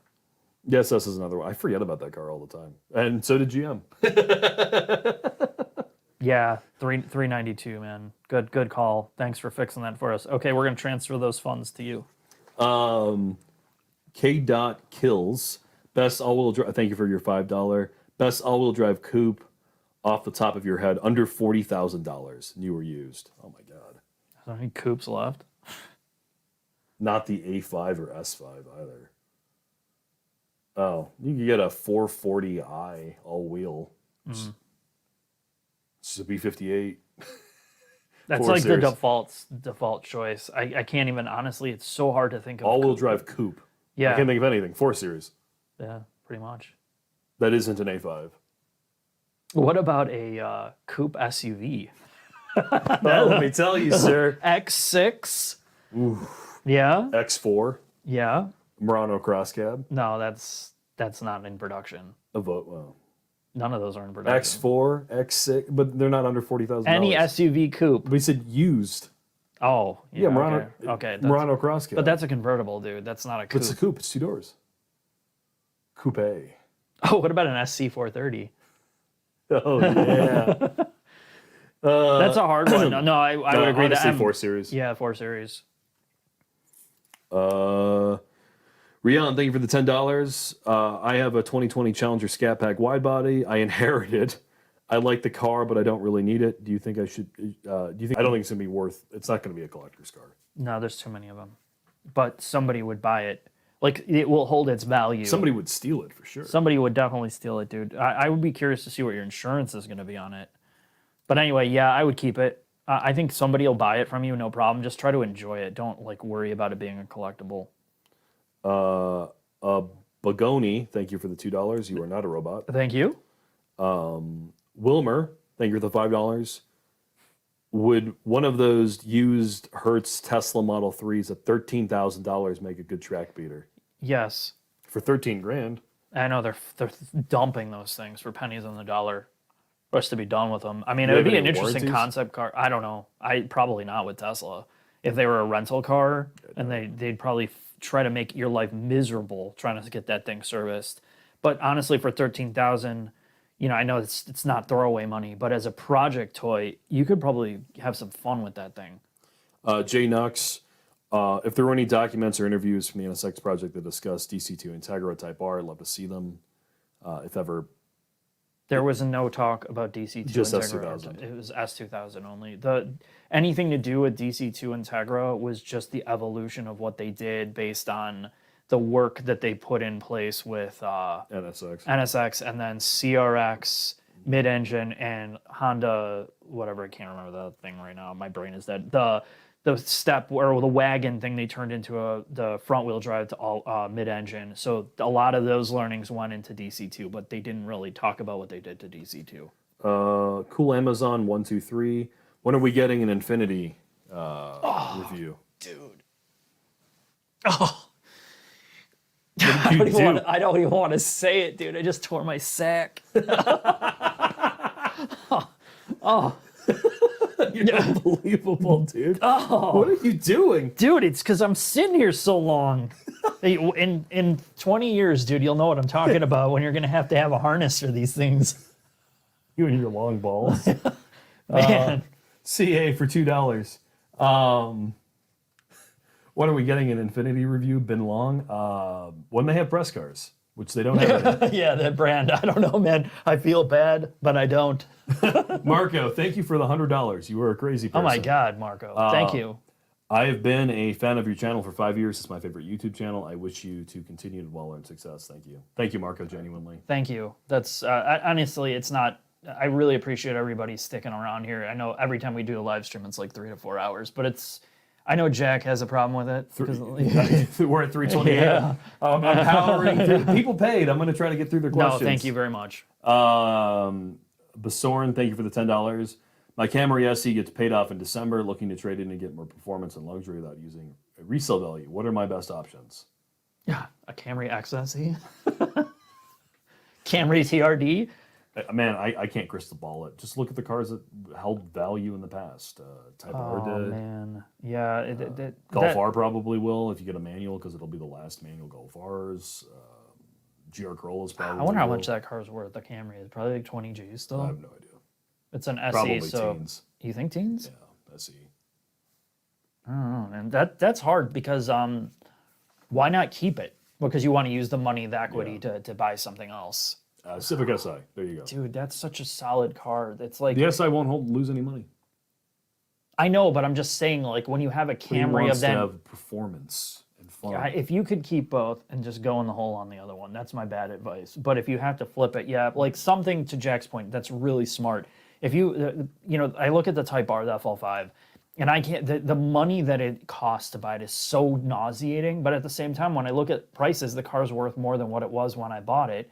And there's benefits to doing that if you don't put 6 million miles on it. So look at those cars. You know what they are. All you have to do is look at resale value on cars as a list and then try to sort through that. With Subaru is another great one. I know we're not huge Subaru fans, but if you get a good WRX that's manual, it's going to hold its value too. Stuff like that. Andre, thank you for the 1500 ISK. Thanks so much for the amazing videos. Hope you produce more HDR videos. Absolutely love them. Yeah, thank you. Brian, thank you for the $10 Canadian. Appreciate the content. I've enjoyed many videos for cars I have zero interest in. Thank you for the $10 Canadian, Brian. Thank you. Ace Ricky for $10. What are your true feels on brake-by-wire? It cannot replace feel from a hydraulic loop pedal. Not yet, at least. It won't ever. The thing is that they would have to go to some type of actuator brake pedal, like something with an actuator or a servo to simulate brake fade, which is nearly impossible to do. I mean, it's not impossible, but the amount of development they'd have to do to bring brake pedal feel back, I would say for most cars, it's honestly the better choice. If you're an engineer and you want you want a braking system, because what's the biggest complaint with brake systems? Either the pedal's too touchy, or there's not enough feel in just the pedal travel is not right. So you can lock that in with every car you make. Like you can have a consistent pedal on every single car you design and no changes to it. So for most cars, it makes way more sense to have it. And from a packaging perspective, it's smaller. It's going to be cheaper long term. And the only time it's really going to be an issue is when you're track driving the car. And we said this on his Z06, right? That last 10 feet of braking, you really miss having a system where you're getting feedback from the pedal. Yeah. When you drive like a GT3 and a Z06 back to back, the thing you notice is the pedal feel. Yeah. When you're like threshold braking 10/10, the vagueness that comes from not having an actual pedal loop is there. I don't care what anyone says. That's why Lucid in the Sapphire uses an actual brake pedal. Yeah, and I think it just depends on the application. In like right? an M3, it doesn't matter. It's not a track car. But in a track car, it matters. I think there's going to be this problem we're going to get to where, we saw this too with drive-by-wire, and we've had the opportunity to talk to engineers that talked about drive-by-wire too, and Drive-by-wire was a big fear of people. Same thing with steer-by-wire, because at the start, the concept of having a physical input disconnected and taken over by software layer and then an electronic system that it actuates for you, it took a while to break the public perception of this is not bad, right? It's like we've figured out all the redundancies in it where there won't be a failure point, because if there is, we're going to get our ass sued into the ground. So it was a safety thing that they took to the next level. Really, they over-engineered these early systems to make sure they worked. Now, that's the thing, is if you're a brand, you take this technology and then you scale it out to a point that it doesn't make sense for every car. And brake-by-wire is a good one, where it makes sense for most of your product lineup, but don't try to adapt something that doesn't work in like an extreme application and force it to work there. And that's where I don't know that a lot of these companies can really differentiate that, like how to do it. It just becomes easy. It's just easier. And for, like we said, once you package, you make a body, right? You make a body in white and you design the platform around not having a hydraulic system. It's impossible to repackage it in there when you're doing it. So once you go down that route, going back is very, very difficult. And, how do I feel about it personally? I think it's clearly the future. You're not going to. They're doing it for the safety systems. People ask why they do 100%. it. It's so the autonomous driving systems and all the safety bullshit works easier. It's the only way they can go. And to be fair, safety systems for most cars, what do you need to do? You need to steer, you need to brake, and you need to have instant response of each wheel to control it. And you can't have one system out of sync with another. And if your brake system is slower to engage a hydraulic system, if it's a pure hydraulic system, if it's slower than the steering and what they can do, you're losing a lot of ground in terms of safety. You're falling far behind. And that's what a lot of this stuff is dictated by now. It's not for performance. It's about how do we make our cars safer? How do we make it easier to program? And how do we cut out like all these different systems and make it easier for one engineer to do versus having a team to do it? It's about cost. So that's a complicated explanation, but I'm not against it. But in a true sports car, I would never want it. Andre, for $5, the GM not care as much since the Alpha platform was developed down under. Humans were involved, so petty bullshit probably did occur. I think it just came down to sales. The car didn't sell, so they didn't care. Yeah, it's not their primary product. Peter for $10, my first super chat. Hope I run into you guys around the Chicago someday. Thanks, guys. Cheers. Peter, pleasure. Hopefully we run into a lot of people at airports. Yeah. It's weird. But in your case, the men's bathroom. The men's bathroom. You're like, hey, man, I heard about your bathroom story. Like, why you been standing at the stall for 20 minutes? What's going on? I'm like, oh, man. You just see them running away when they see you. Like, why is this guy looking at me in the stall? Thomas Powers, thank you for the $50. You really didn't need to do that. So thank you, Thomas. Hey, guys, help me out. I'm poor and I need a new or used car under $25,000. What manual coupe hot hatchback would you recommend? Any feedback would be appreciated. Thank you for all the great creative and informative content. Keep up the great work. Thomas, if I wanted a hot hatchback for $25,000, I would buy a CPO'd Mark 7.5 GTI with a manual. The hatchback part is a real hatchback, not the coupe of it or the it's a real hatch. liftback thing. Yeah. If you have a long warranty, like CPO'd, extend it out for as long as you can. The last model year GTI, most of the stuff got sorted out. 18, the one I had some problems. I think 19, they fixed most of it. All day long, you can get them for 25 grand. Get a manual. It's a good time. I'm having such a hard. I think we need to make a list of these cars because we get asked this a lot, and every time I just draw a blank. And part of this is we've been doing this live stream so long. 3 hours and 30 minutes. Yeah, but the coupe thing, like, there's not a lot of coupes left. Everybody's dumped them, and I'm trying to go back to think of what fun coupes really existed. You get a used final GT86 for 25 grand, right? But it's won't be as usable. Hatch or coupe. I guess you could get a previous generation GT86 or a Mustang. Or a Mustang, yeah, but it would be pretty high mileage if you're getting a V8. The prices are all over the place. Like, I don't know what a 15 to 17 S550 is. That's a great car, with a manual and a 5-liter. I guess those two for sure for 25 Gs and a hatch. GTI. Yeah, GTI. That's it. Yeah. Fun. Because you're never going to find an old STI hatch or WRX hatch that are not you can find 19 GTIs that are like CPO'd or Yeah, somebody said a Cord coupe, and even we're going back quite a ways. Yeah, to you're get looking a Cord like a 13 or 14.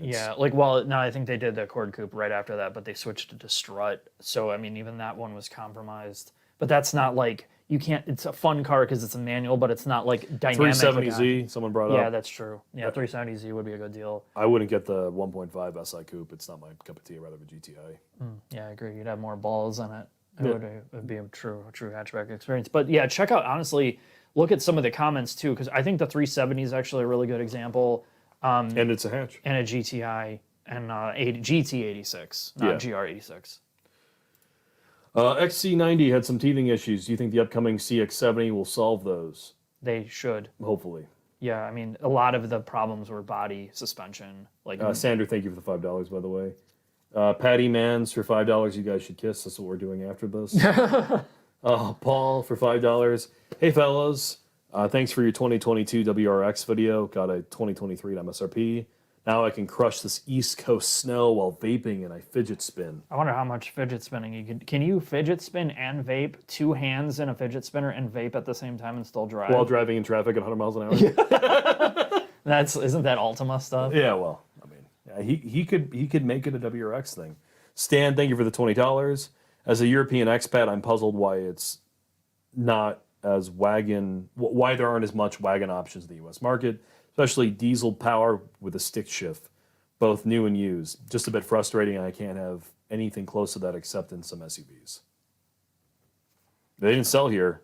I'm just being honest. Like, Americans are wagon phobic. I think it's like that. It's like worse than minivans almost. Yeah. It doesn't have the stigma as unless a minivan. It's like an E63S or RS6. I think part of it is, and I don't know because it doesn't make sense anymore generationally. Like, I didn't grow up in the wagon era. Like, the wagons were just like the Buick Roadmaster was like the last full body on frame wagon thing. And I think a lot of people that grew up with those saw them as like the horrible family cars. Yeah, the Griswold's Christmas thing. They're just they were garbage, right? They were just like boat trucks on wheels. And I think that tarnished generations going forward. So everybody didn't want that here.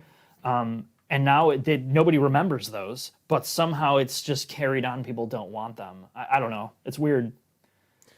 John Smith 741. Oh, and I would 100% buy the new generation M3 wagon if it came here. I think that car looks so cool. I don't know. You hate the way the M3 looks. I don't think it looks great, but I like the wagon. I don't really get. I don't get why you have to have it just because it's a wagon. Like, what is it doing? It has the dynamics of a car, but the practicality of an SUV.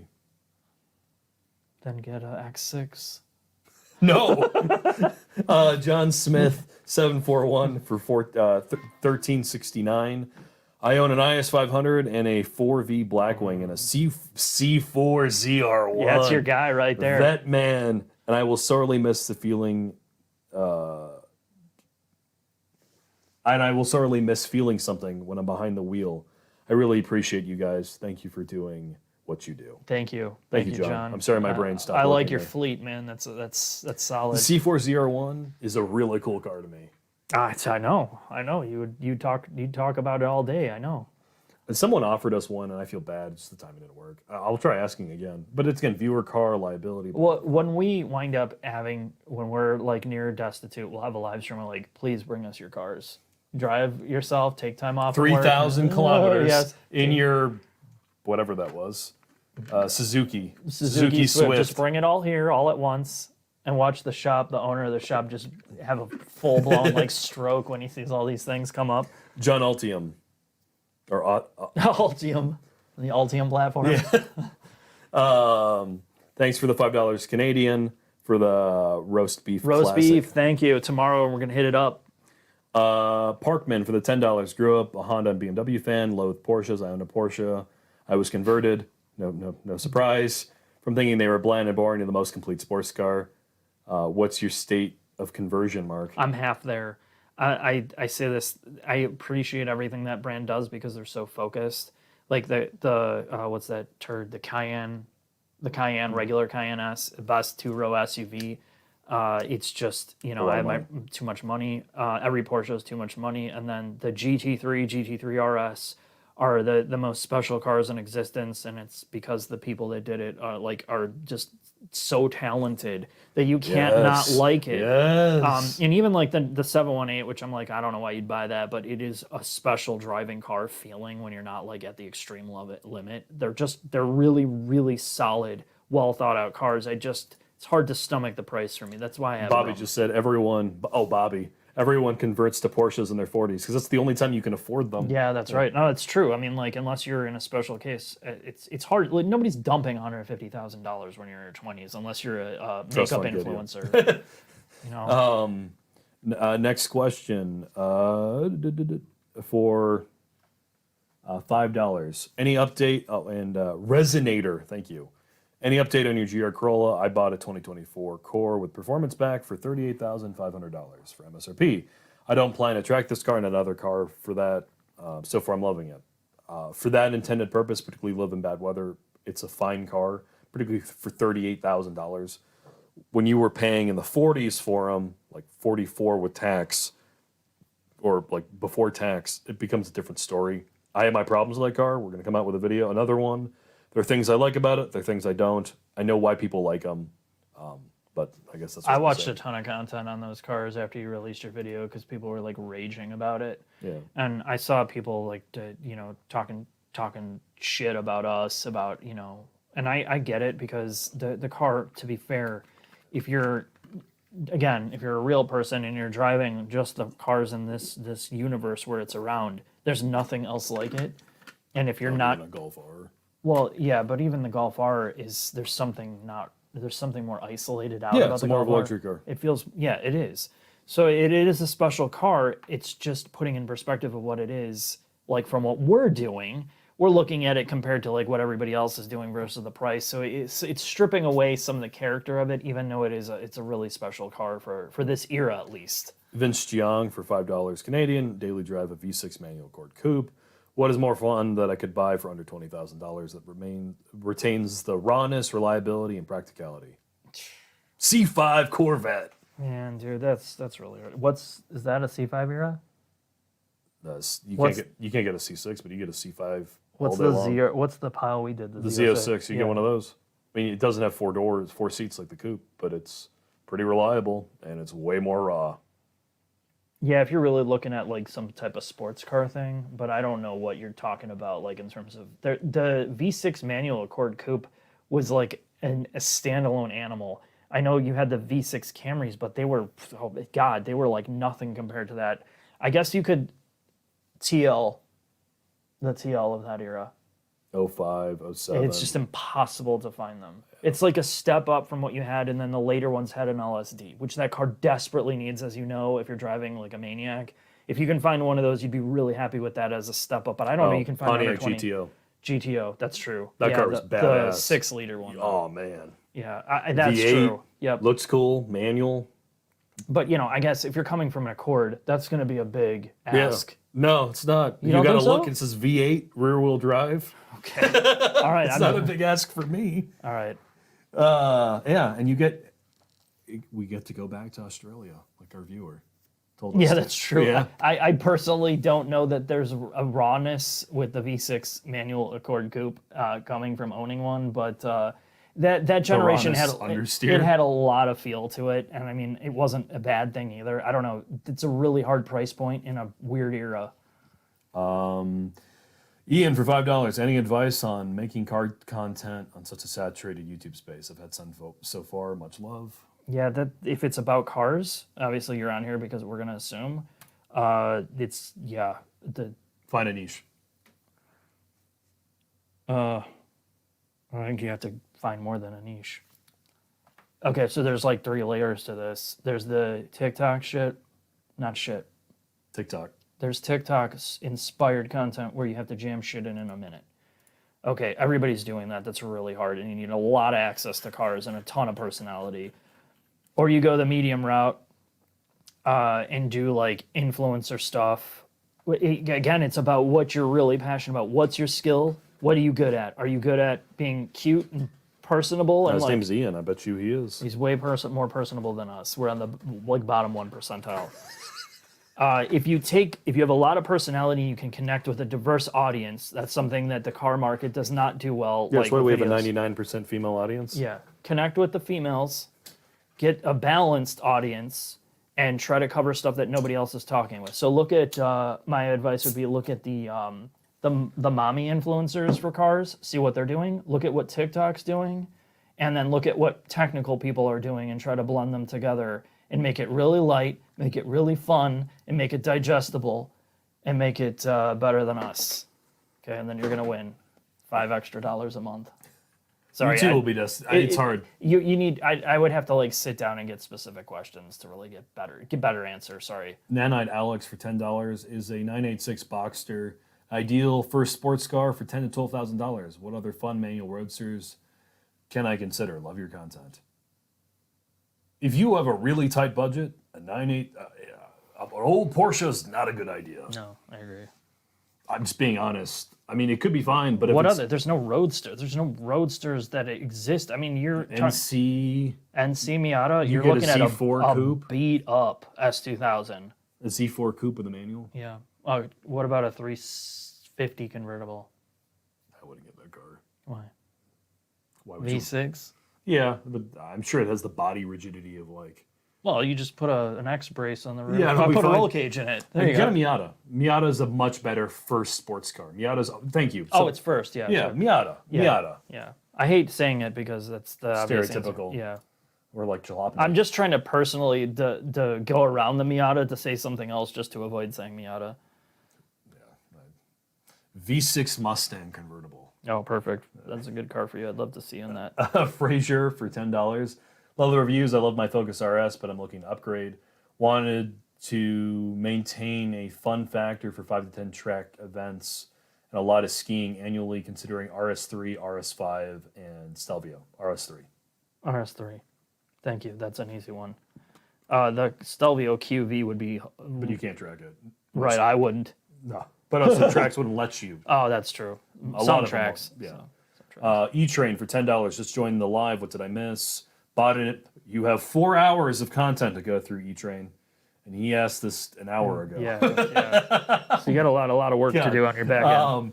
Just joined the live. What did I miss? Bought an Integra A-Spec manual in November. I forced myself to learn on the way home from Arlington Toyota. Oh wow, that must have been fun. What a difference 3 months makes. Hopefully your gears didn't grind. You didn't destroy your first and second gear. But hopefully you like the car most important. we just said this. So what you missed is talking about cars as an experience and having that, Andrew, that I'm memory. on beer 3, if you're wondering. So Yeah. I'm definitely... Jack's getting toasty. yeah, after 4 hours, 3 beers is a pretty reasonable It's ratio. not 4 hours. It's 3 hours and 50 minutes. Don't exaggerate. Yeah, there's a lot to go back to. There's basically, if you go back to the beginning of this, for the first 25 minutes, we talk about everything that's going on, so you don't have to skip through. Just so you know. A Begoni for $10. Mazda NE1 and Toyota MR3. Good luck. I have no idea. But thank you for the $10 Canadian. I'd like to see it any day. Yeah. So he's talking about the rotary sports concept car from Mazda and then what EV MR3, right? That's what Toyota's claiming. Dude, it changes every week with what I see online. But yeah, probably. I mean, you know what Toyota makes? Hybrid cars, right? Everything's hybrid. Jared has cool cars. The 13 TSX Sports Wagon. If that car came with a manual, I would have loved that wagon. I know, you were always high on that car. I don't really... I mean, I get it for the era because it was so unique. 05 RX-8, Brave. Type No, R. I don't think that's a cool car. No, Brave, as in the RX-8 always explodes. I don't know. I don't think it explodes. You just don't drive it again. It's another one you like put limited miles on it. And a Type R swap 1990 Civic. 40, and I'm not sure what my next daily would be. Hate SUVs. Yeah, you're in a hard era because the cars that you like there, I mean, there's nothing like those cars. You're going to be stuck in that era at this point. I mean, there's some cool new cars, but they're nothing like the old ones. You have to turn your brain off to it. And not to beat a dead horse, but like if you drive the FL5 Type R, you're going to love it and hate it for the very things that you love your old car about, but you're going to love it because it's so good compared to the old cars in different ways. But I don't know. And they're so big. Everything's so big compared to those. You get in a friggin' 90 Civic and then you get in anything else and it's next level. Veselin, thank you for your $2. Best long-term EU car after warranty's gone. We talked about this the other day. The problem isn't that EU cars or old German cars are not reliable. It's the problem that no one does the maintenance. Yeah. And parts are expensive when things do go bad. Yeah. That's the honesty part. A car with a really good service history that's not been horribly neglected, you see M3s all the time in the north of $100,000 mark, and a lot of the shit that goes wrong with them is the same thing that goes wrong with regular cars, other than the rod bearing stuff. And the thing that makes them expensive is that you're working on a luxury car Right. that was 170 grand in 2006. It's still a $70,000 car. You just happen to be in 2024. Yeah, and you're just anything that if the maintenance wasn't done, you're gonna be paying a lot more to do the work that's necessary to fix it versus like a Japanese car, like a generic Japanese car, or some of those that Like old 911s are like 997.2 911s are super reliable, but if none of the maintenance was done and you have to replace shit, it's going to be really expensive. yeah, And the maintenance is expensive because was a $100,000 car in 2009 that you are still servicing in 2023. right, 100%. Liz, thank you for the $7. It's safe you. to buy a used ES350. Yes, 100%. without a factory inspection and extended warranty from a Lexus dealer. Yes, just look at your. I think there's two. Look at the Experian Carfax thing, and then the Carfax. As long as both those look pretty clear, and there's not some like massive lapse in service history or some shady stuff going on with like it's been in like 3 different dealerships like randomly for service that's not documented. I think you should be safe. The one thing I would do without an inspection is look at the paint. That's the easiest one to do. If you come with a paint meter, you can buy one on Amazon for like $20 and check to make sure every panel is close. You stick it on the panel, it'll tell you the paint depth in millimeters. And if you check 2 panels on 2 sides and there's like one's 15 millimeters and the other one's 8, then you know one panel's been repainted. Other than that, honestly, they're pretty straightforward cars, and they're not going to be a car. The S350 is not going to be teenage owned and like driven, flat out on a track. Just look for the urn. That was the last owner. Look for the ashes in the back and make sure you can clean them up. Shit. Simon, thank you for the $7. What do you think about other non-polluting solution for engine alternative? Porsche seems to be working on that. Toyota as well. Cheers, boys. Not until you see it, you don't know. Yeah, we're trying to do something potentially with Porsche on e-fuels. We'll see if they want to do it with us. I mean, it's all stuff that's like, it's a great technology until it's actually out in the real world, right? It's one thing to come up with it. It's another thing to make it mass produced and work at scale. And that's where I get really nervous about a lot of this first gen stuff, because everybody wants to promise shit. And then when it comes time to deliver on it and a customer's stuck with it, if it doesn't work, you're stuck with it. No company's gonna be like, oh, I'm really sorry about that. It just didn't work out, but just buy the next generation one. We solved a lot of it. Nyround, thank you for your $10. I need a basic car for Canadian winters. Deciding between a 2016 Civic EXT, so that's the 1.5 one, right? With 120,000 kilometers, which is, I don't know, like 70-ish thousand miles, 65. No, they didn't have a turbo in the 2016. No, they didn't. I think what was the cutoff? The 2013 was still 8th gen. 14, no, it was 15, 16, 17 was the 1.5. What? Yeah. Really? Yeah, because the last 9th gen, wasn't 9th gen? 10th gen was like 15 or Dude, 16. I can't remember. All right, whatever. All right. If it's the 10th gen Civic SI, Yeah, I think you're right. Mazda Sorry. 3, so your gen Mazda 3 if it's an 18, right? Yeah. Yeah. And then 2023 Hyundai Elantra. I honestly, the Mazdas are pretty solid, dude. The 2-liter Mazda. Yeah. The 2-liter Mazda was really solid. And you can get a hatch and a manual. I really like that car. In fact, I liked it better than the Civic of that generation. Or a brand new Elantra. Or a brand new Elantra. I give the new Elantra personally. Really? You could save so much money. I don't know. I don't know how much of these cars. I don't know what an Elantra's worth. If they were all the same amount of money, I get the 23. There's Elantra. no way they're the same money. Then I get the Mazda 3. I would get a Mazda 3 hatch and call it a day, because other than the infotainment, it's still a really good car to drive. Gallant Griff for $10. Flame suit on. I daily drive a 2001 S4, and my fun car is a 1995 3000ZX. Sorry, 300ZX, which is a cool car. Northern Illinois area, so snow is a thing. Do I sell both and get a GTI? No. If they're both mint, no. You sell one, the one that you're not as have an affinity towards and get a daily driver, but you don't sell both of those because it's going to be hard to find both of those cars. You're not going to get the fun or the feel of either of them in the GTI. But if you never drive either and you just want to consolidate, sure. I would say the S4 would be the better sale than the ZX because the ZX is going to be harder to find. And not that I'm saying it's not even about value. I'm just saying harder to find. Tony, for $20, what are your feelings on the 981 Cayman? Is it fun on the road? Yes. It's a good car. It's the last Cayman before they went to four poppers. Oh, okay, yeah. Good car. They sound great.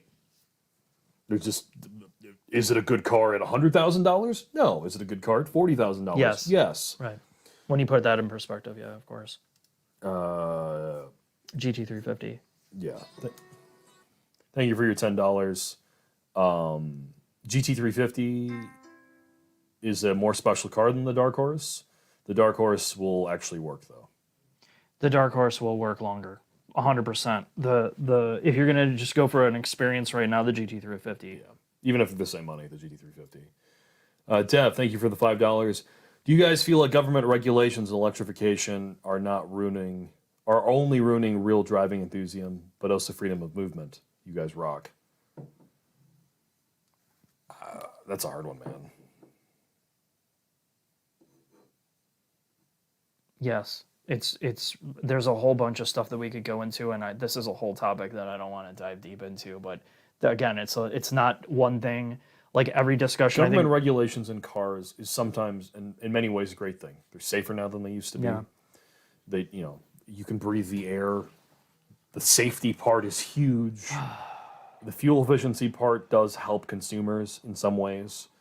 The EV stuff is hard because it's all beta stuff, and the fact that it's being forced on us at an alarmingly quick rate is concerning. There's the thing that we talked about with the brake-by-wire thing that falls into this, right? Where one solution is Our not... mics are about to die too. Okay. So I got to speed through this. They're both flashing.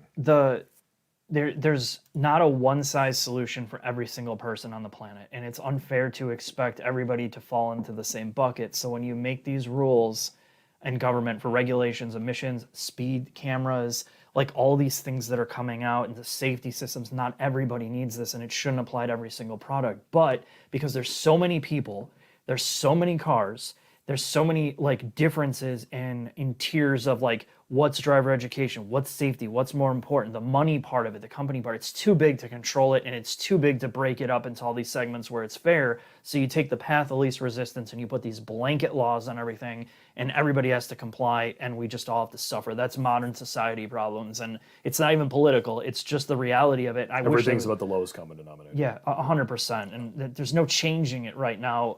It's just really not going to change. All right, Mike. Thank you for the $5. Can you recommend therapy to cure me of my love of manuals and open up more car options for me?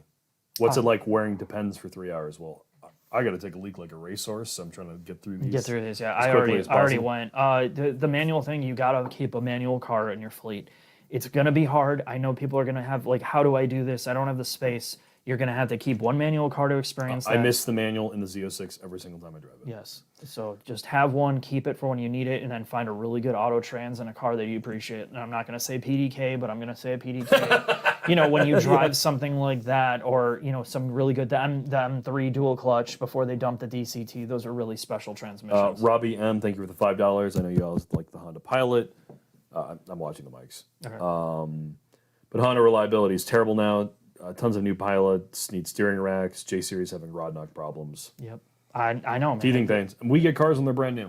It's hard to be like, hey. I agree, man. It's sometimes it's hard. Sometimes it takes years. We're not talking like 3 years. We're talking like 5 or 6 years before companies come out with these things, and it's partly because they're out of warranty. Unless they do a recall, some of them they're just going to do a TSB and you're stuck with it. Honda's done this in the past. I've said this in the past with their transmission issues. They'll come out later on and be like, oh, now that the cars are 10 years old, we figured this out and have replacement parts. It sucks. Every brand has something like this that's frustrating. And there's no excuse for it, honestly, but it's all about money. Mr.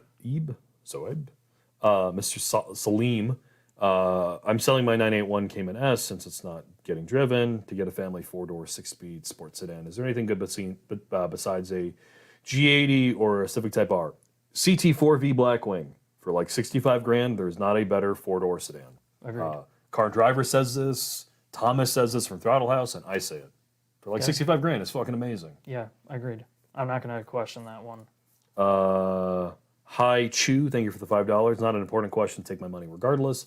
Is it worth going without a front plate in Chicago? I've noticed it a lot recently. I have not put my front plates on Like any 10 of my, years. but I don't daily drive these cars either. If I have a daily driver that's not a special sports car, I put a front plate because it's not worth the ticket. But if you have a special car that's not a daily driver, don't even drill into the front bumper. It's not worth it. Thank you for the $5, sir. Thank you for the super sticker. Hydra. I have no idea how to pronounce that. But thank you, sir. Thank you. Thank you very much. Dinosaur Victoria, $5. Want to get a new manual car with track potential that is reliable and low maintenance, must be under 50K. Dealer markups is making this impossible. Elantra N. Elantra, agreed. Not Mustang. Camaro SS1LE. Oh, he wants a new manual car. Elantra N. Yeah, Elantra is really, really good. If you can find a Type R for under 50, which is starting to happen, You can do it. you can. I would. Like, I would take it over an Elantra, but you're going to save a lot of money with Elantra. For $2, Peyton, use RCF or OG M2. The M2 we drove in that comparison test, the old one from Tyler, or an RCF? RCF. M2. Okay. RCF because it's more unique and it's got character. M2 because it's a better car. Agreed. Ride Guy, $5. I need to donate. I've watched enough Savage Geese over the years. Thanks for the thoughtful and honest content. Thank you very much. Thank you, sir. Appreciate that. Thank you. Garrett for $5. Best wagon SUV that can fit two crotch fruit and their car seats that won't make me depressed. M3, sorry, X3M.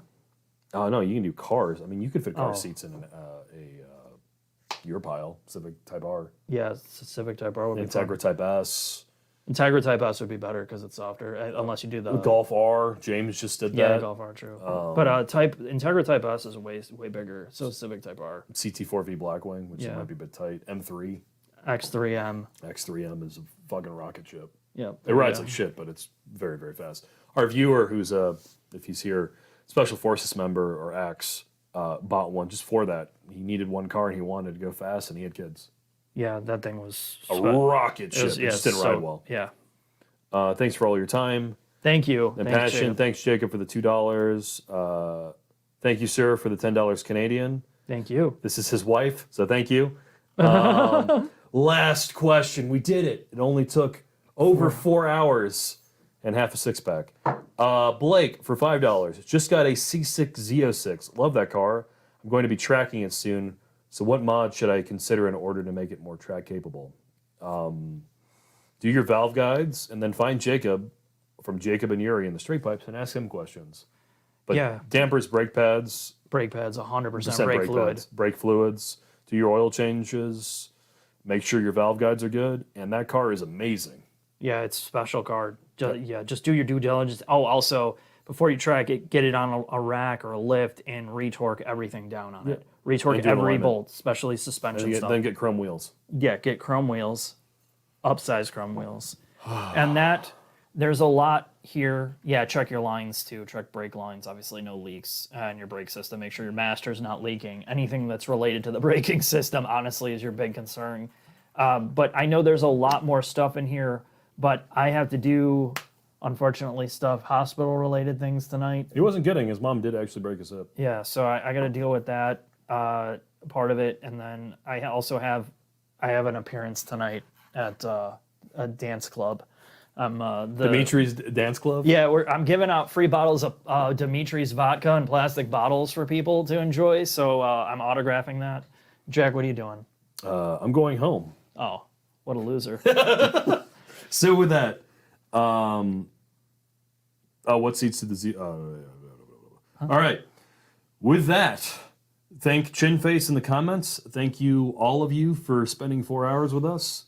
My loved ones don't remember what I look like anymore. And thank you to Kishwaukee Brewing, who did not give me this beer for free. But No, thank you for we that. don't get anything for free. We're losers. Thank you All for right. thank you for the thanks again. Thank you for everybody that spent their hard-earned money to ask us questions and be here, and obviously the other people that are just hanging out in the comments It means a lot, and it's really cool to see everybody's really engaged, and we want to do And a thank good you, job. Drum Gig, for your kind words. Yes. Thank you, everybody. And thanks to Chin. Thank him in the comments because he sat here for 4 hours making sure the comments aren't a garbage can. That really helps. And we're going to do more of these this year. Again, if you didn't see the beginning, we're going to get... In February, we're doing a live stream with technical experts. If our microphones are still working, they are. Yeah. All right, good night, y'all. Thank you very much, guys. See you later. If you're listening to this as a podcast in your car or in the bathroom, I love you. Yeah. Let me kill it on this end because that's where the camera's at. Ah, dude. Fucking animal. Dude, I need a hot fudge sundae after this. I'm going to go to your bathroom. Check. I got to use your bathroom, buddy. All right. Thanks, guys. See you later. Love you. Kisses. You know, want me to hit the end stream here? I'll end it over here because my camera's plugged into it. My $25,000 camera from eBay.